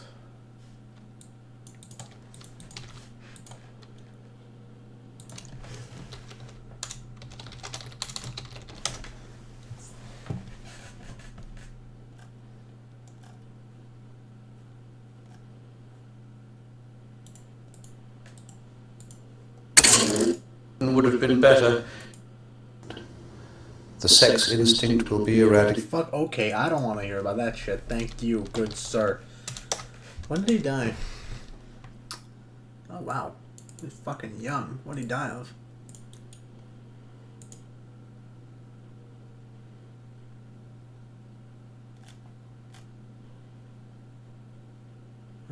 Great, I don't want to know. Final months and death. Oh, tuberculosis. Shit. That's a rough way to go.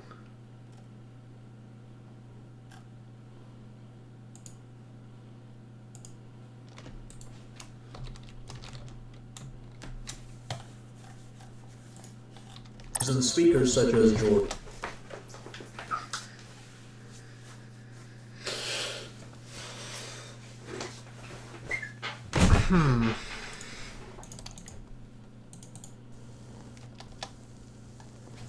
Like a different life.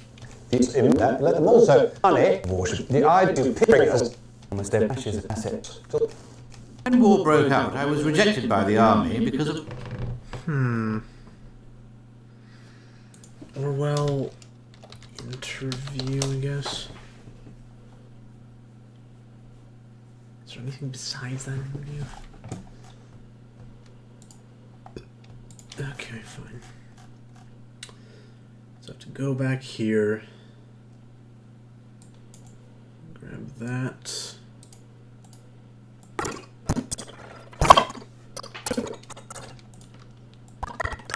Fascism. Prolific writers and speakers such as George Orwell took up the cause of encouraging Brits to see the war through. Prolific writers and speakers such as George Orwell took up the cause of encouraging Brits to see the war through, writing in 1942 that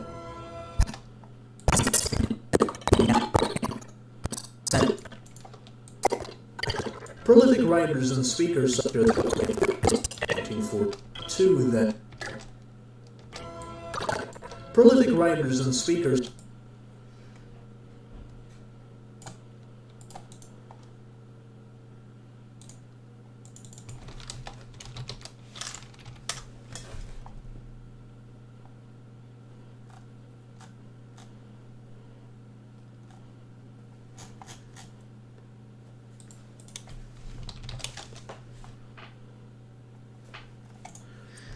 Wasn't George Orwell a democratic socialist? I don't know if he was a democratic socialist, but he was definitely some kind of socialist.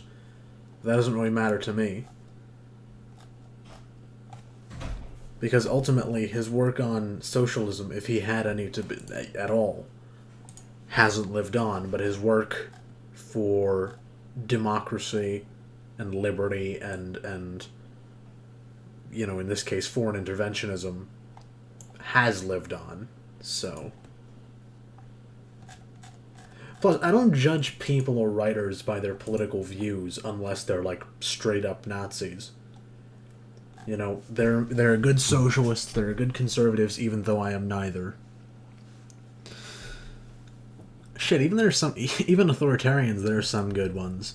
They're misguided and wrong on everything. But they're not horrible people, necessarily.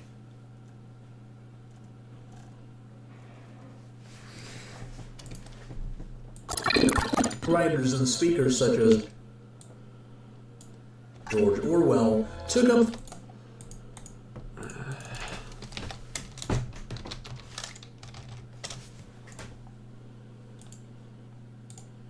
the army because of my force. If Mr. Savage and others imagine that one could find to any one nation, practice tense. Georgeologist Alex Comfort, and critic Derek Savage, as well as the poet and sexologist Alex Comfort. Wait, what is it with... Okay, I'm not even going to question it. I'm just going to move on. Why is Alex Comfort in a fucking interview about pacifism and war? Fucking Christ. Brits. When are you going to get your shit together?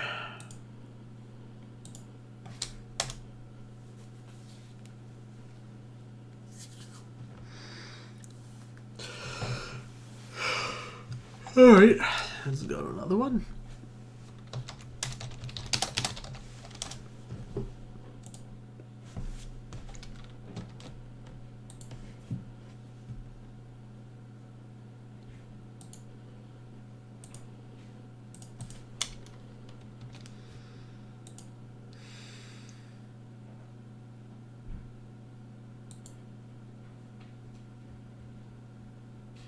Oh my fucking god.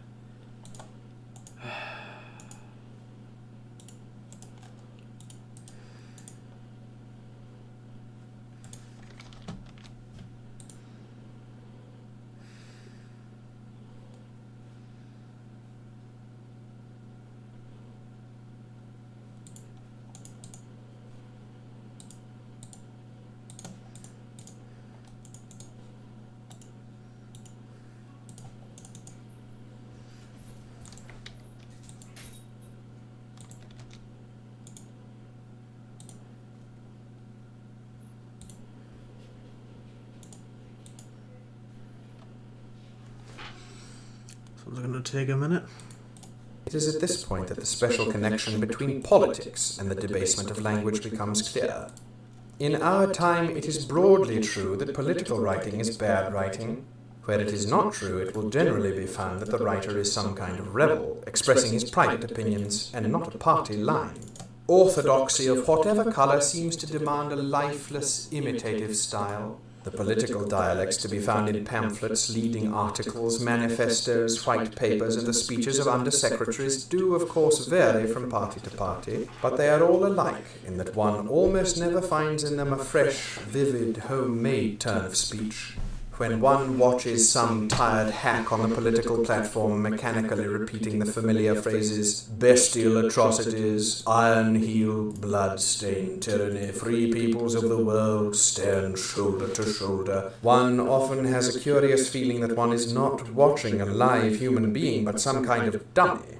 A feeling which suddenly becomes stronger at moments when the light catches the speaker's spectacles and turns them into blank discs which seem to have no eyes behind them. Oh my god.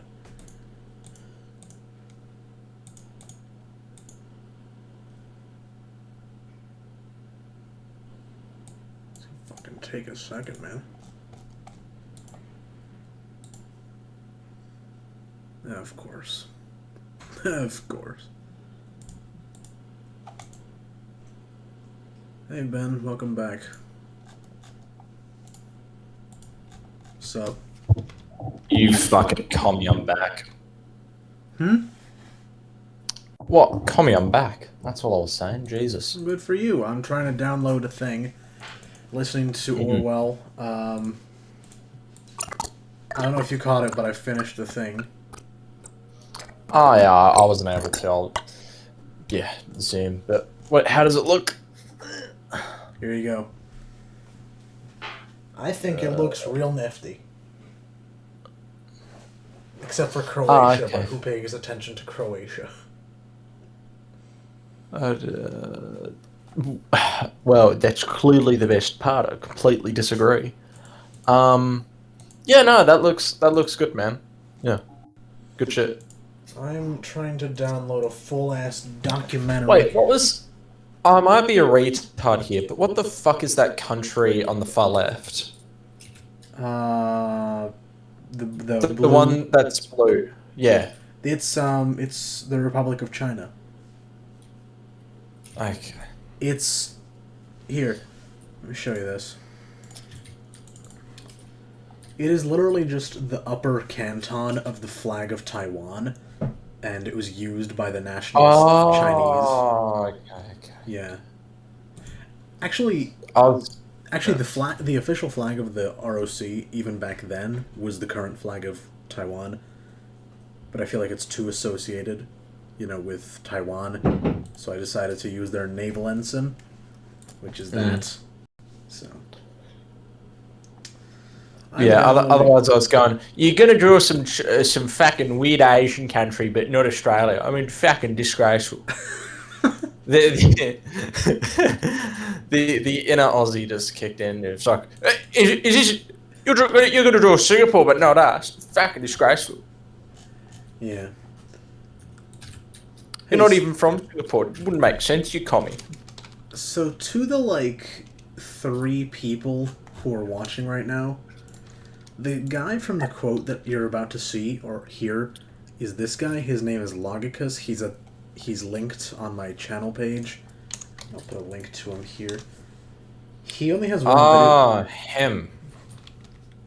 I think I saw him in either A, your channel bio, or D, or B, I think recommended in one of the Turkey videos. Yeah, because he helped with Kraut's video, same as me actually, but we both worked on that video.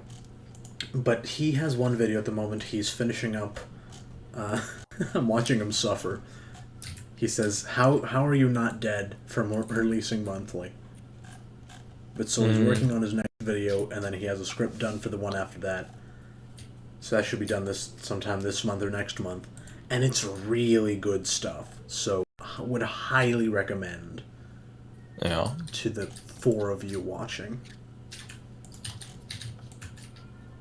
I'll have him mentioned at the end of the next video because he read this quote masterfully. Let's see if I can... I think I was paying attention to his Twitter briefly, and it's not like that incentivizes great minds, as we previously mentioned, but I was just like, I think he wrote something that I just disagreed with, and I'm like, what the fuck is this? Is this pill of... I'll just go to the... Is this fucking Singapore? What the fuck is this? So I think I just unfollowed and dismissed him from that point on. Oh, well, how could you do that? Because I did it. Oh, yeah. Big brain.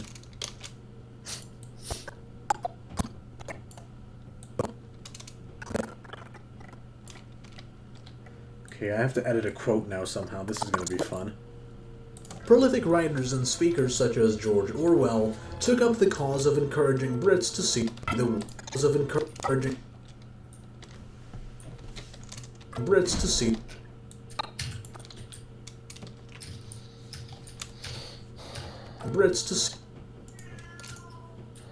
I hear a cat. Yeah, he's a fucking bitch. Oh, my dog is somewhere. Not sure quite where. Oh, you have 7 concurrent viewers. Isn't that lovely? Welcome aboard. I'm just editing, talking to my buddy Ben. Ben Hancock. There's been way too many fucking memes about my name. And trust me, high school was fun. High school was fun as well. Listen, as well as you have primary. you have absolutely nothing on the chemistry teacher in my school whose name is Mrs. Gay. Yeah, I heard the tales of one of those as well. Yeah, I think they changed their last name eventually as well. That's horrible. Yeah. Oh, it's funny, actually. Yeah, no. It's actually pretty good. D-Day. I forget, which were the British beaches? It was Juno and Gold? Communist. What? I like the baseless claim of calling someone a commie. I just think it's really fucking funny. Just fuck. Just calling, for example, Crowd a commie. Just sitting there like, you know what? Who and where? I want to see that shit. Sorry? Where? I want to see that shit. Oh, I don't actively see it now. Fuck. Wait. I'll. Hang on.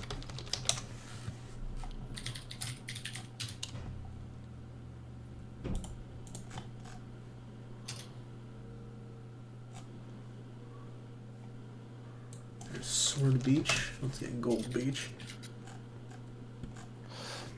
You know what? This is who I was going to point out, but I was just having a fucking Joe Biden moment. Calling Milton Friedman a communist is just really funny to me. I'm sorry, what? Somebody called Milton Friedman? fucking Friedman a communist? Yes, that is really fucking funny. No, it makes me disappointed at the state of the fucking human race. No. Ironic statements that are batshit crazy and completely incorrect are funny. To a certain extent, yes. That's blasphemy right there. You know, you should be hung for that statement, but just there.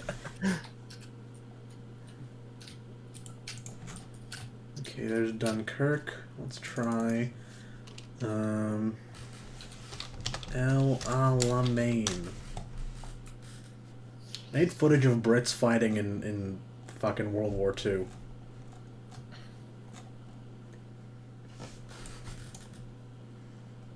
I think I need to take a break from this game. God damn. What are you playing? TF2. Yeah, well, that's your mistake. Oh, not wrong. It's a good game, though. Just kind of... Oh, it's really fucking good, but really fucking shit. I think this... Okay, so you know how you can hit a headshot in a game? Yeah. So, within this game, you can just, without aiming, without actually doing anything to earn this, you can actually hit that amount of damage on a person, basically out of nowhere randomly. Completely. It's just random. It's called a random crit. Fun. Yeah. Sounds like shit, doesn't it? EF is grateful too to its French comrades. And it's still justified by Aboard the transport, the men are packed like sardines. But what does it matter? The tighter they're packed, the more they hold each other up.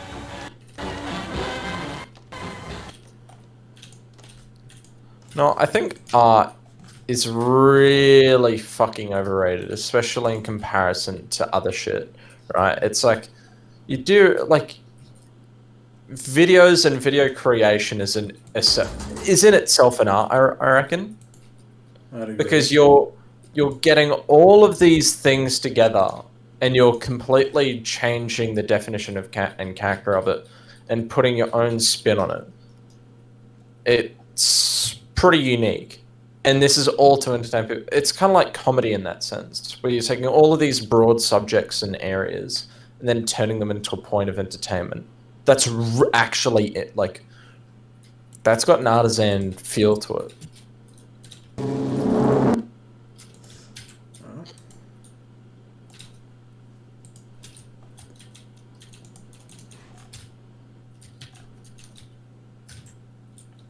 Uh-oh.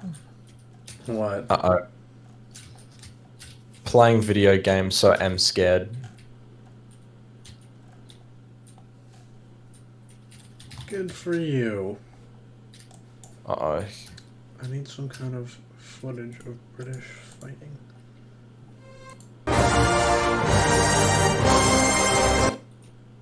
Okay, don't know what that is, don't want to know. Gotta mute that.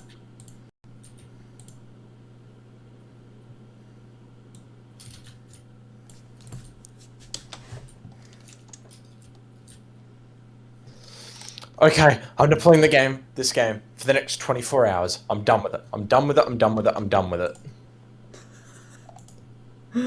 Alright. You Time to play person. Overwatch. You funny person.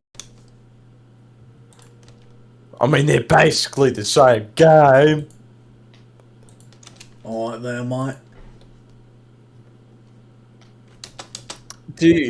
Dude, Ryan's called you out. Why is Arkin's mic so goddamn bad?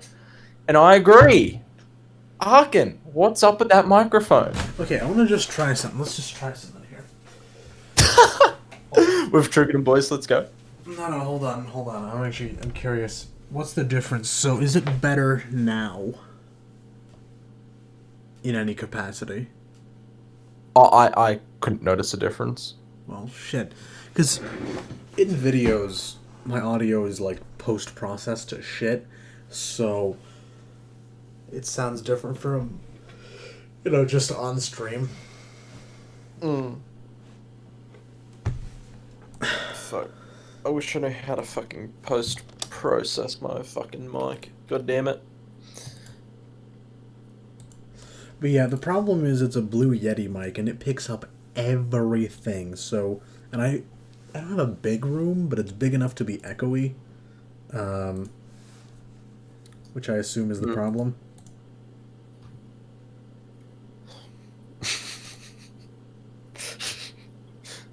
It's really funny to me. Like, okay, here's the thing. With all these photographers at the time, of, they're sitting there and they're filming these British ships, these vessels, all of these things, right? Did they ever think that there'd be some pimply 17-year-old nerd who really likes fascism that would cry to those later? What are you talking about?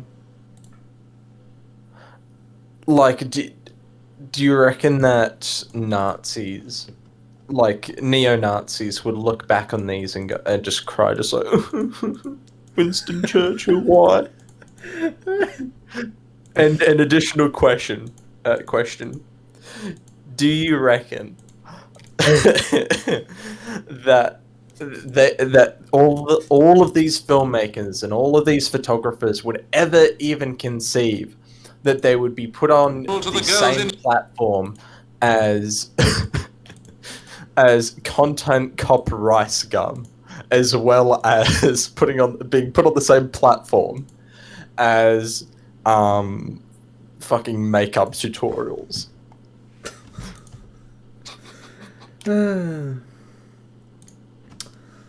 Modern day fascists are actually not too dissimilar from the fascists of old.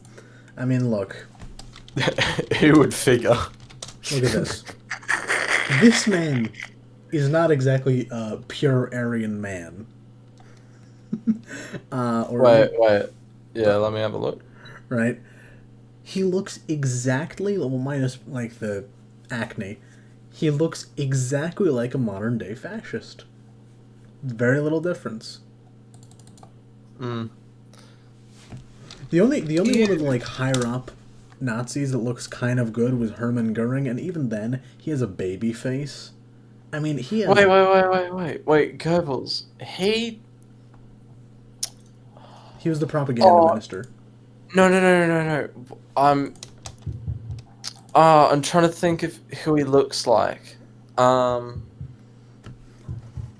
Fuck, this is gonna be really bad. He looks like Sheldon from Big Bang.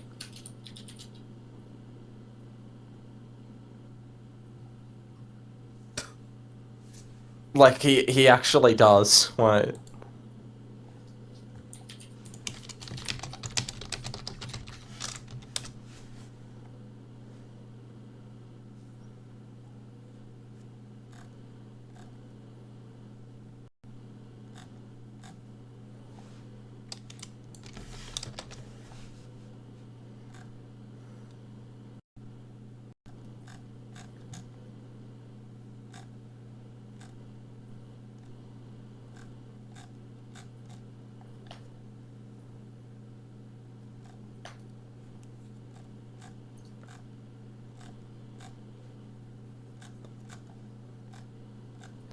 Oh, also, here's another little thing that Australian politics has done.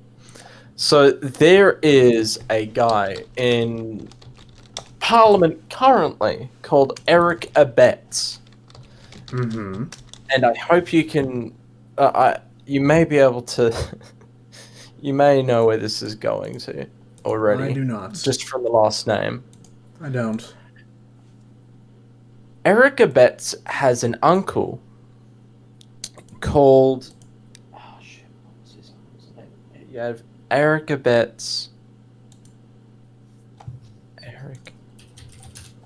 In uniform who stayed with them till the end of a generation. That has not gone. That can never be a terrible and bitter battle. But still in their tired and half-closed eyes is mirrored the spirit and cause for which they fight. Oh, yes, that's right. His uncle was called Otto Abetz. Now, Oh.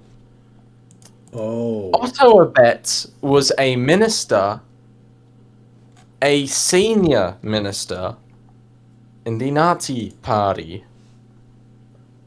Huh. And I think he was a minister, and also he was an ambassador to Vichy France. So pretty high up. If you're entrusting someone with German Vichy Vichy puppet France French relations, you're definitely a senior member. Right. Keep in mind, he died in 1958, and Eric Abetz, who is an Australian politician, was born, I think, in the 40s.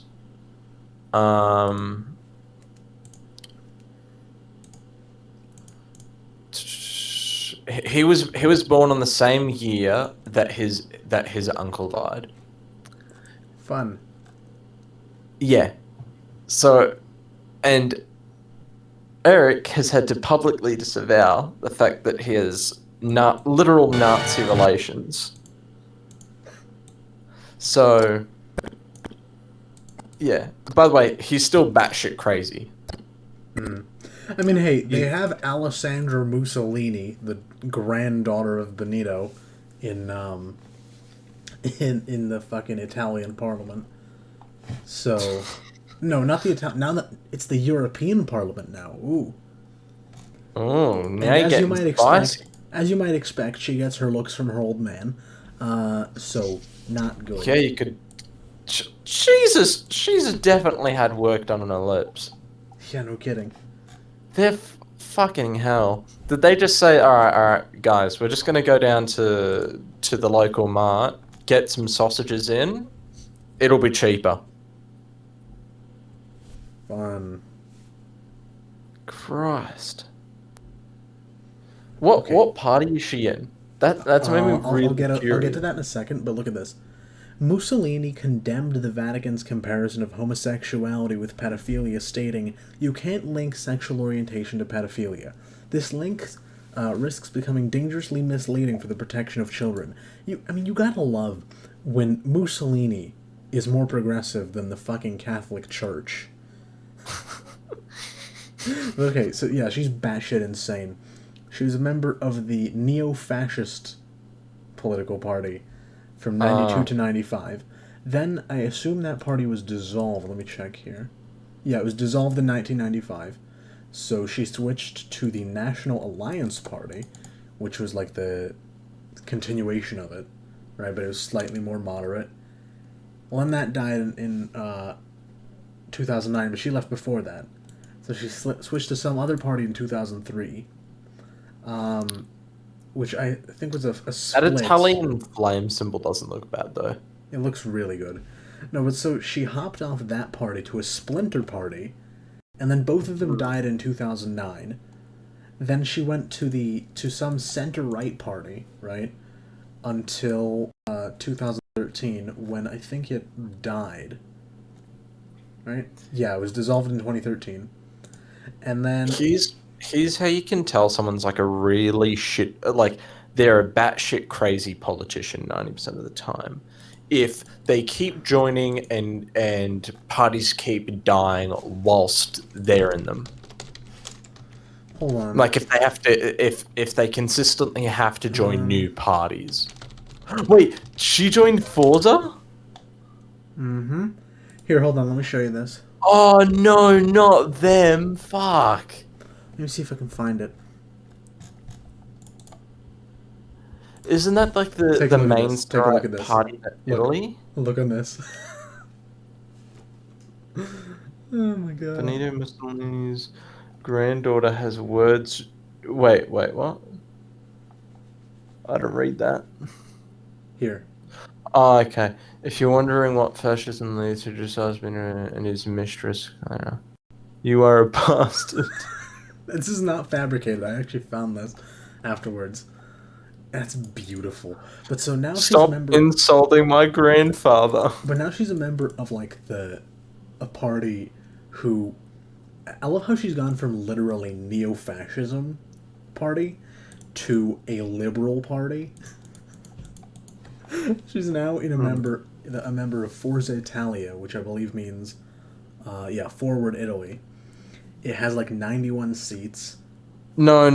That's not liberal at all. It's not liberal. It's like a Christian Democratic Party, but it's really moderate, right? And so she's gone from neo-fascist party to this. I wouldn't even say that. I'm pretty sure that actually they're still pretty fucking right wing. Look at one of their previous leaders. Oh. Okay. What? What's up? It was founded by Silvio Berlusconi. Yeah, Berlusconi.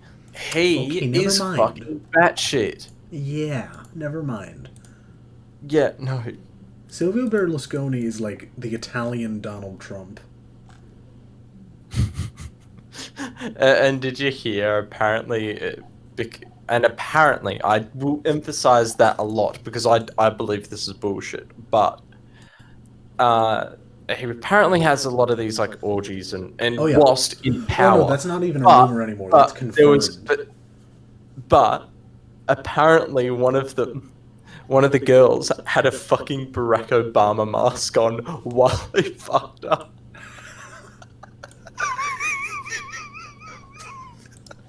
That's beautiful. Oh, that's fucking hilarious. What do you mean, guys? Forza Italia is completely liberal and progressive. How could you get more progressive than that? Fucking Barack Obama.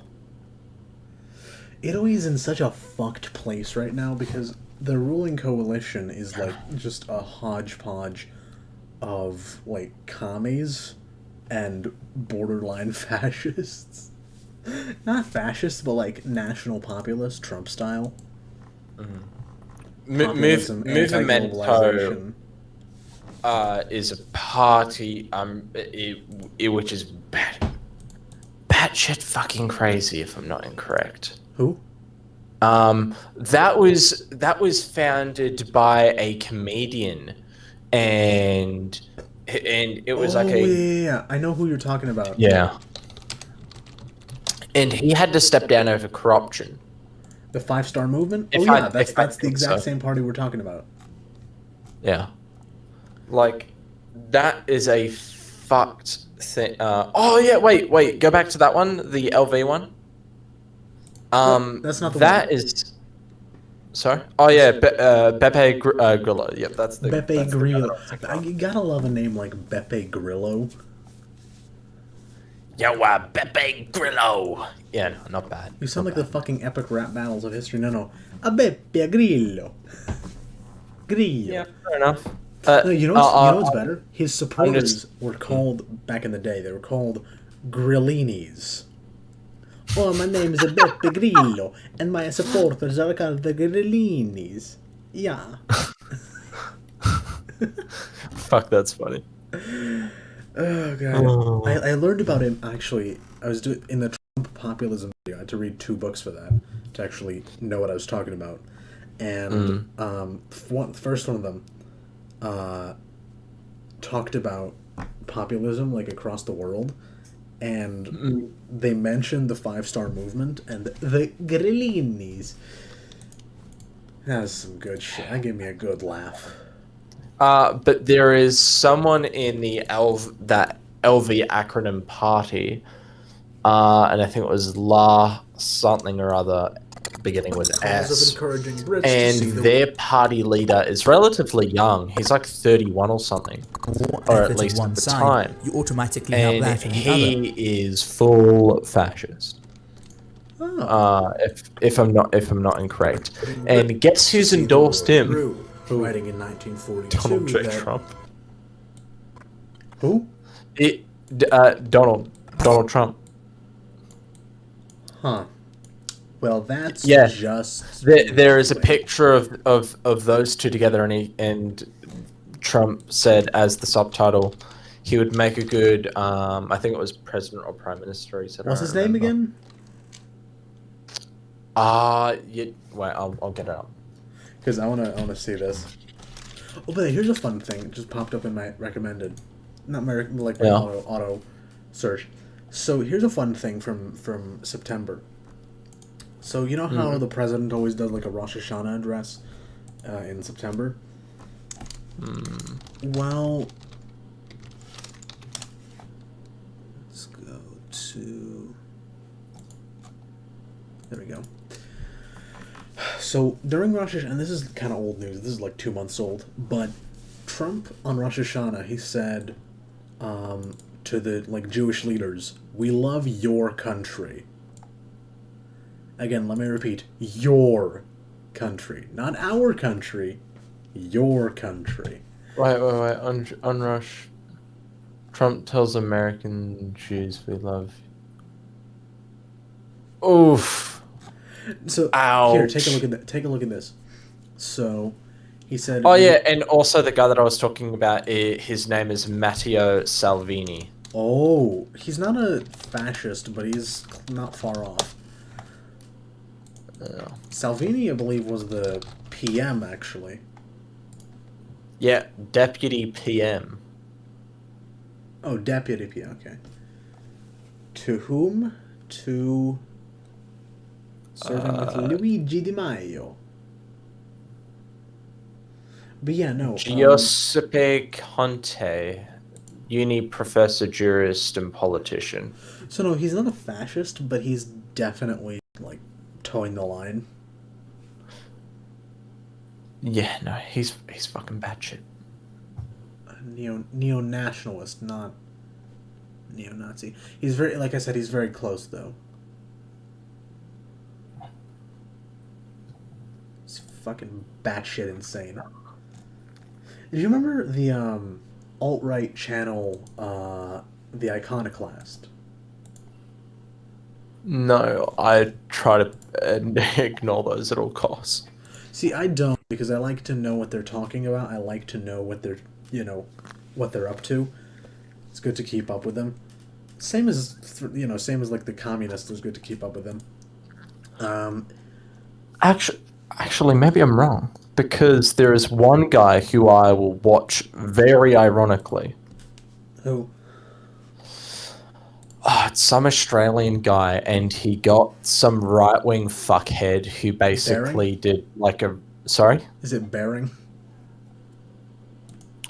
Oh, no, not Bering. No, he's actually relevant. This cunt isn't. Oh, God, he's fucking awful. He's like he's just a terrible propagandist that's a pimply nerd who you'd bet if you'd actually confront him on his fucking views and that everything that he says doesn't matter, he'd chuck a fucking fit and cry neck. Oh. See if you can find it. Yeah, Wilmsfront. He's so irrelevant that it makes spilt milk look like a disaster. This guy? I'm having a look now. Stream delay is awesome, and I'm not up to date. Yep, him. He's so fucking bad, and you can tell by his shit graphics. And if you go to the episode 106, Queensland election and Halloween night, that's when we fucking trolled him. How so? There was a bunch of people in that call, and they were just telling him the entire time, "Pick up your flag, man. What are you doing? The flag's striping on the floor. Are you not a patriot?" Because you can see it's slightly draping on the floor. Yeah. And if you look at the chat, there's just a bunch of trolls in there. So Jason Clare PM, New South Wales Train Vlogs, Jason Clare and P, the Half Cast podcast. I think I wrote in there a couple of times. And so Barclay McGain is known for basically he had this video and so he used to be part of Gold Coast, so that's Queensland being the far north right country, state in our country, right? Mm-hmm. He had a video where he was interviewing people on the Gold Coast, which are basically just the beach, and he basically planted this guy in, right? And so this plant, he said, "Oh, I don't even know why we're fucking even endorsing Aboriginal people. They couldn't even invent the fucking wheel." So he said that about our native people, right? Instantly, the cunt got fucking cancelled completely. And so this fuckhead has decided to bring him onto his podcast. And then called... Sorry? Okay, my turn to make fun of a dumb fascist. Yeah. So take a look at this. So the Iconoclast. This is a dude who I've been watching for some time because he seems to be really good at disseminating these, like, batshit insane, alt-right ideas. And, at first when I started watching him, he seemed like your average, Brexiteer / Trumpist. He's British, but he also, of course, like every fucking Brit, can't shut up about American politics.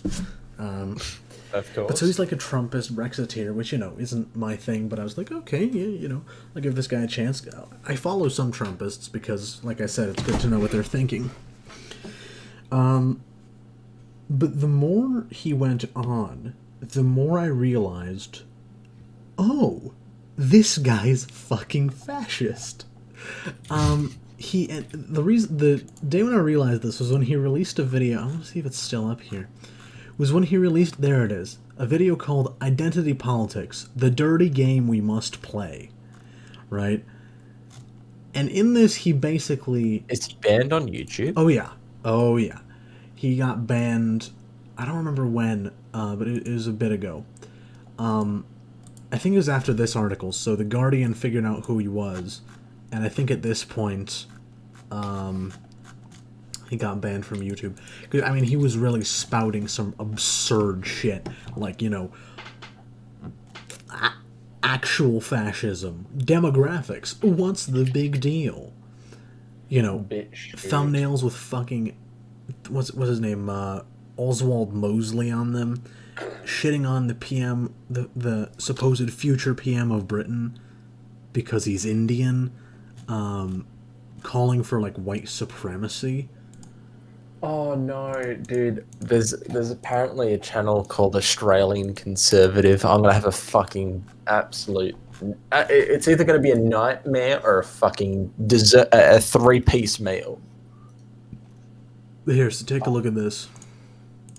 The Iconoclast. Admittedly, he had girlfriend until I was 19. I didn't. If only I knew what this music was, because I could put it to much better than use than he could. But I'd consider myself a late bloomer in every sense of the term. I didn't get a girlfriend until I was 19. I didn't start remotely acting like an adult until my mid-20s, and even that assessment is questionable. And I didn't pass my driving test until I was 29, a few months ago in fact. There are other examples. I gotta love how from like, just this brief description of his life, you can tell he's like in his mid-30s, this like neckbeard white dude who's just very mad at life. But the point is, I often do things too late. Maybe I'm just a typical millennial, trying my best to shirk responsibility and avoid anything resembling hard work. But one thing I'm determined to do as soon as possible is help spread a nationalistic message to the people of Britain and the Western world. Because when it comes to our civilization, none of us can afford to be late bloomers anymore. Personally, I'm finding the left-right paradigm a little old-fashioned these days. Sure. Do you see the mask just like coming off in front of your eyes? Yeah. Because, you know, he'd talked about demographics before, but he always and there was a time in my life when I would like, I never was alt-right or far-right even in any capacity. Yeah. I suppose the fact it was that just Ben Shapiro right. I suppose, yeah. Not quite. I don't. Wait, I suppose. I mean, I'm Jewish. I don't think I could ever be alt-right. I think actually, if I was like German or Russian or whatever, I might have fallen down the alt-right rabbit hole. But I'm Jewish, so that helped. But you know, he talked about. They control everything. Huh? See, they control everything. Maybe Trump has a point. Hey, if we control everything, where's my Jew gold? I want my Jew gold. No, but damn, reasonable demands. For a couple of years, I was one of these like Trumpist apologist types, you know, like Sargon back in 2018. And this guy, he would talk about, you know, how he would talk about Islam, right, and how there's too many Muslims coming into Europe, which at the time kind of made sense to me. Like, okay, yeah, if we have a bunch of people from a violent religion making up the majority of a society, then fine, sure, you know, we can have some immigration restrictions. And I had this like internal war with myself, these like fucking toxic ideas against my more liberal upbringing and values. But whenever he talked about demographics, he always gaslit, and he always kind of alluded to it, but never overtly said like, oh, white people are better than black people, you know, or Christians are better than Muslims. And so I went along with it. But this is where the mask like really came off. You'll see what I mean. It's a quick and easy way to define various beliefs and views. But in reality, I'm seeing more and more people becoming undefinable in that typical way. Especially when it concerns nationalism, which can come in many forms. The cartoonish depiction perpetrated by the mainstream media is one of jackboots and genocide. An evil movement helmed by a charismatic leader in a military uniform. But that's not the truth for millions across the globe. Millions of hard-working, normal people who are often slandered and demeaned or just ignored completely. These people aren't really left-wing or right-wing. They'll differ in their stances regarding economics or healthcare or international trade, but they are all united by their love of country, their kinship with the people around them, and their instinctive urge to protect those things at all costs. However, these people face many obstacles, not only from their natural enemies that make up the globalist left, but also from figureheads and thought leaders on the right, who have either deliberately or accidentally poisoned the well,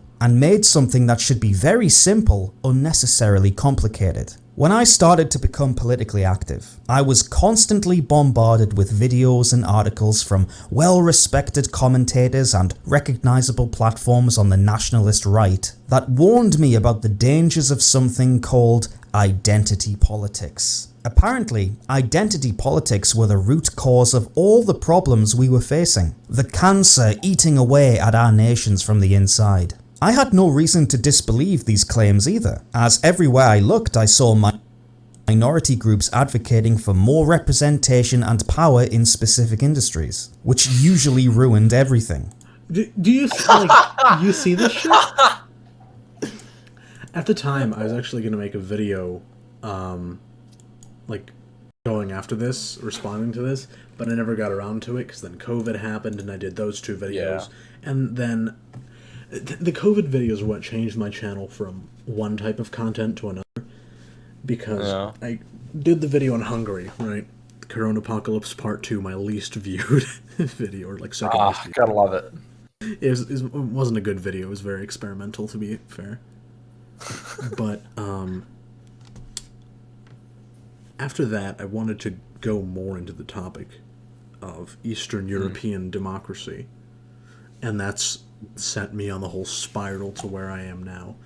But Arkin, aren't you Russian? No, I'm very, very Jewish. Like 90% Jewish. My parents are from the Soviet Union. I speak Russian, but no. By the way, here's the thing about what he's saying. When it comes to identity politics, both sides play it fucking often.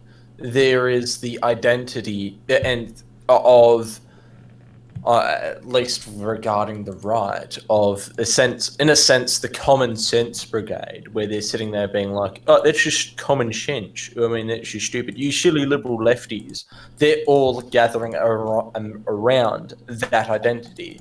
They're also gathering around other identities of, based, red-pilled. Like, their identity lies within there, as well as left identities of LGBTQI plus and women, minorities, etc. And by the way, this fucking claim that he makes of, and then when you put in quotas, it just ruins everything.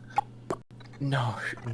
Quotas don't exactly ruin things. It depends on what you're doing. It really is. If you're sitting there and just being like, hey, how about we be a little bit more open and try to incentivize more female brickies? Yeah, no issue.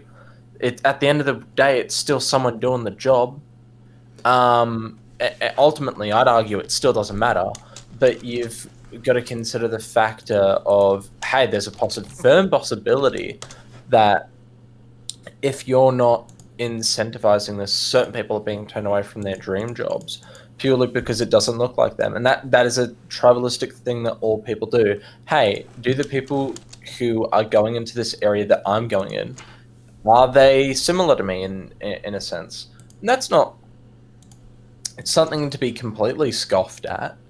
I mean, it's a little fucked if you think about the psychology of it, but it's like, at the end of the day, everyone's going to do it. So how do you counter that? And at the end of the day, quotas, whether you like it or not, is sometimes a part of that. Look, I personally really don't like identity politics. It's not too big a problem anymore. It used to be. It's not really a problem anymore, though. And the right has... I knew this from the start. Like, even when I did my Trump apologism thing a couple years ago, even then I kind of knew that, like, the right does this shit too, just less, it seemed to me. No, it's a different type.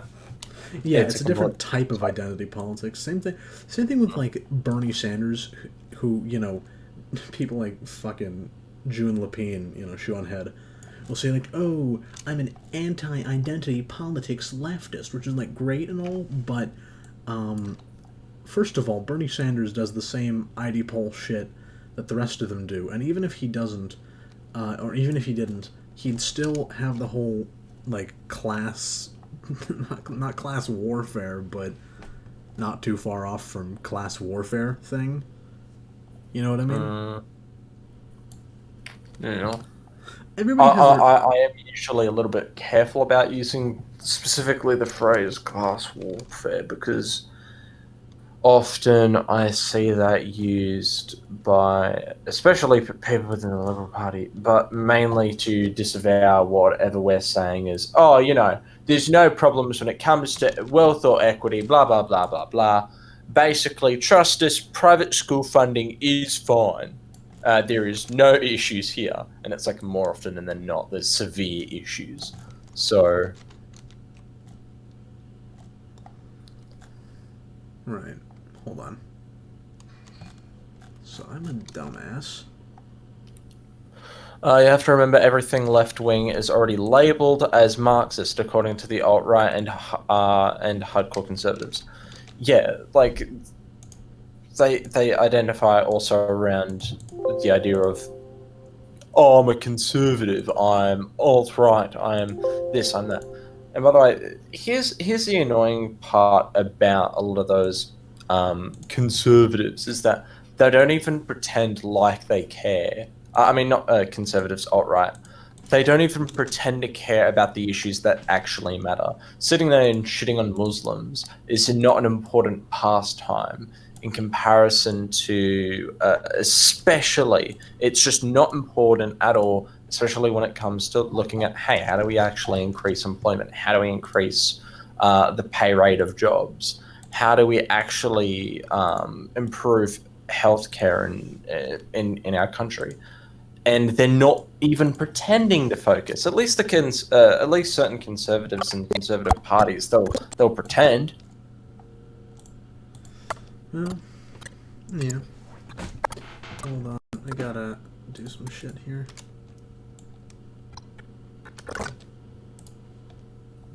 By the way, don't you love that when it comes to a 90, alright, so I'll quickly quote this guy so you know what I'm talking about. Oh my, I saw independent state of Croatia country ball. I was gonna say this. I love that when it comes to majority of countries that are not independent and are definitely puppet states, a lot of them will have the independent country of, or the independent state and then insert country. It's like, that is just a beautiful meh of irony. There's a certain degree of irony to it, yes. I'm genuinely gonna expect like 1940s like Philippines to just go back and it's just like the independent republic of Philippines. You have to. Hold on, I missed some shit. You delete my comment? I didn't delete anybody's comment on anything. Do you draw with a mouse? Yes, because I'm even worse with like hand drawn on a drawing pad. I've tried. My mother has a drawing pad. I asked her, hey, can I use this? Can I just test it out? It was even worse. Actually, I don't have Tourette's per se, but I've always had like really shaky hands. And it's always, my handwriting is just fucking hieroglyphics. And Poland ball, like, seriously, I know this sounds stupid, but drawing Poland ball with consistency has actually improved my handwriting and made my hands less shaky, which is pretty cool. Side effect of doing Poland ball. You have to remember everything left wing is already... Yeah, Ben went over this. Nothing more to... Yeah, I quickly just read over a couple of the comments. I hate that period in Croatian history when it was fascist. Maro here is great. Oh my, I saw the independent state of Croatia country ball. I hate that period in Croatian history when it was fascist. See, Maro, I know another dude, who I will not name on stream, but if you were active on the Situation Room server, you would know who he was instantly. He's this Croatian dude. He's like this nationalist who denies that Croatia ever committed any genocides. Based. What do I want to hear? It's just, it's a certain somebody who I'm not pointing out right now at all. No, not at all. But okay, let me just add a note. He's just like the opposite of Morrow. He denies. Could I possibly send him a message just being your request for a job application at the BBC will be accepted? Sure, he's not my problem. No. So I don't know if he denies the Croatian shit during World War II, but I know for sure he denies anything that the Croatians did during the Yugoslav wars. So any like expulsions, mass expulsions, and like ethnic cleansings they committed, he simply denies that these things happened, which is just Wonderful. You gotta love it. Look, it's sort of adorable when you come across someone like that, where it's just like so obviously completely mentally deranged that you've just got to sort of laugh at it. Deranged people are funny. Alright, hold on. We're nearing the end of what I wanted to edit today, and then I think we can be finished. We're almost. By the way, that Iconoclast, I'm looking at one of his video thumbnails now, and you can already tell, like, he's fucking really dumb. Oh, yeah. This man has the intelligence trash. Look, this man has the intelligence of a squirrel with Down syndrome on fucking PCP. Yeah, no, but here's the thing. This, I can already tell it's really dumb. This is the video title. The sky is green, dash. Mainstream media lies about demographics. And then it's like, it has mainstream media is trash, and then the thumbnail is a picture of a guy putting CNN, BuzzFeed, BBC, and ADL in the bin. And you can already tell he's really, really fucking dumb, because if that's what you just think mainstream media is, and you don't include Sky, don't include Fox, don't include the Australian, don't include the Daily Telegraph, just the newspapers in your country, like The Sun, for example, if you don't include them in and also think they're trash, you're a partisan hack at the end of the day.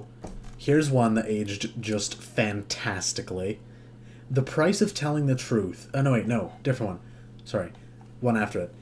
Guy Verhofstadt calls for intervention in Hungary. EU tyranny. And then shows a picture of Guy Verhofstadt with the word psycho. This was on October 2nd, 2018. This was less than 6 months before Viktor Orban would seize dictatorial powers in Hungary, which to this day he has not relinquished. Yeah. Because he's big dictator daddy of Hungary, right? Uh-huh.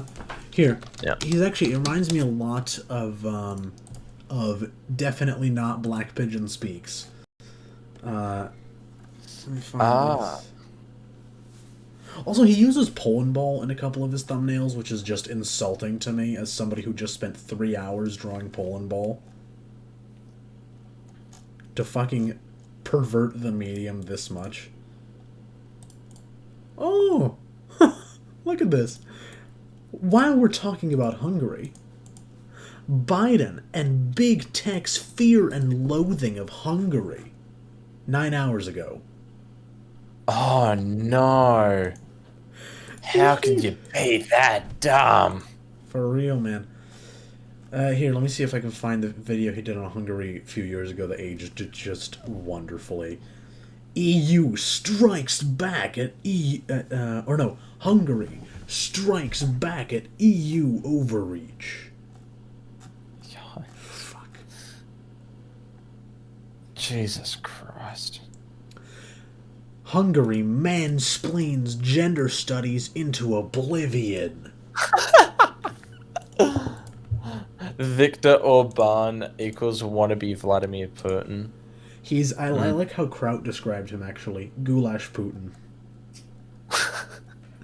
Goulash Putin is just beautiful, and I really wish I had the photo editing skills to actually make that image. Why is Viktor Orban a completely non-sexy Vladimir Putin? At least you can make ironic jokes that you want to fuck Vladimir Putin. And you know what? Fine. There are certain elements that are somewhat likable. Jesus Christ. Guys, Viktor Orban, not only is he batshit nuts, but also not at all likable. Here, take a look at this. Hungary ingeniously strikes back at the EU. Fuck, these people, I mean... Seriously. I can't What makes it Bolsonaro, then? My Lusophone / Brazilian bro Pedro.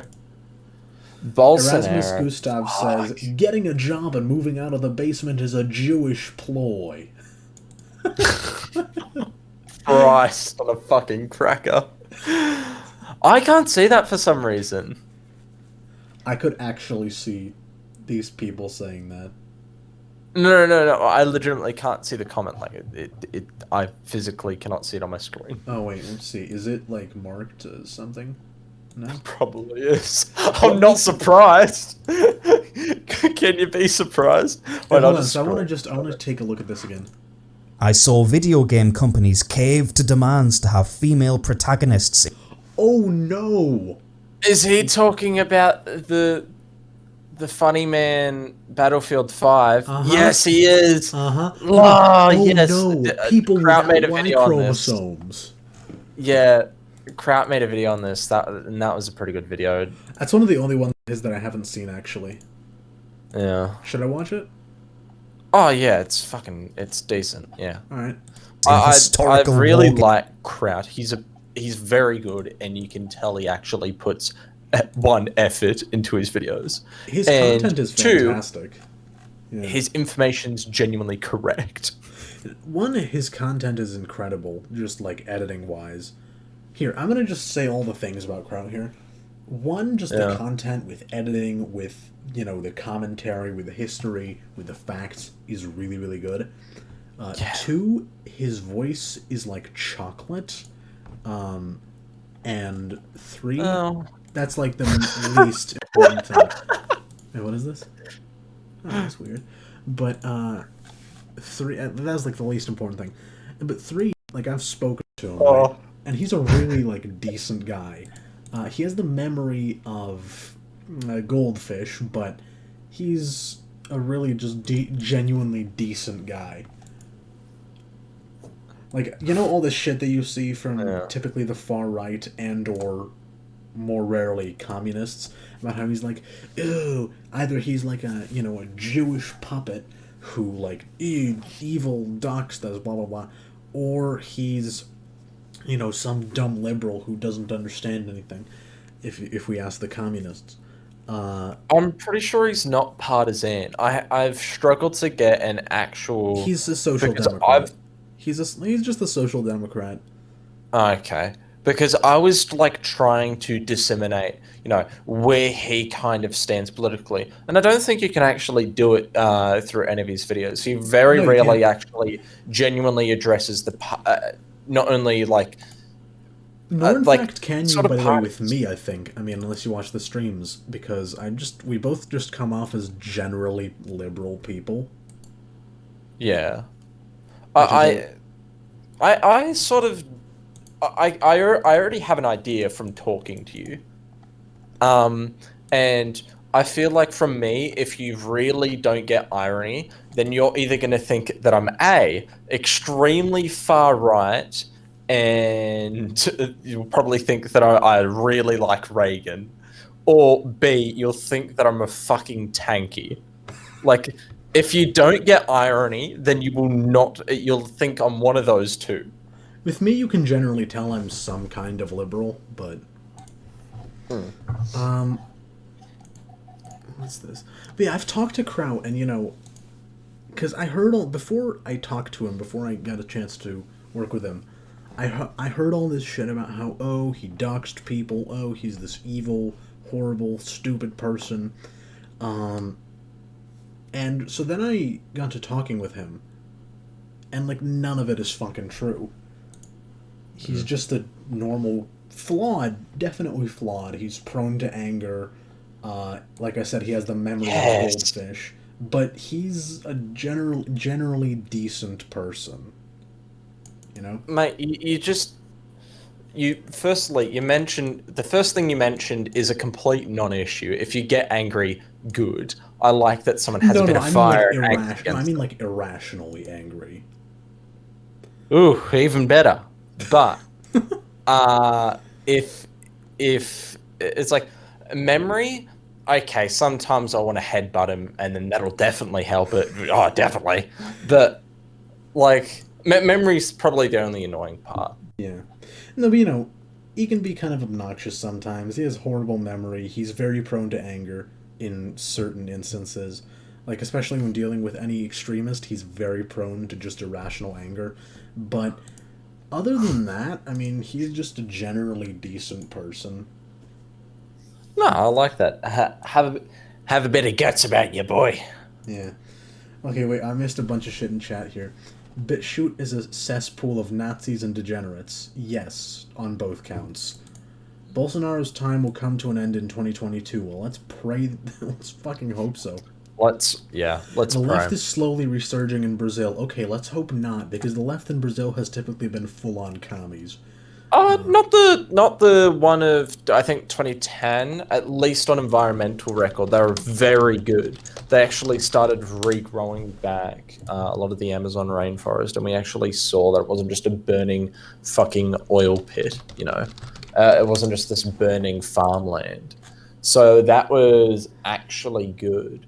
But, and you got that through the Social Democrats or the Democrats of Brazil or the Social Workers Party. Either way, that's good. I actually like that. What can you brag about Bolsonaro? Well, when's this stream gonna end? When we want it to end, god damn it! Hold on, so let me just read through these. I feel so bad for Crowd about what happened yesterday. I hope he's doing fine. I'm not sure what's going on. I haven't been following his Twitter lately, but from what I understand, his car broke down. So, yeah. Where is he stuck? Well, he's in Austria. Hopefully just at home. I think he lives in Vienna, so I mean he's fine, but mildly concerning. Oh, Austria. Vas. I want the left to win. I had my best years in the country during the Lula era. I mean, that's great, but Lula was also a corrupt piece of shit, as I understand it. I mean, you're in Brazil. There's certainly a susceptibility to corruption, especially in countries with typically lower socioeconomic populaces, as well as a very big tendency to, you know, not have good media coverage or good media in general. By the way, probably isn't any good media anywhere. Brazil has 35 parties, by the way. Oh, Jesus. Okay, you know when I advocate for a multi-party system? Okay, not that many. Not 35 fucking parties. I like, I don't know, 8, 10, ideally. But not fucking 35. But even then, I want 8 or 6 of those to be minor parties. Oh. Hello? Ew. No. Kraut's cat of 19 years died. Oh no. Oh, that's a shame. That sucks. For me, I have a dog. He's 2 years old. He's really dumb, but he's and I say this with no exaggeration, he's the funniest motherfucker on the planet. Who is? My dog. He's the funniest fucking dog on earth. And I say that with no exaggeration. He's just sitting there reciting fucking some comedian's lines. That's what I'm just imagining. He's really right now. dumb as well. He was like not full on retarded, but he's really stupid. He's really, really stupid. He's a funny bastard. 35 main parties, there are 200 eligible for running. Oh my god. That reminds me, how many are there in Oz? In Australia? Yeah. Oh, 4. No. I can already tell you outright. Main parties? I mean, you have 2, pretty much. When is this stream going to end? More than that. Okay, so this stream has been going for 5 hours. Last time I did a work stream at the end, I said, don't ever let me do a stream this long again. But the way things are shaping up, that's how it's going to be, about 6 hours. So probably another hour to go. Speaking of, I'm going to just look over this footage here. Best demonstrated when the democratic Allied powers faced off against the autocratic and fascist Axis powers. Let's see. Demonstrated when the democratic Allied powers faced off against the...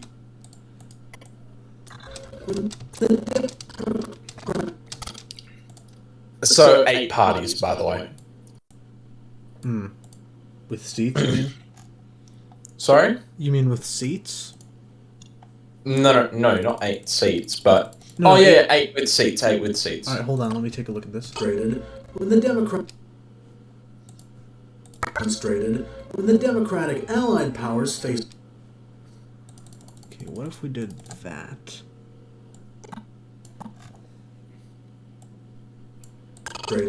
When the Democratic Allied power... Okay, let's make this 30.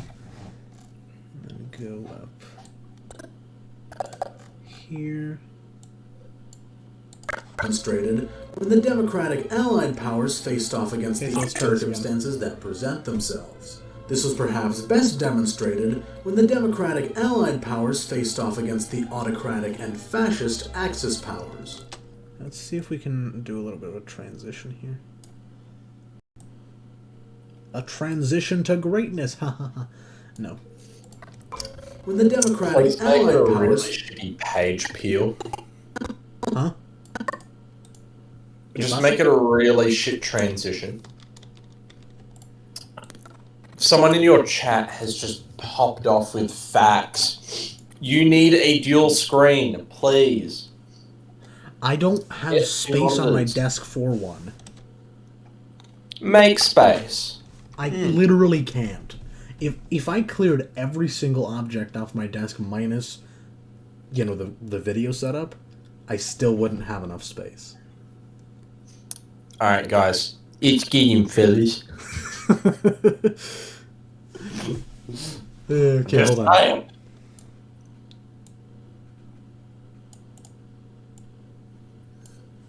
Should I put that on a soundboard? Fuck. I mean, yes. Oh. Yeah, there is only one answer to that. Yes. Fuck. You're like, oh shit, now I have to do shit with a soundboard. Yeah. And they're always so fucking annoying to operate as well. You either have to pay money or pay money. So annoying.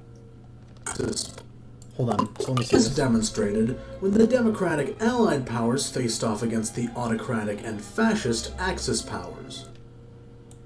Okay, ay ballet. Do you ever get annoyed whilst editing your video listening to your own voice? Oh yeah. Especially, no, my own voice I usually don't care about, but when I have to repeat the same clip over and over and over and over and over again, yeah, that pisses me off. Yeah, because I'll be sitting there and I'll not even in my own head, I'll be outright just like mocking myself. Axis.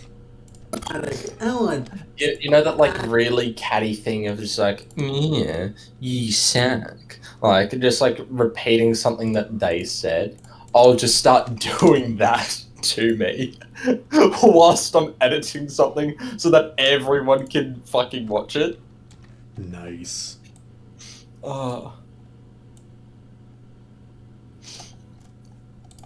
I'll just read out the chat for you. You're a fucking terrible streamer, mate. Hey, this is why these things are extremely casual. This is why these things are casual. People can also get their votes bought with the jobs in government. Oh, so like, you know, in America? That's not generally the... Well, it depends on what bureaucratic job you're talking about. People literally only vote if given a sack of cement. It's that bad. Nice. Oh, you're talking about Brazil. When the Democratic Allied powers faced off against the autocratic and fascist Axis powers. Ah. Okay. Oh, maybe not. That's weird. You need a dual screen. Pog. By the way, Lula in 2002 won almost all states, 26 out of 27, and had a 90% approval rating. And that's the thing I get personally scared about. Is that 90% approval rating, who's looking at you at the end of the day? Alright, let me read off the chat here. I just did your job. Well, I wasn't listening, so... By the way, Oh, so you're not listening to your fucking viewers? Yes. Yes. Like I said in the public address, just to remind you, this server is not a democracy. No, but so, so, usually when I'm actually doing a gaming stream, like I intend to do tomorrow, maybe, possibly, maybe, probably not, I usually have my phone set up, like, next to my computer, so I can just read off the chat. But that only lasts a couple of hours, and then my phone dies. So just plug your USB charger from your PC into the phone. So then you have a charger as well. That's what I do, but that's also a pain, so... Yeah, no, not wrong. Yeah, I generally do that. Lewis corrupt, don't using popularity excuses. Hitler was popular too. I don't think he's defending him through popularity. He was just explaining how popular it was. Who, me? Oh, that's really it. No, bloke in chat. I don't give a fuck about you, man. I don't give a fuck about your viewers. Hey, they should be watching me, not you, okay? I actually pay attention to them. Fuck them, man. And you know what? I would have been gaming tonight. It would have been a democracy. Fuck you. Listen, fat. This is not a Listen, fat. We already determined that your country's fatter today. What do you want? What do you want about? Remember Biden? Listen, fat. Oh no, I didn't see that clip. Oh, look it up. Actually, no, that is more Joe Biden than me actually remembering it. Oh yeah, no, he said the listen fat thing and that became a massive meme. Like a top tier meme. You know, things like listen fat are why I think he's going to be a much better president than Trump for memes. I really do think so. I think that he'll be better for memes. Because you've just got this really fucking sleepy guy who shouldn't be in the job but is. And that's fucking funny. Just sitting there and it's like sleeping on the job interview. That's what he's been doing. And that's fucking funny. By the way, I'm thinking about it now. How did you find the channel? What channel? Whose do you think? Mine. Oh, you could have been talking about some random Pornhub channel, mate. I don't know. Yeah, because that's relevant. Isn't it? Well, clearly. I mean, did you see that one GIF in the chat not too long ago? There's a lot of them. Don't you have an answers and like a thing that we have to put in chat when we first join? Yeah, but usually the answers are non-committal shit like, "Oh, I found it from your channel." Let's see if I can find it. Nice! Finally, someone. Wow, that's really fucking specific. Thanks. Here, let me see if I can find this though. I'll find mine because I, quite frankly, don't remember. Remember. You probably wrote some of the same shit, knowing you. Okay, just wrote from Pornhub. Okay, so you answered you answered your YouTube channel, mate, and then for number 2 you said what? No, mate, and then for 3 you said I'd recommend you get off the pingers, mate, and then I responded. Okay. From where did you find this place? Your YouTube channel? Yeah. Well, that's very fair.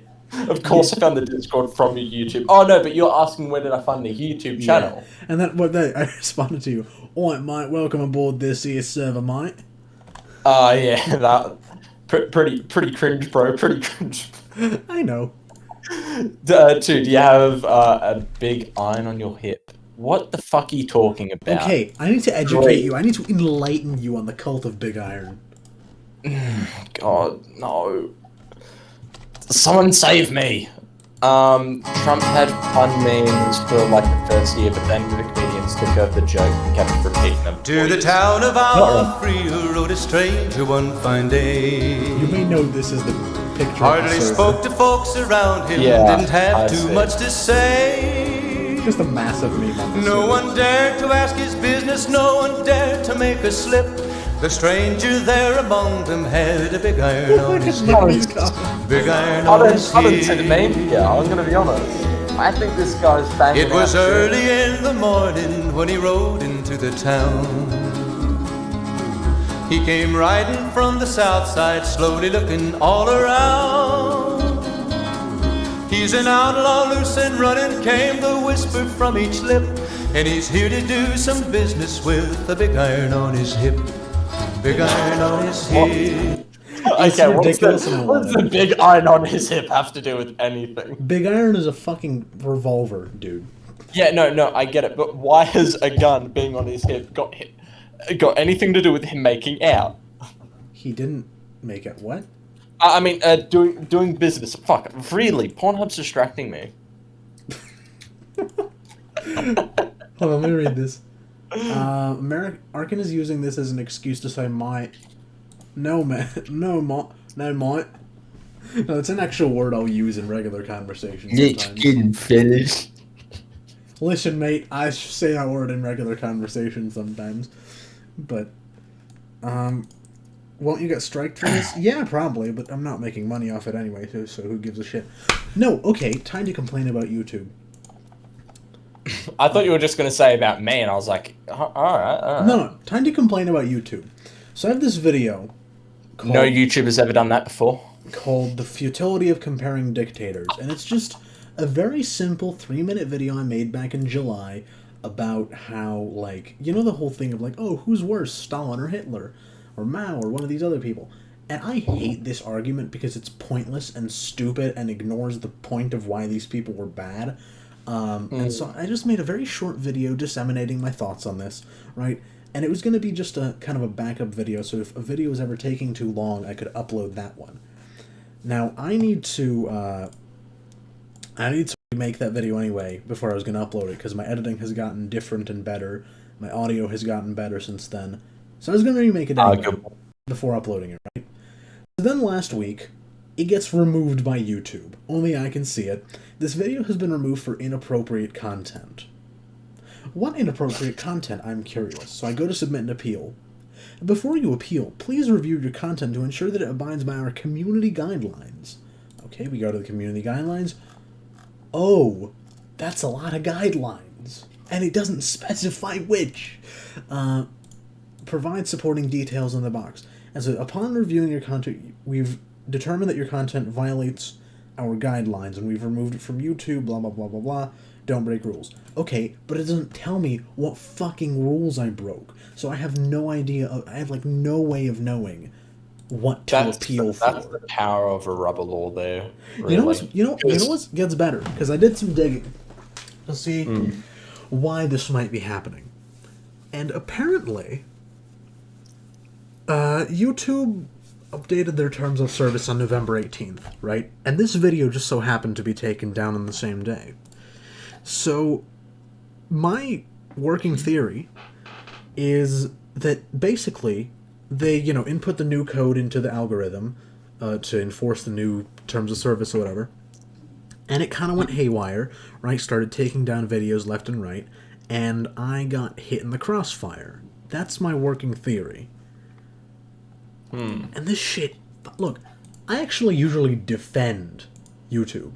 When people say, YouTube censorship. No, YouTube doesn't censor people. Sorry, hon, but no. YouTube doesn't care enough to censor random fucking right-wing or left-wing channels. They don't care so long as it makes them money. The only group they actively censor, and even them they don't actively censor, just more so than any other group, is the fucking alt-right. Them they go after, yeah, and any other, like, violent extremists.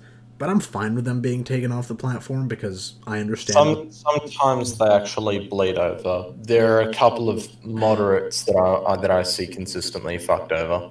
No, there are. No. Yeah, there are some, right? But most of the time, it's just PR bullshit. Like, when Tim Pool screeches about how he's being censored, no, you're not. Sorry, you're just bad. And it's this, Sargon and some of the left-wingers I've seen screeching about this. they're not being censored. Like 90% of the time, it's not active censorship. It's just them being mad. Not completely, but it's kind of like it kind of depends, because if you're sitting there and you're getting your main bread from what you're doing on YouTube, then that is 100% a way of slapping someone back into your little power realm, is by basically going, all right, for this video, it's being struck. And then it's like, oof, okay, well, that's personally hit my pocket. And so for certain esports commentators, aka Richard Lewis, who will occasionally go, you know what, Bernie Sanders ain't so bad, but I swear to fucking God, if Joe Biden wins, I'm voting Trump. I don't think that's a radical, dude. He's dumb, but he's not radical. Well, either way, he's a pretty smart dude, but for it the was most, basically okay, a fine. protest. For the most part, though, YouTube censorship, not a thing. For the most, it happens. I'm not going to deny that, but it's not nearly as bad as people like to portray it. Like, there's problems, right? There's problems. I have problems with YouTube. I'm expressing them right now. Their algorithm is a fucking mess. They're over corporatized. They really have no tools effectively to help small creators. So people like me and Walds Krieger and Politics with Pain just have to hope and pray that some other larger channel picks us up, like it did for me and with Politics with Paint. I have problems, right? Let's address the chat for a bit. Sure. But still, fuck YouTube, man. Why? Won't you get striked for this? No. There's not. Actually, I might. Big old suit sitting there going, back on Actually, topic. no, I might get copyright struck for playing the music. It's happened to me before, but again, it's an unlisted stream. Do I care? No. No. By the way, one of the guys in Bolsonaro's COVID task force says smoking cigarettes is good for you. Gotta love it. 1940s propaganda. Oh no, sorry, 1950s. More up to date. Arkin is at the mercy of Susan. Yep. He famously in 1999, also as a congressman, went on public TV and called for a civil war to kill 30,000 leftists. Now that is what I call common sense. Oh, now that's what I call a crusade. Now, common sense crusade. Erasmus again. Kraut doesn't want anyone to tell him about BreadTube. What the fuck's that? He muted me because I was showing him clips of Vaush being Vaush. Okay. Kraut does not. BreadTube is just anti-SJW Tube 2.0, and they're gonna crash and burn. Nothing more really to say about them. Arkin question: what would monarcho-communism look like? Beautiful chaos. Perfection. Wait, this is wet. Hang on, you gotta love this. The BreadTube Wikipedia is bigger than the BreadTube YouTube. BreadTube fucking site. Nice. BreadTube or LeftTube is a term used to refer to a loose group of online content creators who make content explaining or giving editorial opinions from socialist, communist, and anarchist and other left-wing perspectives. BreadTube TV? Oh! Yeah, no, actually from. BreadTube creators generally post videos on YouTube, which are then discussed on other platforms like Reddit, where there are other individual subreddits covering the most prominent BreadTube channels, with r/BreadTube covering smaller channels and serving as an unofficial hub for the otherwise unconnected channels and content creators. So they literally don't... they're just saying it's left as. Wait, what That's are we what talking Wikipedia about? is. Oh my god, you're still awake. Kyle, welcome back. Yeah, so I was just doing some research.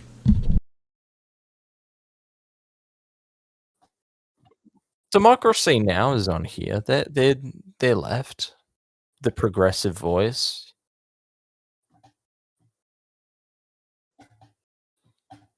Yet again, by the way, hate these left, right, but still, whatever. Crowd is tired of them. Vosh is an idiot, but I mean, he really doesn't matter. Who's Vosh? We talking about Vosh now? Yeah, Vosh, I mean, he's converted an entire generation, basically, to socialism. But he'll go the same way as Sargon.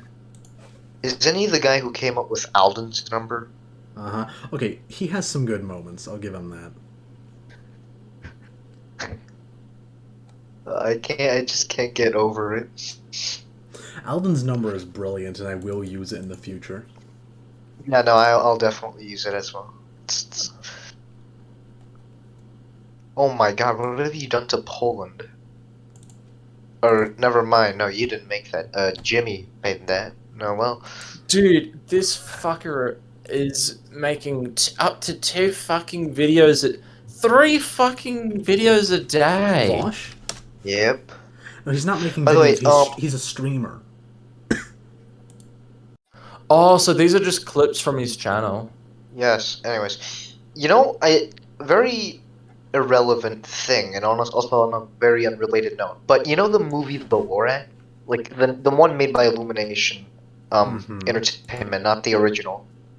Yeah, so I just realized that, The Lorax is sort of a jab against, sort of, I guess, corporatism and the sort of the idea of biggering your industry. No shit. But no, that's not my point. My point is that's sort of the message that they're trying to relay to the audience.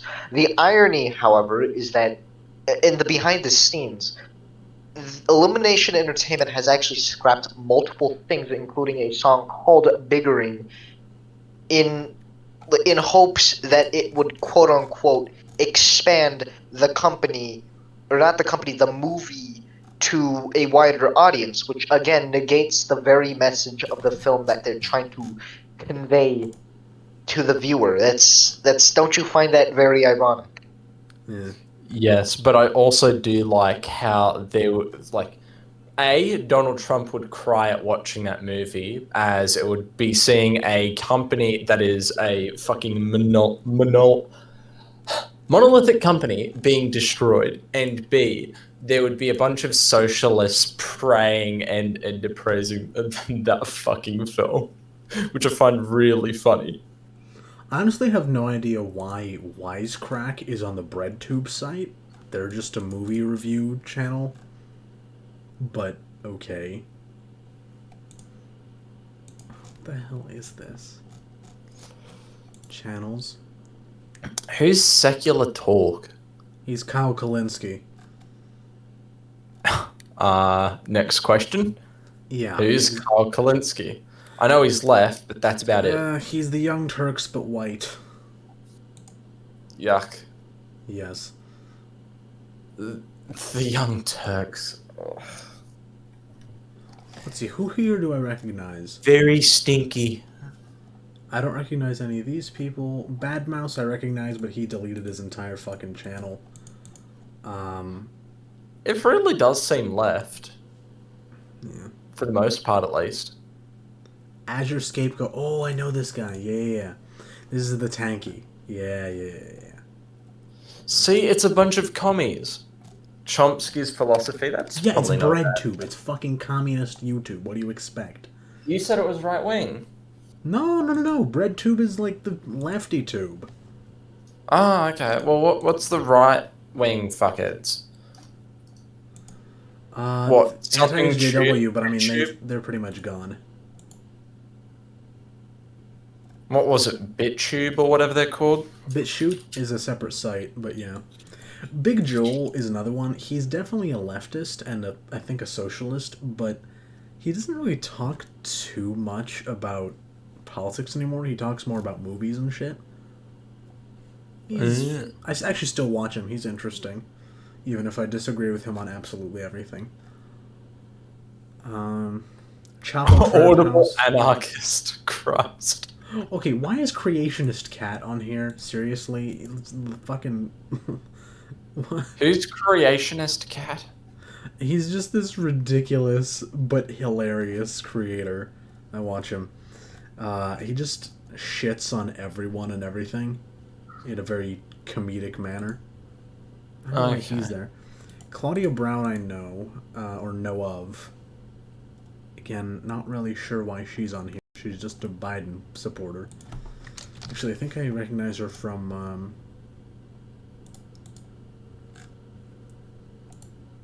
No? No. Okay, never mind. I've seen her before. Cult of Dusty, nobody cares about him anymore, let's be honest. Wait. That seemed like an Aussie chick. Was that Steamy? Because they talked about Victoria. Claudia Brown. I'll look her up in my own I like how Anita Sarkeesian is still on here. Yuck. Yeah. No, I also like how Vosh isn't on here.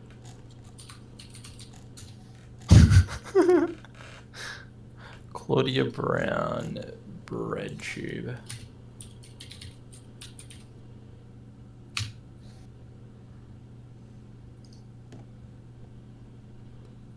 Because it seems like a fucking Victorian. Disgraceful. Fucking lefty. Women's equal participation in the workforce. Oh, God. Secular Talk is a fucking moron. I mean, genuinely, one of the dumbest people to show his face in this site.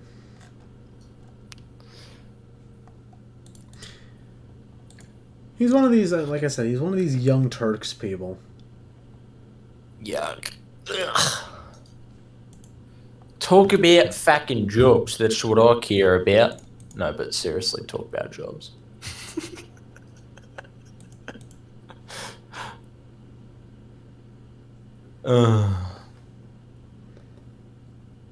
Here's the... Do you reckon I should actually try and fucking have a go at actually talking to any of these people? Because... God, they seem really fucking annoying, but it would be a good way of, in a sense, giving attention to my own sort of platform and just kind of going, talk about fucking jobs. And just like sitting there. Trust me, you don't want an audience that hates you. Oh, I think that will probably breach and kind of break their, like, social issues are the only things that matter. Black lives matter. Just like sitting there spouting bullshit. Because because most commonly when I've talked to these people, I mean, so for example, I was talking to this Canadian girl, and she was talking about how the native suppression there is really bad, and how her arguments were not concise. She ultimately didn't know what she was talking about, and she could not effectively give information to someone else who was not from her country, which is, yes, hard to do. But if you're going to join an advocacy group and you're going to try and you're very passionate about a message, you've got to know what you're talking about. And so that's why I was critical of why I'm somewhat critical of her. But she, anyway, nice skill. She, at the end of the day, couldn't explain to me what was the issue. And so I said, first of all, you've got to know what you're talking about. And second of all, most commonly, and this is the reason why everyone sounds like a fucking idiot when they talk about Black Lives Matter, or they talk about, it's just systematic repression. Not presently, but it used to be, and that's why it's still suppressive in a sense. And this is always my point going back is, I ask this to every single person that wants to talk about these social issues. What was the most repressive part about the apartheid system? What was the single-handed biggest factor and part in black people and real South Africans not being able to actually change that tide of suppression? And I always say, it was the fact that black wages were a tenth of the average white man's wage. They're sitting there and getting the shit kick, not even piss level of wage, and you're sitting there and thinking, oh, otherwise, but if they actually had freedom of speech and they had this, then they'd be perfect. No, it's the fact that you're sitting there, and if you can't feed yourself and you can't feed your kids, then you don't have a lot of time for a fucking communist revolution like the CIA thought was going to happen. And so that's why they actually put Nelson Mandela back in prison. And that's a fact that's so uncontroversial, so not even politicized, that even my historical textbooks in a high school are teaching it.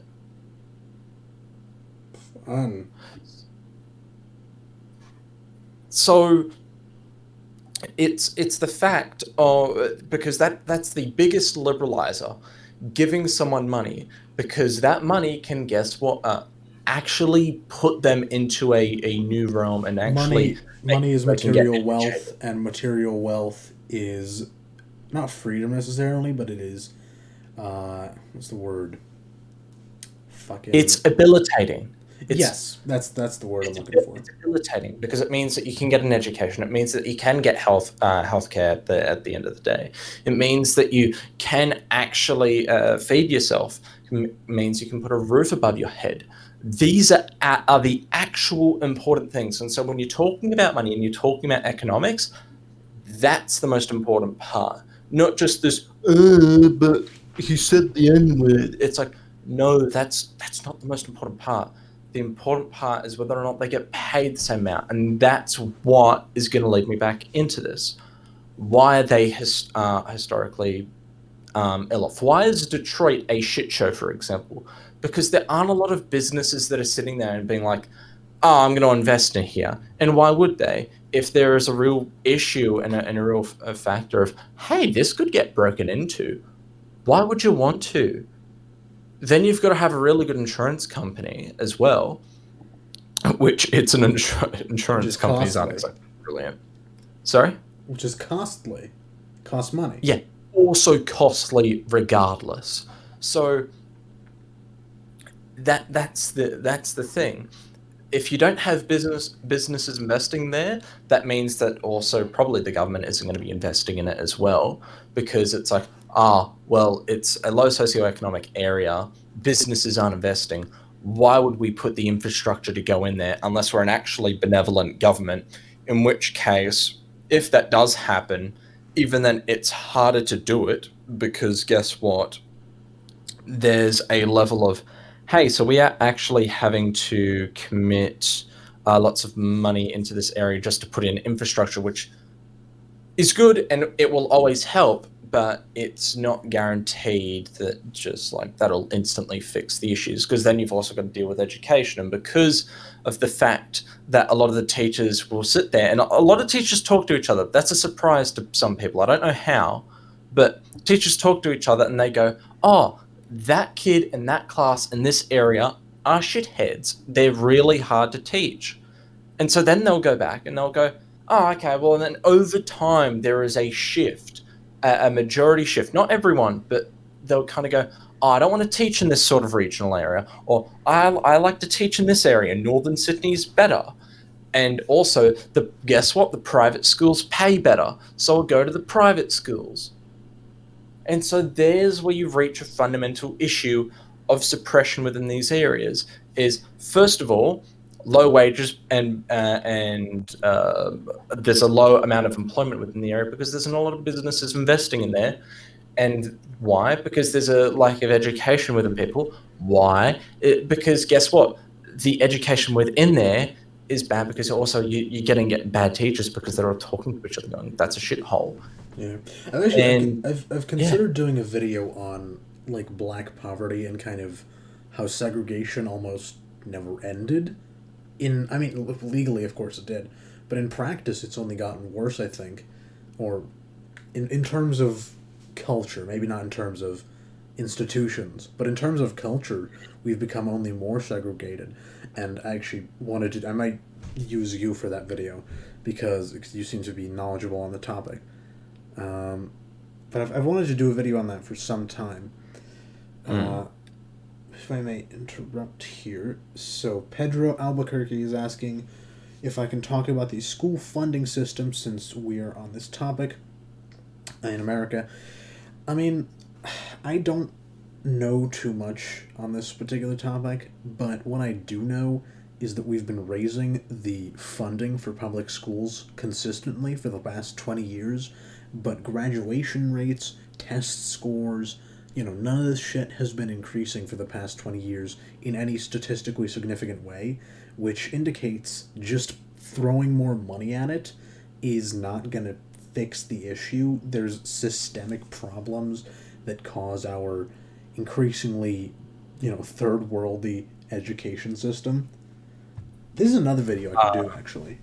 Also, you've got to factor in the fact, by the way, so when it comes to education funding, generally you'll always see it going up regardless, but it depends on the rate. So for example, yes, it may increase within a Republican / liberal, and when I'm referring to liberal here, I'm talking big L liberal, Australian liberal. Yeah. Yes, it may go up within conservatives, but with a conservative government. But here's the thing, is that it should always be increasing at a certain rate that is higher than what they actually leave it at, because at the end of the day, you have an increasing population. We still do. It won't be in the future. We'll peak at 9 billion, but 10 billion. Trust 10. 9 billion, 10 billion.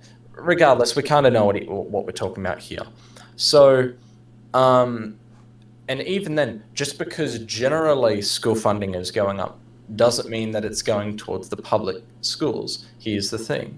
And I've got to stop saying that, because even my own fucking mum is saying, Ben, can you please stop saying here's the thing? Don't worry, I've done that too before. Like that exact same thing, not on stream. Yeah, yeah. But the ultimately, so for example, Gonski, right? I'll apply the Australian lens.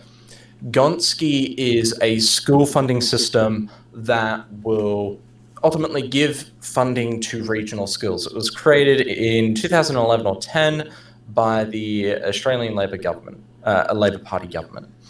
That was then cut in 2014 and 2015 by about $30 billion. But it still went up. And in fact, it still continues to go up. Here's the thing. Fuck! Hey. The issue remains. There we go. You sound like a fucking politician. The issue remains that you've still got it so that at the end of the day, it's still kind of not irrelevant, but it's basically made it pointless, where it's like, oh yeah, we'll chuck you 50 cents, don't worry about it. And even then, that $30 billion is what it needed to keep it functioning. And so what's evil about that cut is that it will not blunt them at all, because guess what? What were the areas that were affected the most? Tasmania and Northern Territory. Well, they're going to vote Labor anyway, majority of the time anyway. So it doesn't matter, because at the end of the day, that's not their voting base. They're not looking for that anyway. So there you get the sort of main issue, is that guess what? That $30 billion, if reintroduced, actually went up back to private schools. And we shouldn't be demonizing private schools, but it's, hey, and I was on the Zoom call tonight. This is what one of the politicians was saying. It's a matter of just not making it, it's private, so it's better, or this public school is going to be worse because it's public. It should be, I reckon that I like this private school because of the fact that it does religious studies. And I'm going to send my kid there, or I'm going to go there myself. That should be the way in factor, not whether it's better or worse. They should be of equal opportunity. That's the overall argument. Right. And also, Pedro, angry Aussie intensifiers. Ooh, you have not seen That's angry. Ben's entire personality. when I'm not espousing shitly done ironic points, then there's actual passion there. Yeah, hold on. In Brazil, he says you're lucky if you have a basic sanitation coming from a wealthy middle-class person. Yeah, it's Latin America for you. Actually, here's something interesting that I found out. I was talking with my dad about this yesterday. So my family, right? I grew up in a relatively affluent family. Like, not the type of family where you know, we live in a mansion, we fly first class, and drive expensive cars. No. We are what you would consider to be maybe slightly above the living standard of, like, the idealized middle-class family. That's what I grew up in. My life has been very different from the average middle class in terms of that my parents are both immigrants, so is my uncle, so is my grandmother, so is all of my family. But, so I have slightly different culture around me. But economically, I'm what you would consider to be maybe a little bit above, like I said, the standard of the middle class. Slightly above. And yet, my family, we know this from our tax returns and shit, my family is in the top 5% of, like, income earners. Which is insane. That to live a normal middle-class life, we have to be in the top 5% of income earners. Here's what's more, right? Like I said, we can't afford expensive shit or luxuries, or, you know, we fly economy class, we drive just normal fucking cars, we live in a normal house, in a fairly normal neighborhood. We're not rich, right? We're just a normal middle-class family. And yet, between this, like, 5th percentile or whatever, or I guess 95th percentile, between us and the top 1%, even between us, the wealth gap is enormous. I mean, it's absurd. You know, go up by 1% and boom, you're in, like, a whole different economic range. You know? Yeah, different economical sphere. Like, we talk about the wealth gap between the top 1% and, like, you know, janitors and teachers. But I think a much better indicator of how bad the wealth gap in America is comparing the top 5% to the top 1 or 2%. Right? Because you would think, oh, all of them are super rich. Nobody. I'm in the top 5%, or my family is. I'm not in any income bracket at the moment, but my family is in the top 5%, and we have a massive wealth gap with the 1%, and 2%, and 3%. And that is insane to think about. I think that speaks to the Pareto distribution as well as other elements. So the Pareto distribution, by the way, is something that Jordan B. Peterson has talked about, where his basic analysis is that when success happens and it keeps happening, it starts to go up exponentially, and then it just goes up and up and up and up, and then your success just multiplies and multiplies and multiplies. And by the way, the clapping was not a signatory for sex. So that is kind of a bit of an explainer for that, because there's always going to be a gap, but not to the point of that, which leads into people are doing it tough. Ultimately, in America, people are really doing it tough. You've got 30 million Americans who flat out cannot get healthcare, and another 50 million who still cannot, they can't get a decent healthcare. And even then, the question remains for the other 2/3 of the country, slightly more than 2/3 of the country. You've got 80 million Americans who are sitting there and they're not being treated right. And just that alone, then you get the opposite effect of the Pareto distribution, where it's when you start to fail, you start to fail exponentially at a certain point, where if you can't afford healthcare, then you start to not be able to, you may not be able to afford certain health expenses. So for example, it's just a dental checkup. Later on, take a year. then your teeth start to get bad. Say you lose a tooth in another year or two, right? Mm-hmm. That's going to affect your mental health. Then you have 2 issues on your hand. Then take another 3 out. You lose another tooth, and now, you know, you're clinically diagnosed with depression, if you can get that, right? Or say you just get into a really negative period. Take another 4 years, you lose your job. Because guess what? Over the last 1, 2, 3, 6 years, your performance started to go down, which affected your mental health as well. You started becoming an unproductive worker who was then affected negatively and had a negative psychology. Then you started to become a blight within your work, saying that you'd last for this long.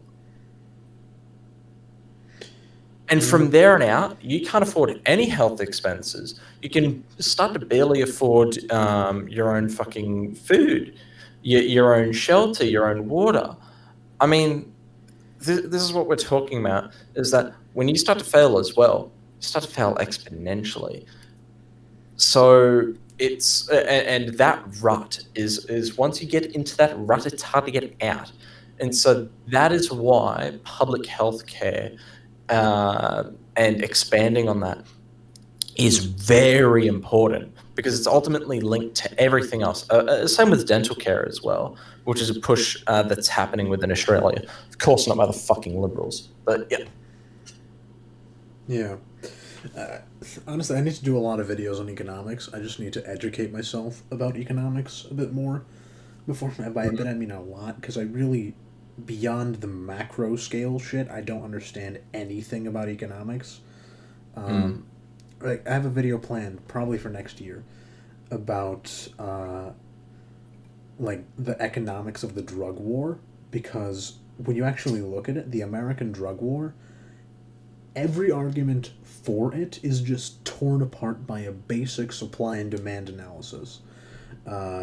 In short, it's the thing of inelastic demand.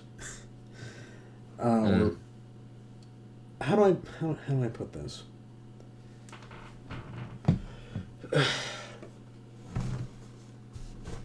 I remember just talking about this a while ago. Somebody phrased it in a certain way.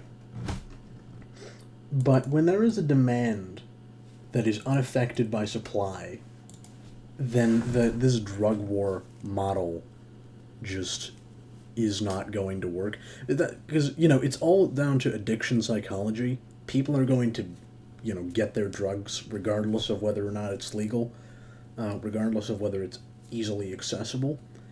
And this is why we get cartels, right? Because we have these kind of closed black market systems where these illegal gangs can take control of an entire fucking industry.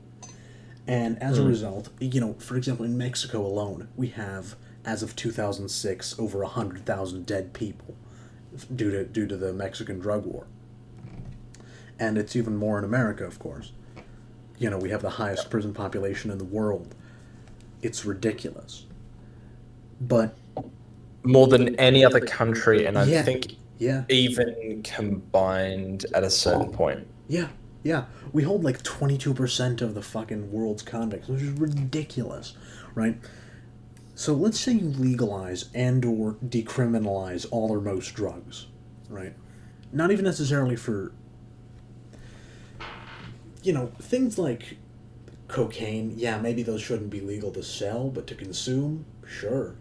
But let's say you legalize all drugs, right? All of them, for sale and for consumption. Obviously, they'd have to be regulated heavily, same as we did with alcohol after Prohibition. But what would this effectively do? It would effectively mean that cartels have to either go legit, you know, just become regular businesses that sell drugs like any other and have to compete in the market economy, or they pretty much fizzle out and die as easier, cheaper, and more accessible drugs become available. This is what happened with the mafia back in the 30s, where, you know, the 21st Amendment was passed, Prohibition was ended, and suddenly the mafia had to find alternative means of income to alcohol. They turned to money laundering and other weird financial shit, but they didn't run alcohol anymore. And you can economically starve out mafias and illegal crime. I really do think that. Starve out? Because if you're just sitting there and you're going, okay, so stockbrokers, stockbrokers, companies, go at it, start producing your best fucking weed. Guess what? You're gonna get a bunch of greenies coming. This is already sounding like an attack ad. I guarantee it's not. But you're gonna get a bunch of greenies, potheads, coming in, maybe from the mafia, coming into an actual now legalized and legitimized trade, and they're gonna actually start producing safer, more and more quantities of decent things. And what you can do is sit there and tax the fuck out of it. That's the plan. And not as a method of gaining of government coffers, putting money into government coffers. I don't think that's the best way of doing that necessarily.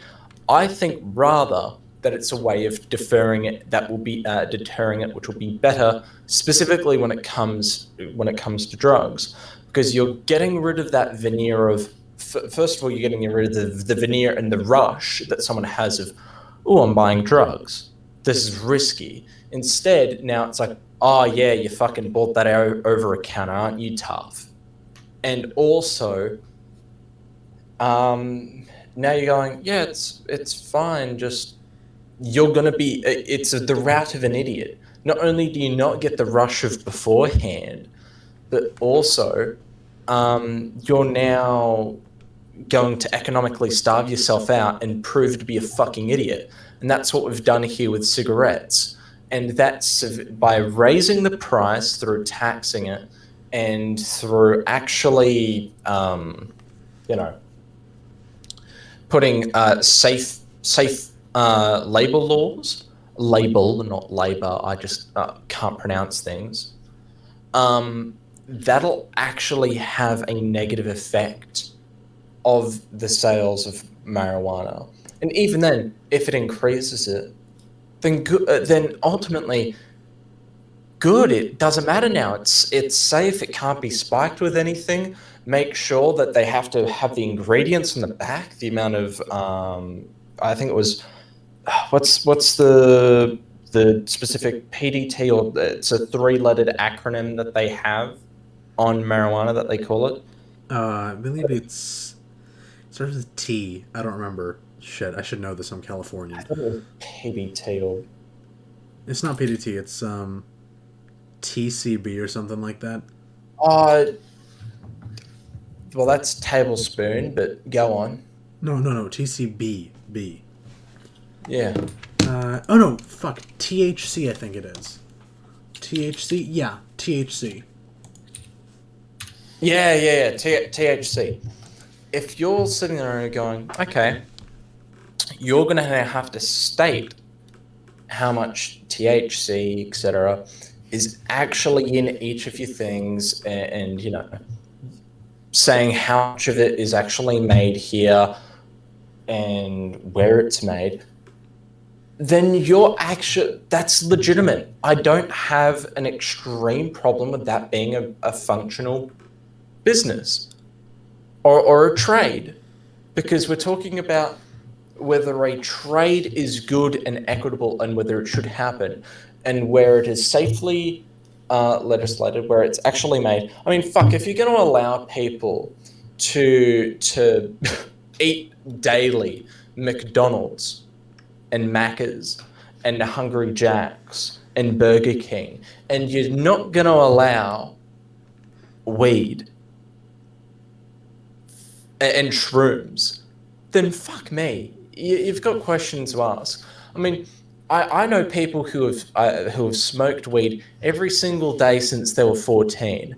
Now, if you were to do that with Macca's, that cunt would be dead. Yep. You realize I'm the only person here who actually knows what Macca's means? Yes, it literally means McDonald's, but Australians actually use it to denote the difference between McDonald's, as we call it here, and then Macca's, which is sort of, I guess, a colloquial term for the aforementioned thing. Actually, Kyle, speaking of different names for fucking fast food, here's a fun thing I found out in August while I was in the northwestern U.S. I was in Montana, Idaho, Wyoming. So you know Carl's Jr.? Indeed. Right. So Carl's Jr. apparently is called Hardee's in half of the U.S. Let me show you this. Oh, I know. Who owns Carl's? Well, you would because you lived in New Jersey, but I didn't know. So look, CKE Restaurants. I did some digging. CKE Restaurants. So look at this. So in these states, in the yellow states, it's just called Carl's Jr. So California, my home state, Idaho. But in Montana, where I spent like half my time and half the rest of the U.S., it's called Hardee's. And then in 2 states it's both, and in a few states it's neither. Because, you know... Well, you want to know another fun fact? Well, it's not really naming, it's more so branding, but did you know that in Australia, Burger King is actually Hungry Jack's because... Yeah, that's well, what but it's because of legal reasons. It's because apparently the story goes that in Australia there already is a Burger King, as in there's a trademark Burger King that's unaffiliated with the Burger King that we know. So to sort of circumvent this, they had to rebrand Burger King in Australia to Hungry Jack's, but essentially it's the same establishment. But by the way, there was some some Australian comedian who commented on this, and he was saying, Burger King, how fucking un-Australian, fuck it off. And then it just like camera pans to Hungry Jack's and goes, oh fuck, that's so Australian, I'm gonna get that tattooed on my fucking back. And then he just gets some Sharpie and writes in Hungry Jack's.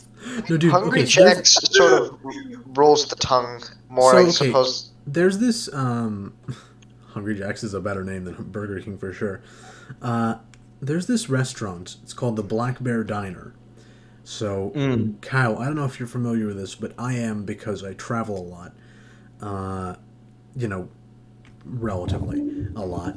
It started in California, Northern California, and it's spread all across the country. I think the furthest east they've gone so far is like Arkansas. But they have about 200 locations. We always try to find one whenever we go anywhere because it's really good food. But I want to see them eventually, get to Australia and rebrand themselves there as like, I don't know, Black Mamba's Diner. Or like, Brown Recluse's Diner. That'd be some It wouldn't have diner, it would be like eatery. Maybe, but Black Mamba Eatery. That sounds Australian. Restaurants like something that's fairly often touted here. Yeah. Or, in Britain it would be like, what fucking animals do they have in Britain? Do they have animals in Britain besides the Northerners? I don't think they have any animals in Britain that actually matter. Shit. Well, to be fair, they do have Scottish people, so... Scottish people? Are not British? The entirety of Scotland fucking hates me. Listen, that's one sentence. Alright, listen. We Scots are not We're a British. bunch of fucking angry Scots. We don't give a fucking shite, you fucking Aussie bastard. Oh god, No, trust me, you Scots, I love you. Alright, Trust me, my best friend's a Scot. No, listen, mate. I'm gonna say something real controversial here. Irish is just Scottish, but less rural. Yeah, I fucking said it. You heard me right. I mean, Irish is just Scottish, but more drunk. No, laddie. Scottish is Irish, but more rural. Highlands. Freedom. Scotland. I think I lost my train of thought. Fuck, the Scottish are funny people, man. Scotland. Scotland. Freedom.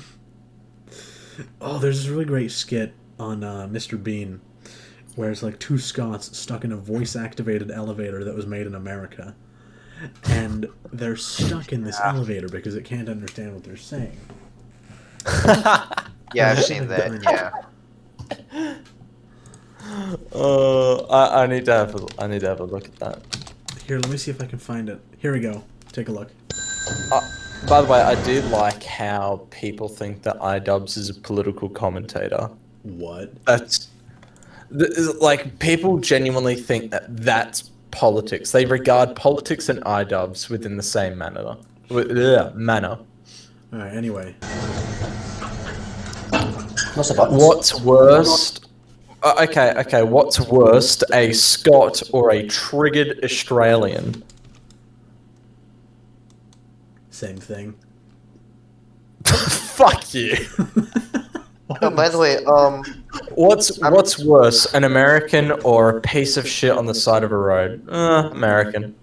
I'm gonna make a very astute observation, but I was right when I said the stream would go on for 6 hours. Yep. Ben, you remind me of a joke. So what's the difference between a lawyer and a catfish? What?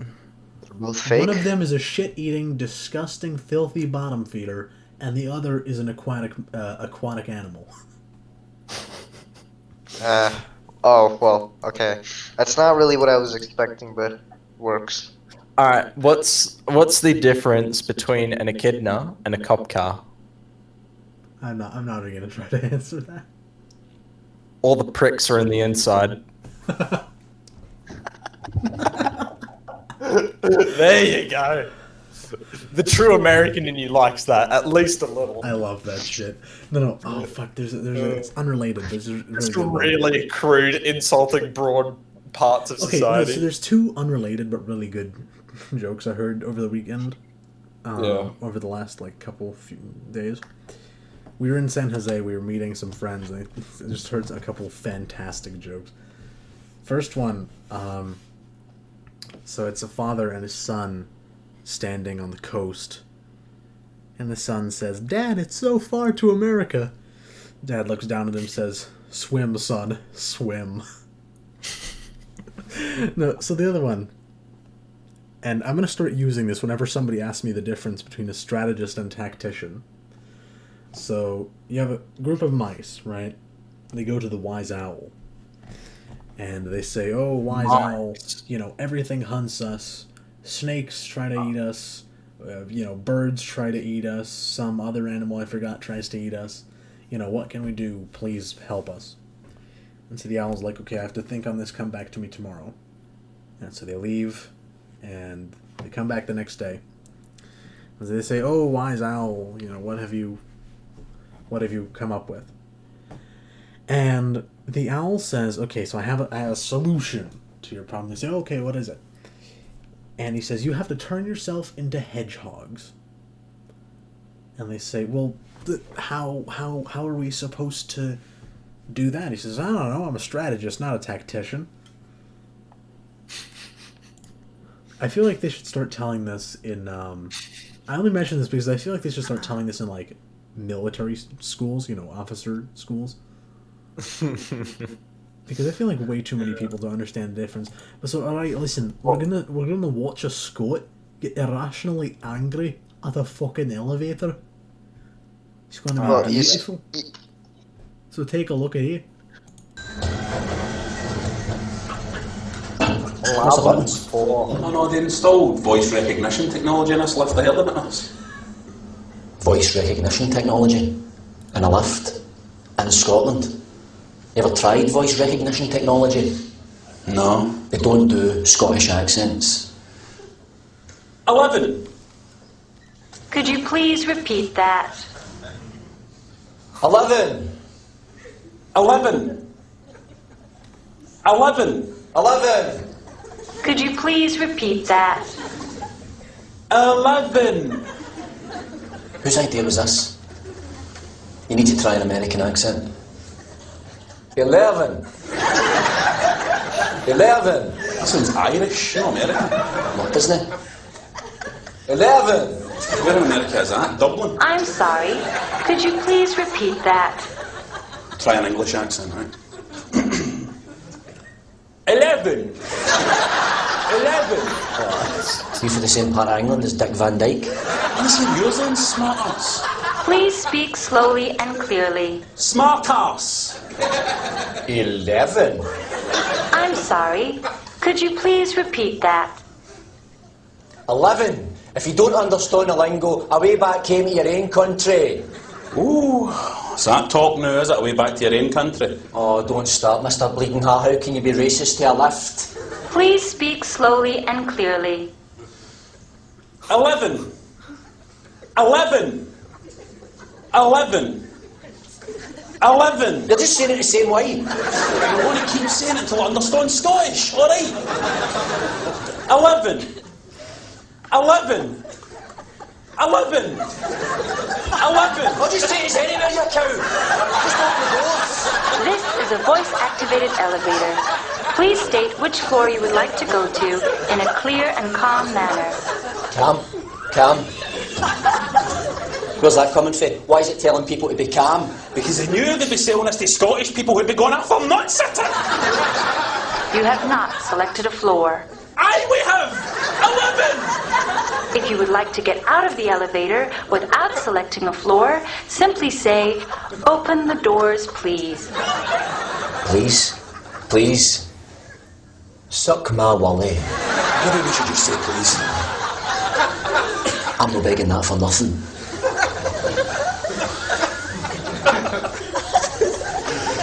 Open the doors, please. Please. Pathetic. Please remain calm. Don't you wait up tonight. Get up there. Hey, just wait for it to speak. You have not selected a floor. Ah, mules, you cow! You don't let us through these doors. I'm going to come to America. I'm going to find whatever desperate actress gave you a voice, and I'm going to go in an electric chair for you. Scotland, you bastard! Scotland! Scotland! Scotland! Freedom!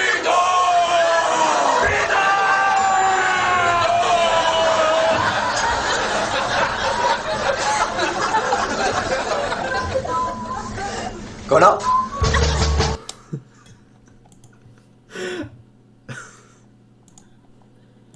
I've watched this thing way too many times, and it never ceases to amuse. Gotta love Scotland! Scotland! Freedom! Scotland. Please. Please. The whole thing is funny, but it's down there. Yep. It's not fucking English. Correct. Scotland. Freedom. Scotland. When the democratic Allied powers faced off against the autocratic and fascist Axis powers. Early on in the war, the Axis powers made rapid gains and quickly overpowered Western Europe. Under threat of invasion, it appeared the British government and people might fold to Nazi pressure. But when they were truly pushed in the Battle of Britain, the British people united around their ideals of liberty and democracy to throw back the oncoming tide of fascism. Prolific writers and speakers such as George Orwell took up the cause of encouraging Brits to see the war through, writing in 19... Fucking Chamber Boy, forgot his name. Chamberlain? Neville Chamberlain. He's a cuck. Yeah, no kidding. George Orwell took up the cause of encouraging Brits to see the war through, writing in 1942 that pacifism is objectively... I need to shorten this.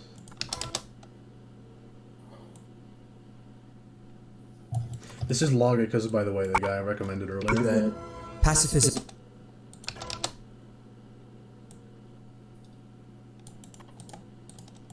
That pacifism is objectively... Ah.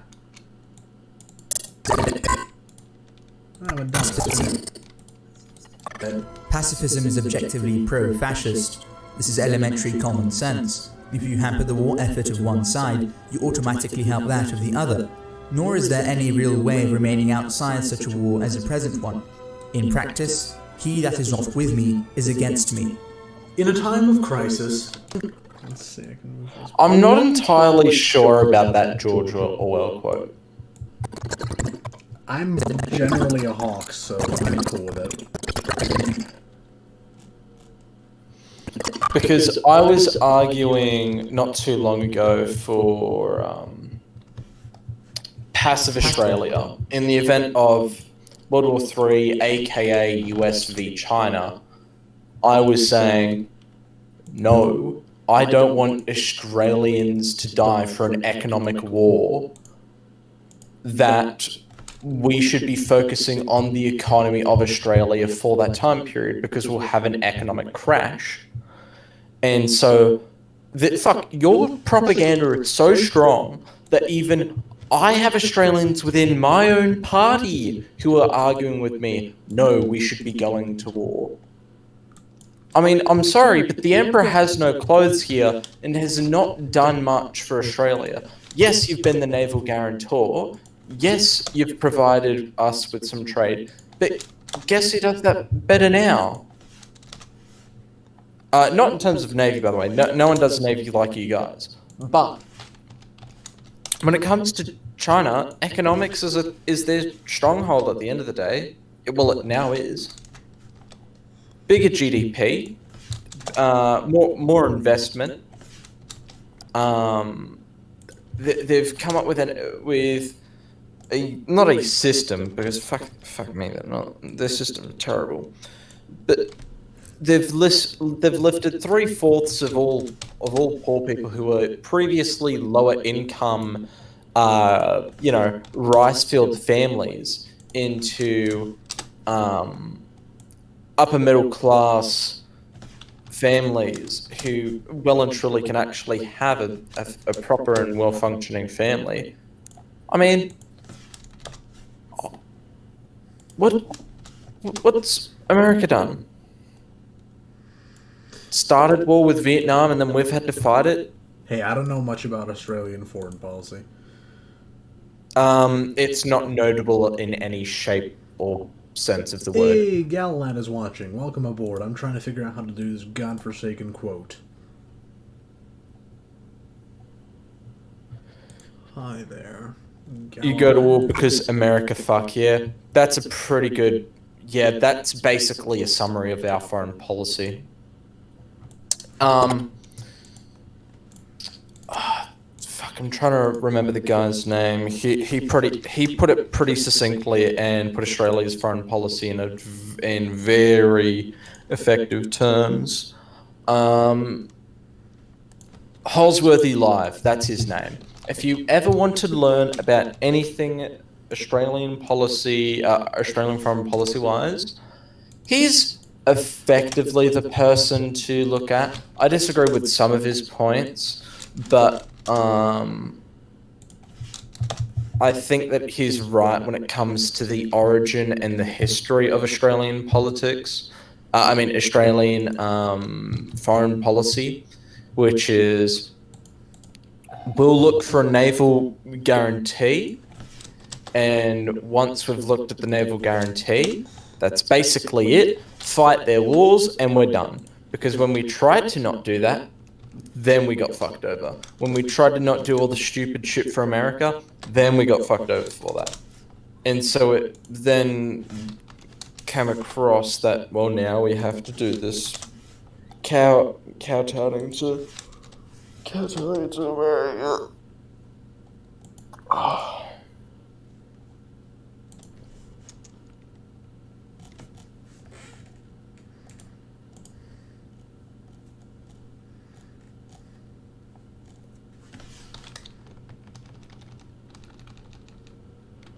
By the way, if people think that I'm not pro World War II or our entry into it, of course it made sense for us to go into World War II.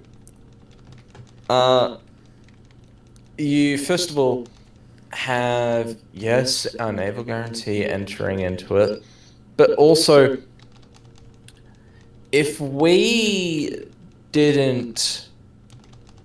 Ultimately, fascism and a lot of the fascist forces, in their ideology and in their overall goals, were expansionist and still are to this day. Like their ideas are ultimately that of we want everything. That Lebensraum was the term, right? Was the idea of German living space, and that's a thing that was an ultimate threat to us at the end of the day. And if we could not support that, then we would have been fucked. But I don't think there is the same thing when it comes to China. It's the same thing as the United States, actually, because their foreign policy, unlike that of the fascists, was fucking trade with us or bash your head in with a club. Alright, we'll do your trade Pacifism is then. objectively pro-fascist. This is elementary common sense. If you hamper the war effort of one side, you automatically help that of the other. Wait, hang on. Is that your voice? No. Oh, because it sounds like you for some reason. I actually By the found way, I can't see your fucking chat effectively, I think, because I'm still at Tom Pierce saying hello. So I think certain comments get censored. YouTube censorship-ary. No, it's because you're using the top chat and not live chat. Ah, fuck me dead. Cheers. I'd rather not. Oh, mate, in your dreams. John Curtin, fucking Aussie national hero. Oh, yeah, definitely. Definitely, without a doubt. I mean, he was anti-Langlaber, so that's pretty unbased, but I love him nevertheless.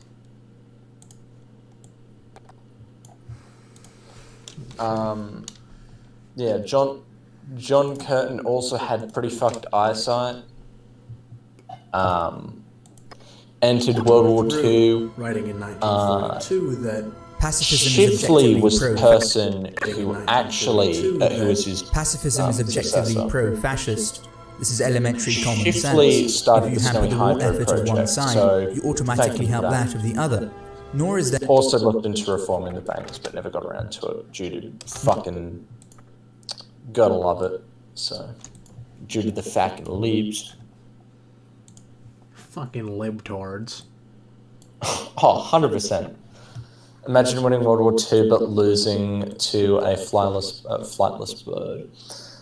Look, that is still a work in progress. Pacifism Don't is touch it, it's a objectively sensitive, pro-fascist. touchy area. This is elementary okay? common sense. If you hamper the war effort of one side, you automatically help that of the other.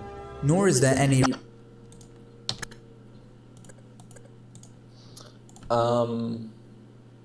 But yeah.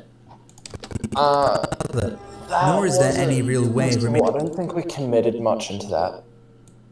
We didn't actually commit many troops or resources to winning the Emu War. And when it came to the Emu War, that was kind of us trying to look like, hey, guess who we fucking love? Rule Australia. Which is fair, every party does it and it's reasonable to do it.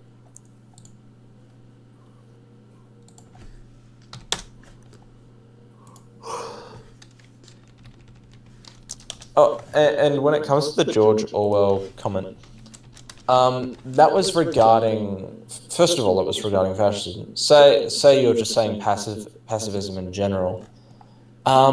It's hard for a statement that was said during the 1940s to be applied universally at all times to every single nation. I'm talking about World War II here, so. I know, but if just someone was like generally thinking that as one of the back thoughts. It's overused. It's not a bad quote in the context of like. It is overused, yeah. It's not bad in the context of like, intervening in Syria, for example. you know, yeah, ISIS was a genocidal fucking Islamofascist, you know, dictatorial state that needed to be taken down. It was a threat to national security and international security and regional stability, and also was a genocidal fucking maniacal regime. But it is overused. I'll give you that.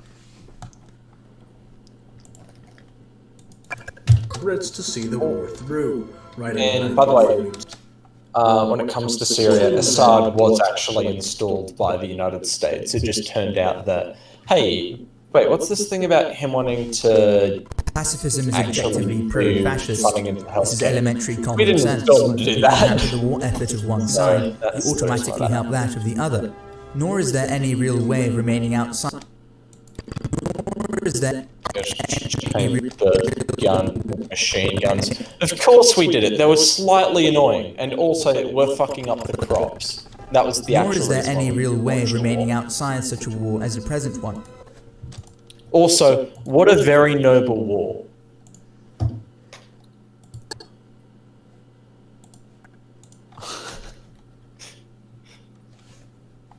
Fuck, it'd be funny just to have... Because, by the way, there is, like, a big debate over when the National Day should be. So, whether it should be on the 26th. Nor is there any real way of remaining outside such a war as the present one. The argument is that, oh no, well, Australia wasn't found then because Australia's always been a nation, and so it's flared up into this debate As the over present one. In practice, he Indigenous that is not Australia. with me is against me. But ultimately, In a it's time- one that led up to distract the public from actual thought over real issues. Second of all, when it comes Wait, so to that, hold on. Can you repeat that last sentence? I think that this topic is a complete distraction, so as to make it so that the public actually doesn't debate things of genuine issues. Mm-hmm. Okay, that's the entire culture war from the start. Yes, and so that's their ultimate tie-in, but I will just add it as an off note for now. Side note. Hold on. But I'm being asked a question. Do you think the Middle East will secularize? If so, when Iran was on its way but got Kuwait? I don't know if the Middle East is on its way to secularization, honestly. So here's an interesting theory I've heard, and that I'm somewhat partial to.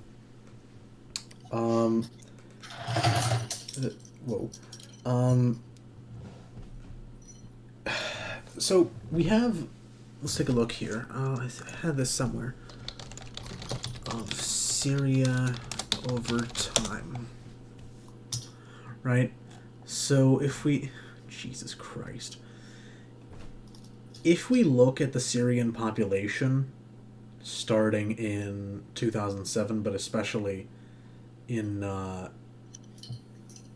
this is annual change. So especially in 2011, right? So you have the start of the revolution and the civil war.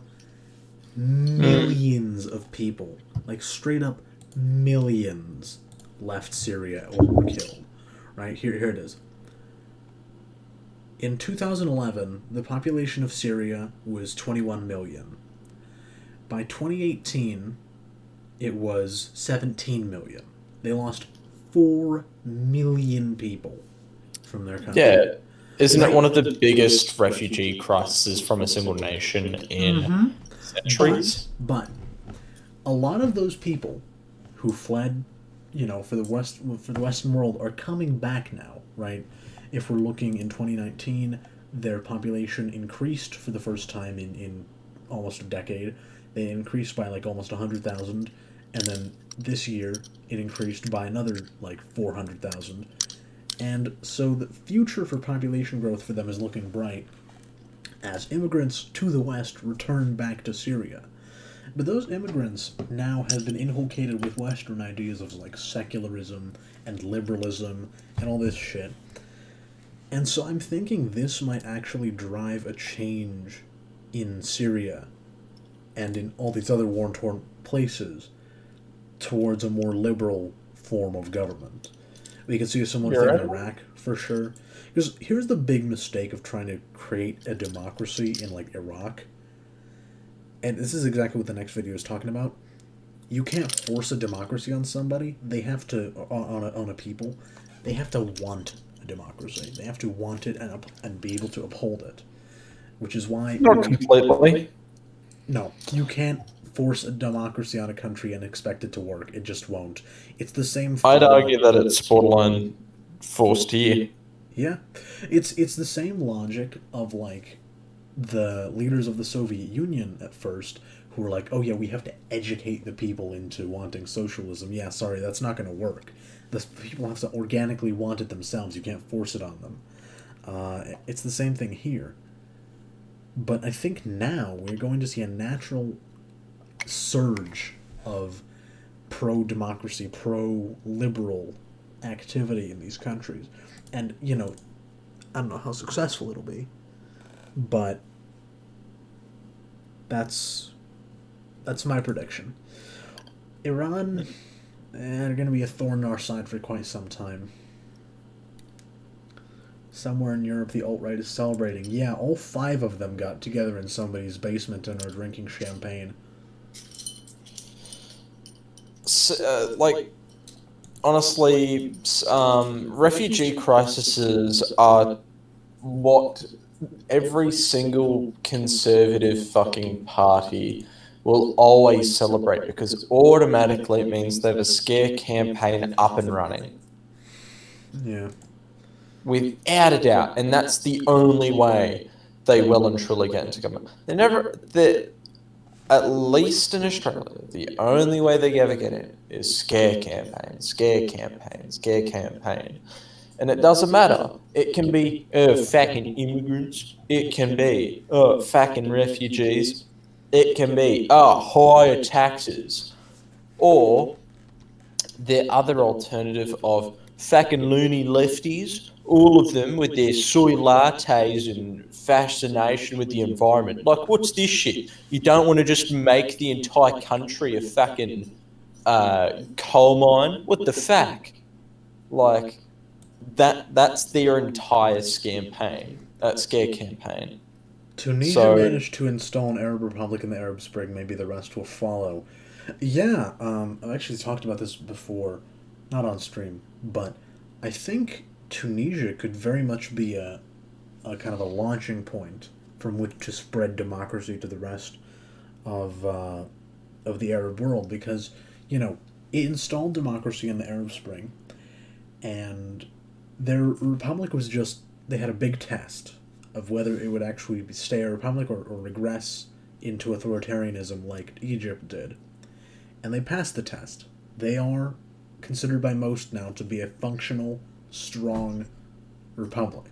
And so I'm wondering if they can spread those ideas throughout the Arab world. We'll have to kind of wait and see.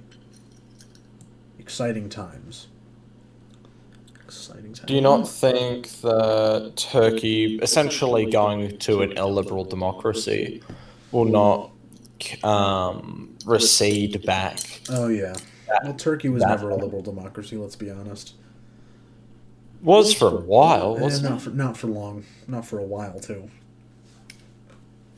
Well, from basically the 1940s till somewhere up until the 90s and 2000s. Hold on.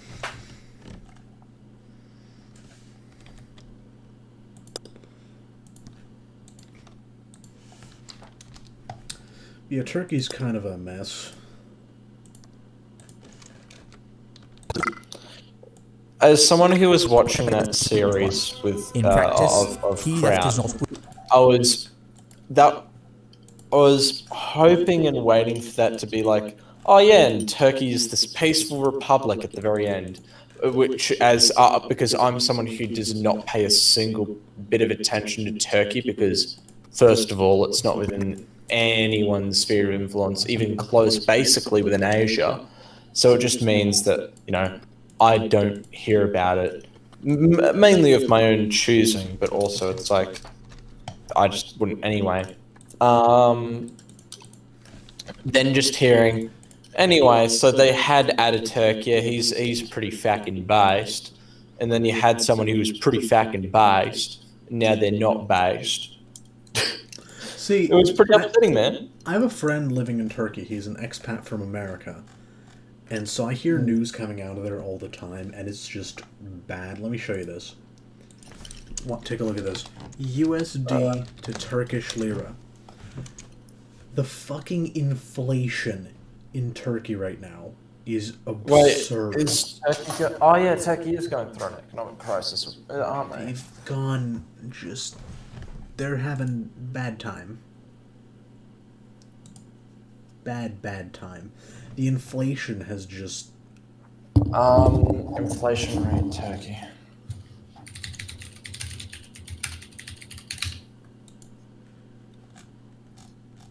Yes. Jesus, it's been fucking bad for a little while. 11%, 12%, 12%, 11%, 10%, 11%, 12%. Fuck. Yeah. To be fair, hasn't it been a fucking bad for a little while? Yeah, it has been, but they have some shit going on with their like economic minister, so it only gets better. Treasurer Turkey. Any real way of remaining outside such a war as the present one. In practice, he that is not with me is against me. In a time of crisis, an entrenched democracy unites its people in the face of the greatest adversity. Let's see.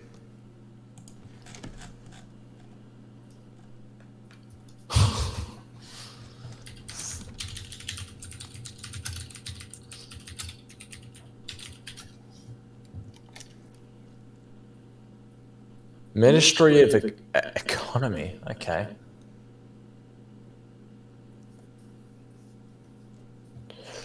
He resigned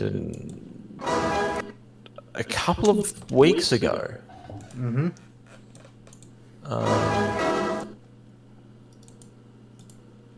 Can you fuck off, New York Times? You don't have to be a fucking cunt. Can I read your fucking article in peace, you subhuman pile of trash? With me is against me. In a time of crisis, an entrenched democracy unites its people in the face of the greatest adversity. Let's see. Some Charles de Gaulle up in here?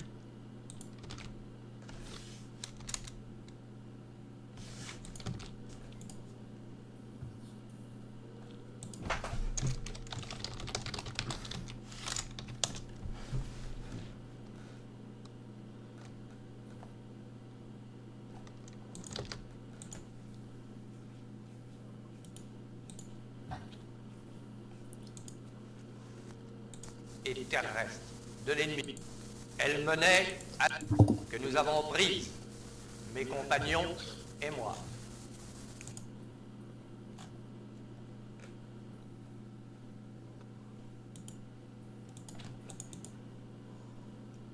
T. Shelter in British exile at the Allies against the Germans. Free French force. Okay, not that.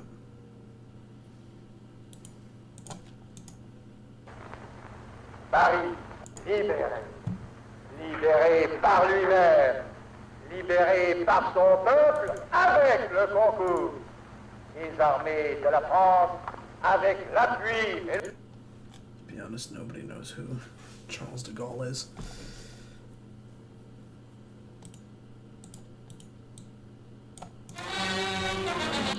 agreed to by the all Frenchmen of the land army to join him in surrender to the enemy, and therefore the chief of military operations in the Reynaud cabinet maintains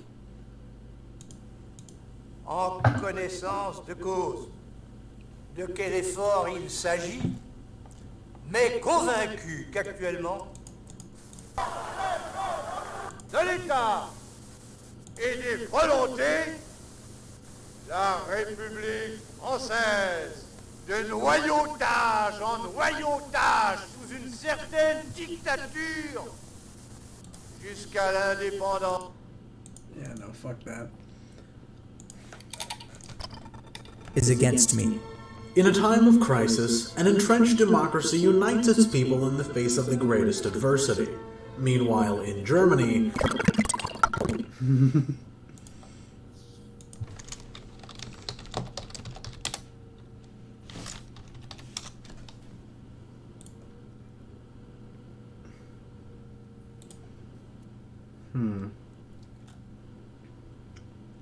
Hold on.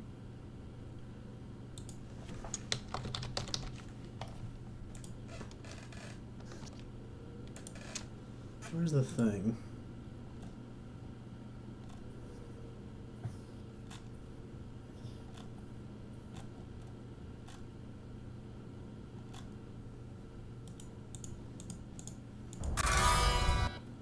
No. That isn't it.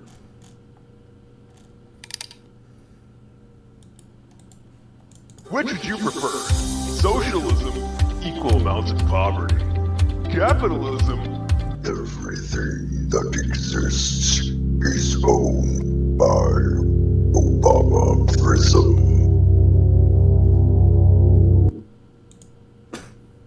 Okay. Hold on.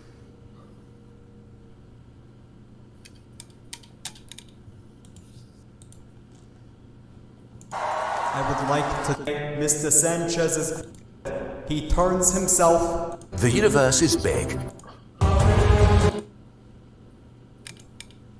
Where's the thing? I'm trying to find the fucking...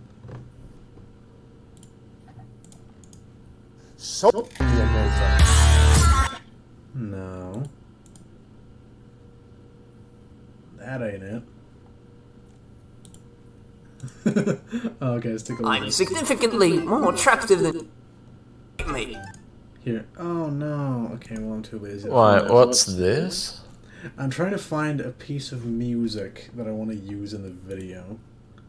I remember hearing it in one of these places. One of these.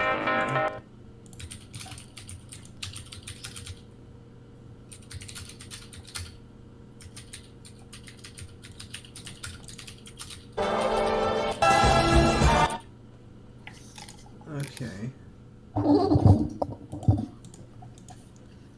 Sony! Where is it? Come on.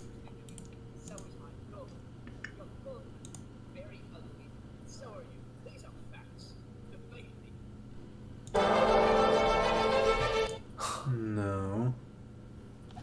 God damn it, where is it? I know it was one of these godforsaken videos. By the way, on that Socialism Done Left YouTube page, the first comment, the top comment on there is fucking really good. He's not wrong. Even his wife's boyfriend would agree. Fucking hell. Here.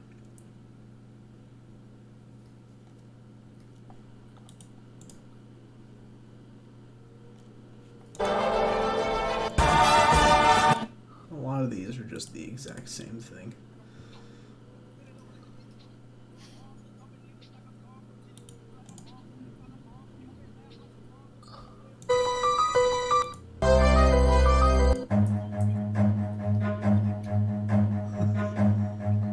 Run.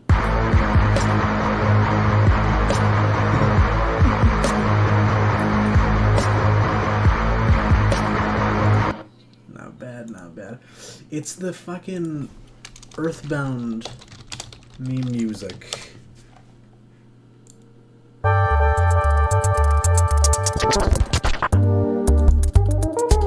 There we go. Oh, the... Yes. Yeah, I can actually get the song up for you. Have you... I found it. Sanctuary now. Fuck, that's good.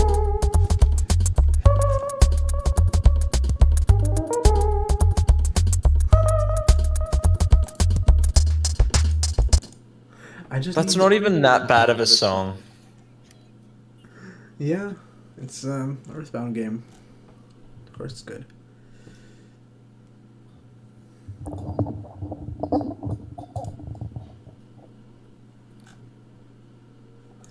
need like a meanwhile in Nazi Germany.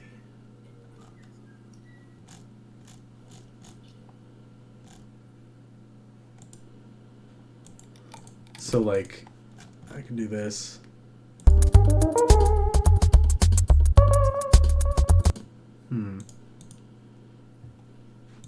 God, we've been going for 7 hours. Face of the greatest adversity. Meanwhile, in Germany, the exact opposite could... Fine, I'll just do a regular fucking thing. Bastards.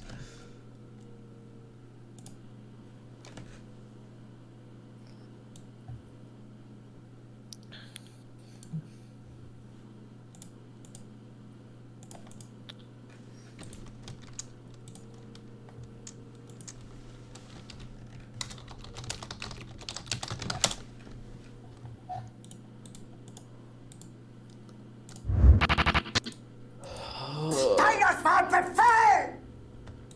Ihr seid als ein Haufen niederträchtiger, treuloser Feiglinge! Mein Führer, ich kann nicht zulassen, dass die Soldaten, die für Sie verbringen... Ihr seid Feiglinge! Verreiter, Versager! Mein Führer, was Sie da sagen, ist ungeheuerlich. Die Generalität ist das Geschmolz des deutschen Volkes! That's great.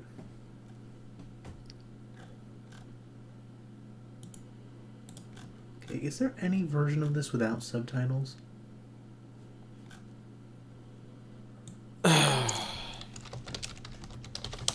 No subtitles. Put in down for Hitler. No subtitles. No, I got it. I'm almost done. Do you think the EU is a proto-Fourth Reich? What do you fucking think? No, of course not. I know Fourth Reich. Oh yeah, you know. What the fuck are you on about? Somebody in the chat asked, Arkin, do you think the EU is No, I'm asking him, what is he on about? Why would it be Fourth Reich? I don't know, ask the alt-right and Sargon of Swindon. They unironically call the EU the Fourth Reich, which is a good meme, I'll admit. But no, just like, why? That's so dumb. Maybe saying, like, Germany is the most powerful within that, yeah, but seriously? And also, by the way, they also use renewables, and the renewables there work very well. The what? Huh? Renewables. Hold on. I think they mainly do wind and solar. Meanwhile, in Germany, the exact opposite could be seen taking place.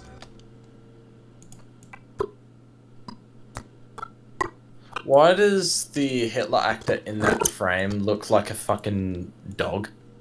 Greatest adversity. Meanwhile, in Germany, the exact opposite could be seen taking place. Just find...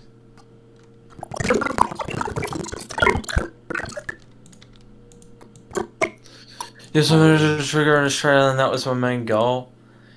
Meanwhile, in Germany, really, the I exact wasn't opposite... triggered. Like, Meanwhile, God, everyone chucks around this term in of Germany, triggered, the exact opposite but you could be don't seen know what an taking angry place. Australian looks like. You don't. Meanwhile, in Germany, Although there is a meme to be said there is like, I'm not angry, I'm passionate. I'll accept that, that's funny. Not true, in but it's Germany, funny. the exact opposite could be seen taking place. And hey, I'm not an Australian. I'm also a YouTuber who can't put in any effort because he's cannot fact. To be fair, I did just make an article and I've submitted it off for review, and I've got to actually message my main editor man and see what's coming up. The exact opposite could be seen taking place. As Germany's early... as German.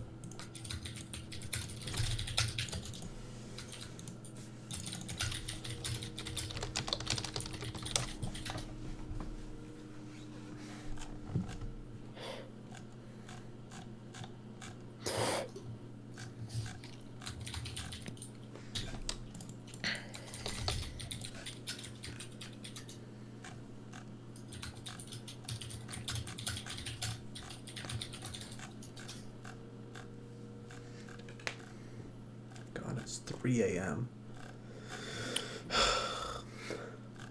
Ah, is it 3 a.m. for you? Mm-hmm. Well, you're just a loony lefty. Oh, what? Don't worry, I'm being No. Repeat it. You're just a loony lefty then.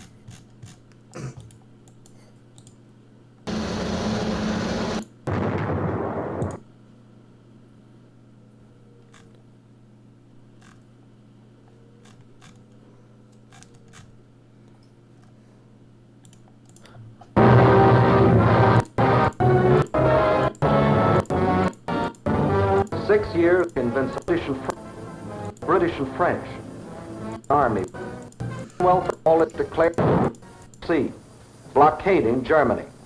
World conquest a strike at that little, but the little countries of Luxembourg all knew unfitness, a erratic wall against Nazi aggression, and their conquest would be far more difficult. So before strike.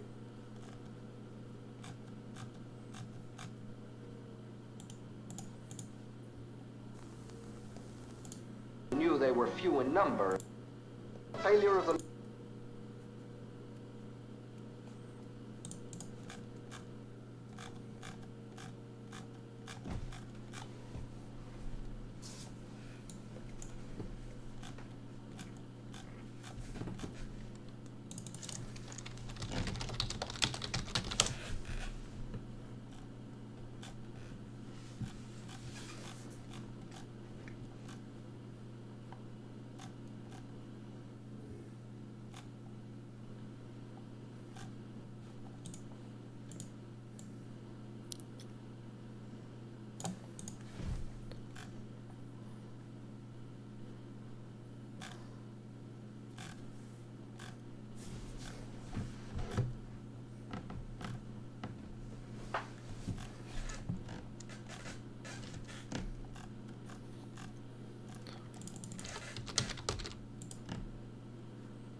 God damn it, why is this so hard to find?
and turned to the use of fear and tyranny.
I know this is going to be very, like a very, very common talking point, but holy shit. Fucking hell, society is really shallow. It's like, you know what, if you were in an immigration system, right? Immigration prison, if you were really fucking hot and attractive, or you had a fuck ton of money, you'd instantly be granted access. Like, just to get the fuck out there. I can guarantee with 100% certainty that that would happen. Right. And you've just got a bunch of, like, asylum seekers right now sitting in these prisons, and now in Christmas Island because they've reopened it, and that was part of the 2020 budget.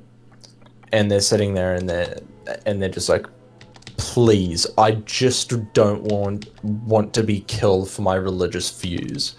And then you've just got this bald-headed man who looks like a white chocolate Malteser melted for his head, and he's just shaking his gun. Do you like the footy? As Germany's and then he just like faded, and the war became what is footy? Difficult. It just instantly fucking put into a detention center. But it's like, if that was Clive Palmer, instantly gets back out. As Germany's early war momentum instantly faded, and the he's war out became again. Increasingly it's difficult. Like, fuck. As Germany's that's early how war much of momentum a faded, ticket and the war became to increasingly liberalization difficult. money is. For good and for bad, by the way. Where it's like, you have all of this money. Here you go. Here's the entire world for you. Nazi you have fuck all money. Well, get fucked. You basically have nothing. As Germany's early war momentum faded, and the war. That's in a sense why I dislike the term and the war. Meritocracy, where it's like off of your As merit. Germany's early war momentum faded, and it's like, because and merit. As Germany's early war momentum don't... faded and the war became increasingly difficult,